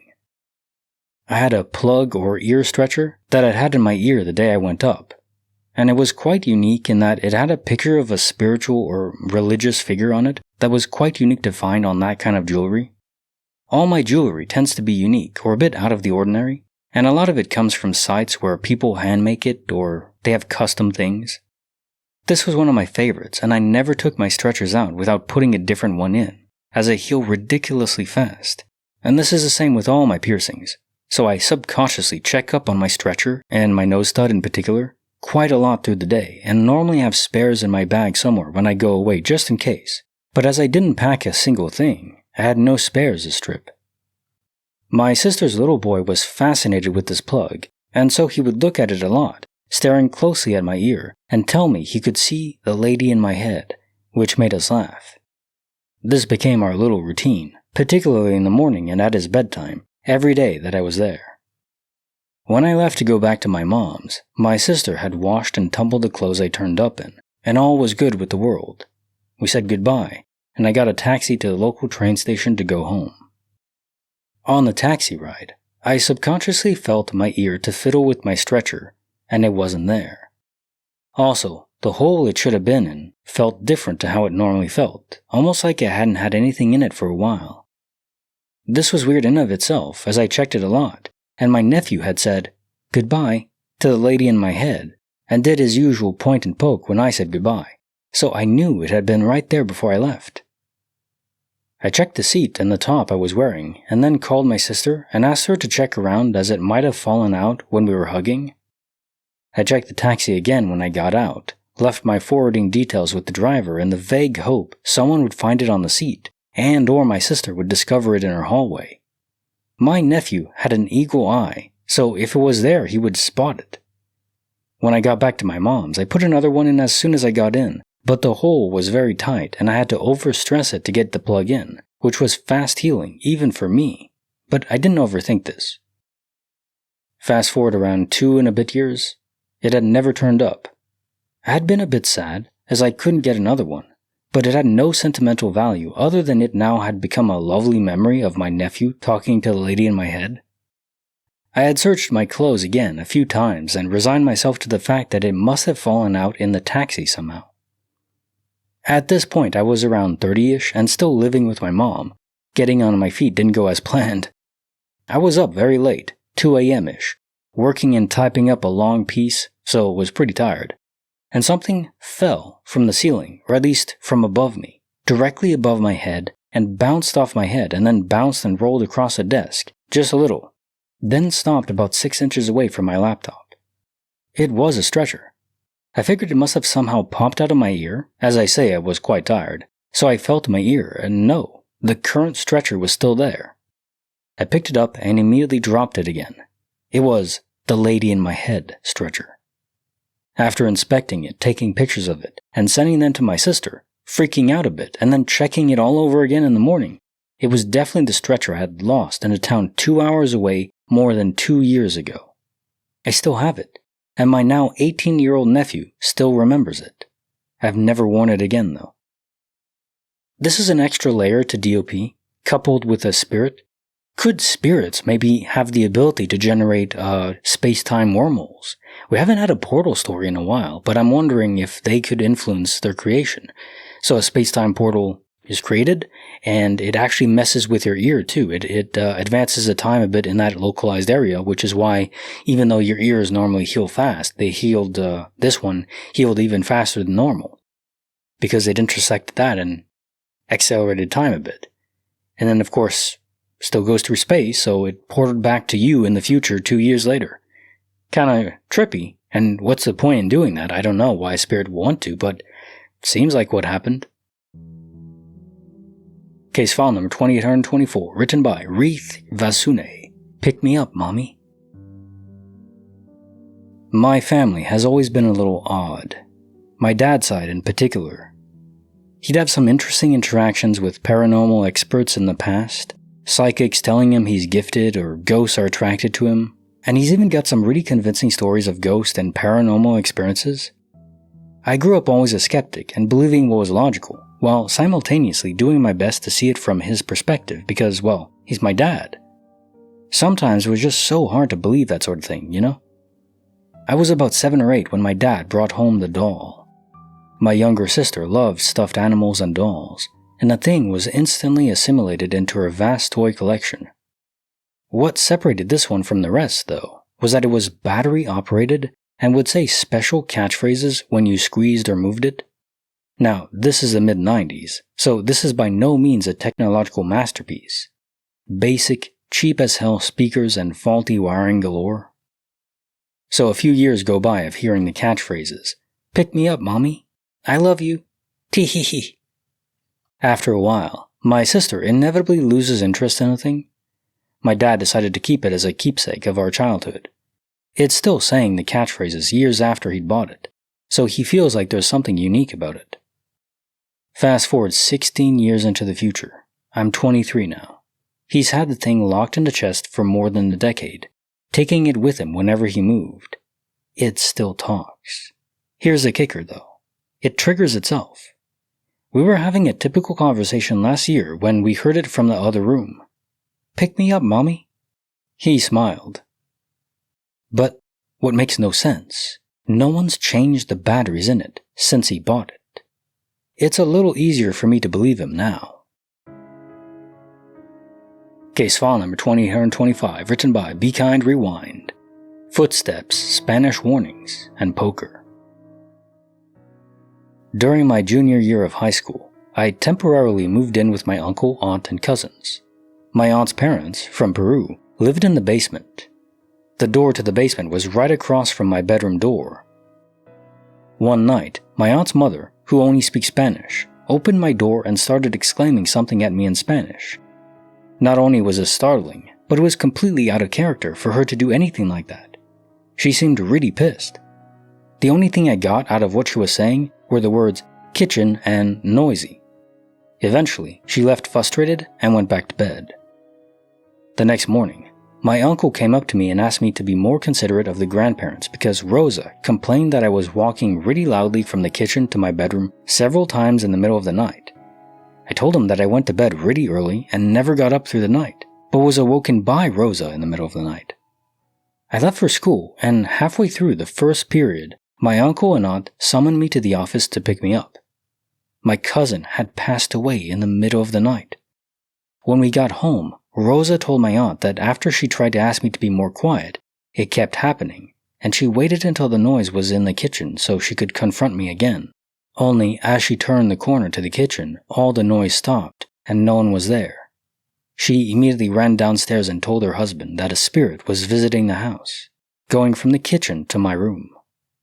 The last time my cousin visited, we stayed up late playing Texas Hold'em in the kitchen, and he slept on the floor in my room. Creepy. Case file number 2826, written by Shane of Fan. The Golden Mustache. I was 12 or 13 and was in the woods behind my house running around pretending like I was a ninja or army guy or someone with friends. Anyway, there's a rock cliff that is about 30 to 40 feet high. I start to climb it as I have before and get about a foot or two from the top. Then the rock I grab to pull myself up and hopefully to the top. The rock crumbles out and I start to fall. It's like slow motion feeling myself let go, and slowly the rock extends away. Just then, a hand grabs my arm and harshly pulls me back up. Standing before me is a guy in his late 30s. He has blonde hair and a mustache. He stares at me for a second or two without saying anything. I look down over the cliff. Damn, that would have hurt. And look back up and the dude is gone. The top is a clearing, so it's not like he hid behind a tree or anything. Anyway, I start to obsess over this. I tell my mom about it, and she thinks that how I describe the guy is weird. I ask why, and she tells me that when I was about 5 or 6, we went to the beach with my grandparents, aunt, and cousins. My cousins and I were in the water, and a bigger wave came and took me under. Now, I couldn't swim at all then. Even now I can sort of doggy paddle enough to not drown. My grandpa ran to me, but before he got there, I managed to somehow get up to the beach. My mom got there right after my grandfather and asked what happened. I told her that the wave came and took me under and the nice man pulled me out. She said she looked around, but no one was there, just her and my grandpa. She asked me what he looked like, and I told her he was older like her, she was in her late 30s, and had yellow hair and a mustache. This is just such a classic guardian angel story. Can a guardian angel choose his avatar? Does it have to be a human being he possesses, or can he manifest as, like when you're creating a video game character in an MMORPG, or any RPG usually, you can customize your appearance. This one wanted to appear as a golden paladin. Good choice, I say. Case file number 2827, written by and to me. A call, a feeling, and a dad who wasn't there. That day, I was at my house, a random Saturday. My dad had gone to work early, was driving a trailer, and had a long drive. Around 2:40 p.m., I'm lying down watching videos on my cell phone when a call comes in. Screen says, Dad. Normal response. Hello? Silence. Then a strange noise, like when you are between two radio stations. And then, his voice, but strange. As if it were more serious, as if it were very far away. Where are you? He told me, with a serious but nervous tone. At home. Why? You're sure? Yeah, what's up? And that was a signal. Literal, dry cutting. I will try to call again. Nothing. I sent a message. Not delivered. I thought, the sign on the highway must have been cut off. Unknown. 10 minutes later, the door rings. It's my dad, in a work uniform, sweaty, like he'd been driving all day. Because he was. I got angry and said, Did you call me a while ago? He looks at me confused. When? Well, not that long ago, 10 minutes. You told me, where are you? And then it was cut out.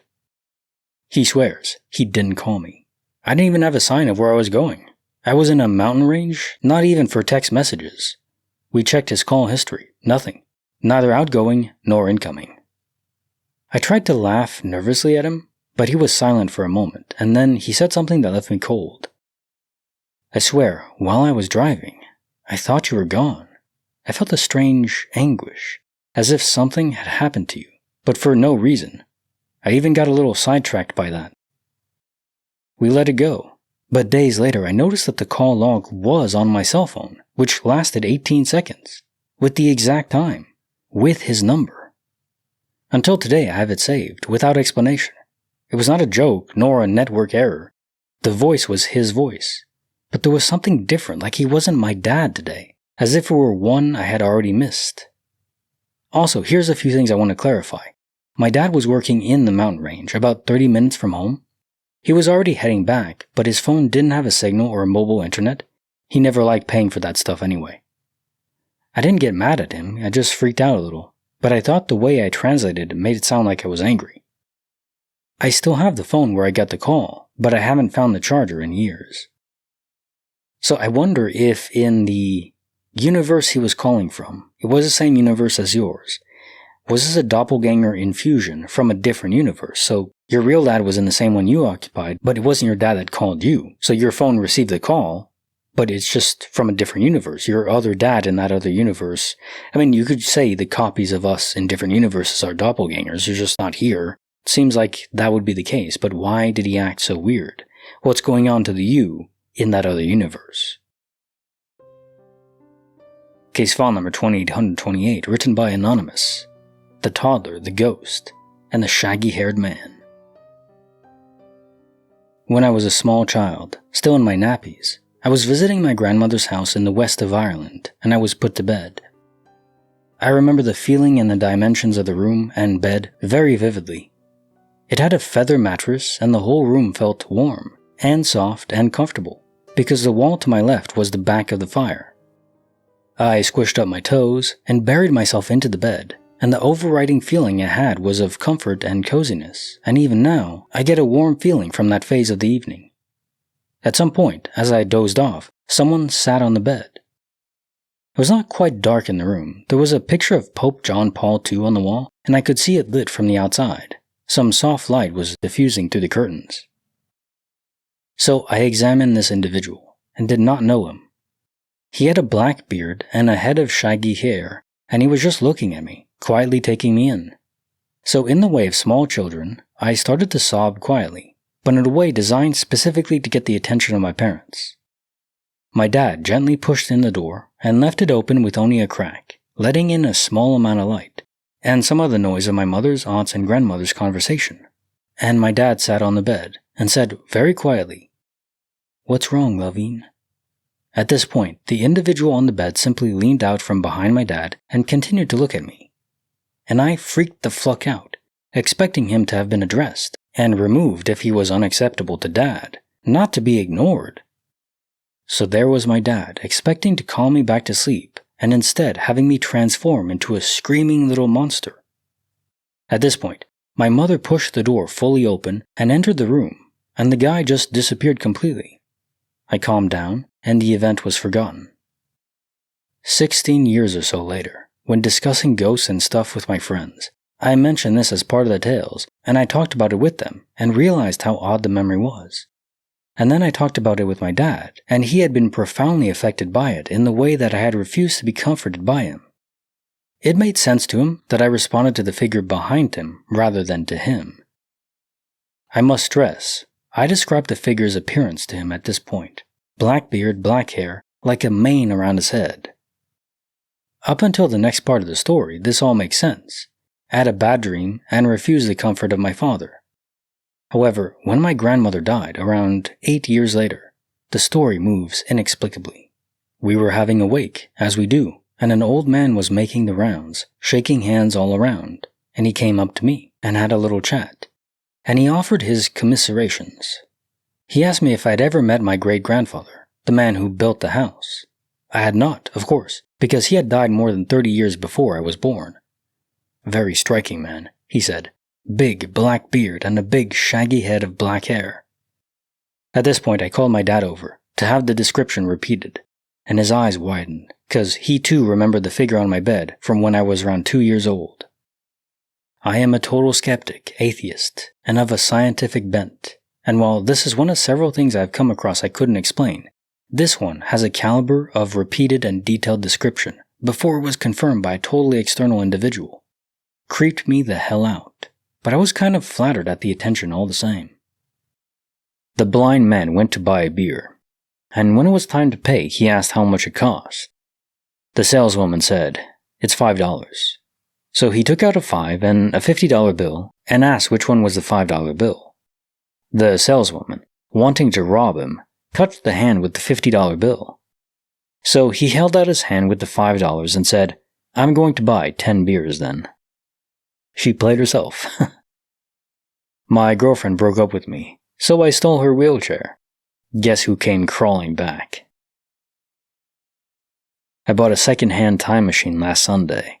They just don't make them like they're going to anymore. I married my wife for her personality. I didn't realize it came as a variety pack, and some days I'm lucky enough to sample all 6 flavors. The CEO of IKEA has become the Prime Minister of Sweden. He is currently assembling his cabinet. Might take a while, probably fragile too. My wife begged, "Please stop introducing our kids as your godson." I'm like, sure, as soon as he stops doing unhinged crazy crap that has me screaming, "My God, son!" My daughter came to me worried today and said, "Dad, I'm so worried. Did you hear about the bombings?" I replied, "Bombings?" She said, "Yeah, I ran." I replied, "Well, I would run too if bombs were falling." She gave me the coldest dead-eye stare. It was great. I'm sure it was. What do you think, Dave? Would you run too? Yeah. We watched a documentary about U-Haul last night on Netflix. My wife didn't think it was that interesting. Me, I thought it was genuinely moving. Terrible news. I caught the peekaboo virus. Ended up in the ICU. I got arrested today for walking out of a museum with a painting.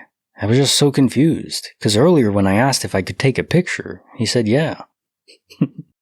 My cannibal girlfriend asked if I had anything we could make for dinner. Broke and a little embarrassed, I said, "All I have is ramen." She lit up and said, "Sounds great, I have that all the time." Had to pause for a second on this one. It is funny and gross.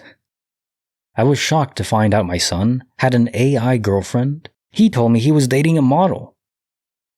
The man who came up with the concept of wind chill has died. He was 86, but he felt like 75. What do you call a flying nun? A bird, a plane? Nope, none of the above. I can't believe how hot it is today. It's so hot that my garlic had to take its cloves off. Imagine they could do that on their own. That'd be great. I hate peeling garlic, but I love garlic so much. My husband and I just had our 20th year anniversary. Now he's telling everyone that he has a 20-year-old wife. Well, he's not technically wrong. My wife found out I was cheating on her after she found all the letters I was hiding. She got mad and said she's never playing Scrabble with me again. I went out for a Chinese meal last night and chatted with the old waiter. He told me he lived in Japan during the war and had been a kamikaze pilot. His code name? Chow Mein. I said, "Wait, didn't kamikaze pilots sacrifice their lives?" He smiled and said, "Yes, but I was chicken Chow Mein." Why is Chuck Norris so bad at math? He knows no equal. I like that one. Good old Chuck Norris jokes never get old. Imagine being Chuck Norris, so iconic that literally everyone believes you're a god, pretty much. What a legend. My wife hid my prosthetics, and now I can't find them. I have to admit, I'm stumped. I told my son I built a model of Mount Everest. He asked, "Is it to scale?" I replied, "No, son, it is to look at." They smoke cannabis, overthrow the government, call it a haiku. What kind of doctor is Dr. Pepper? A physician, and he is the best doctor. Yeah. I saw this reel on Instagram of a lady that was over 100, a centenarian, and she drinks Dr. Pepper every single day because she's smart. Keep doing it. I asked my girlfriend if she would choose me in a room full of men, and what she did next gave me chills. She turned on the AC. I've begun to invest heavily in stocks, beef, chicken, and vegetable.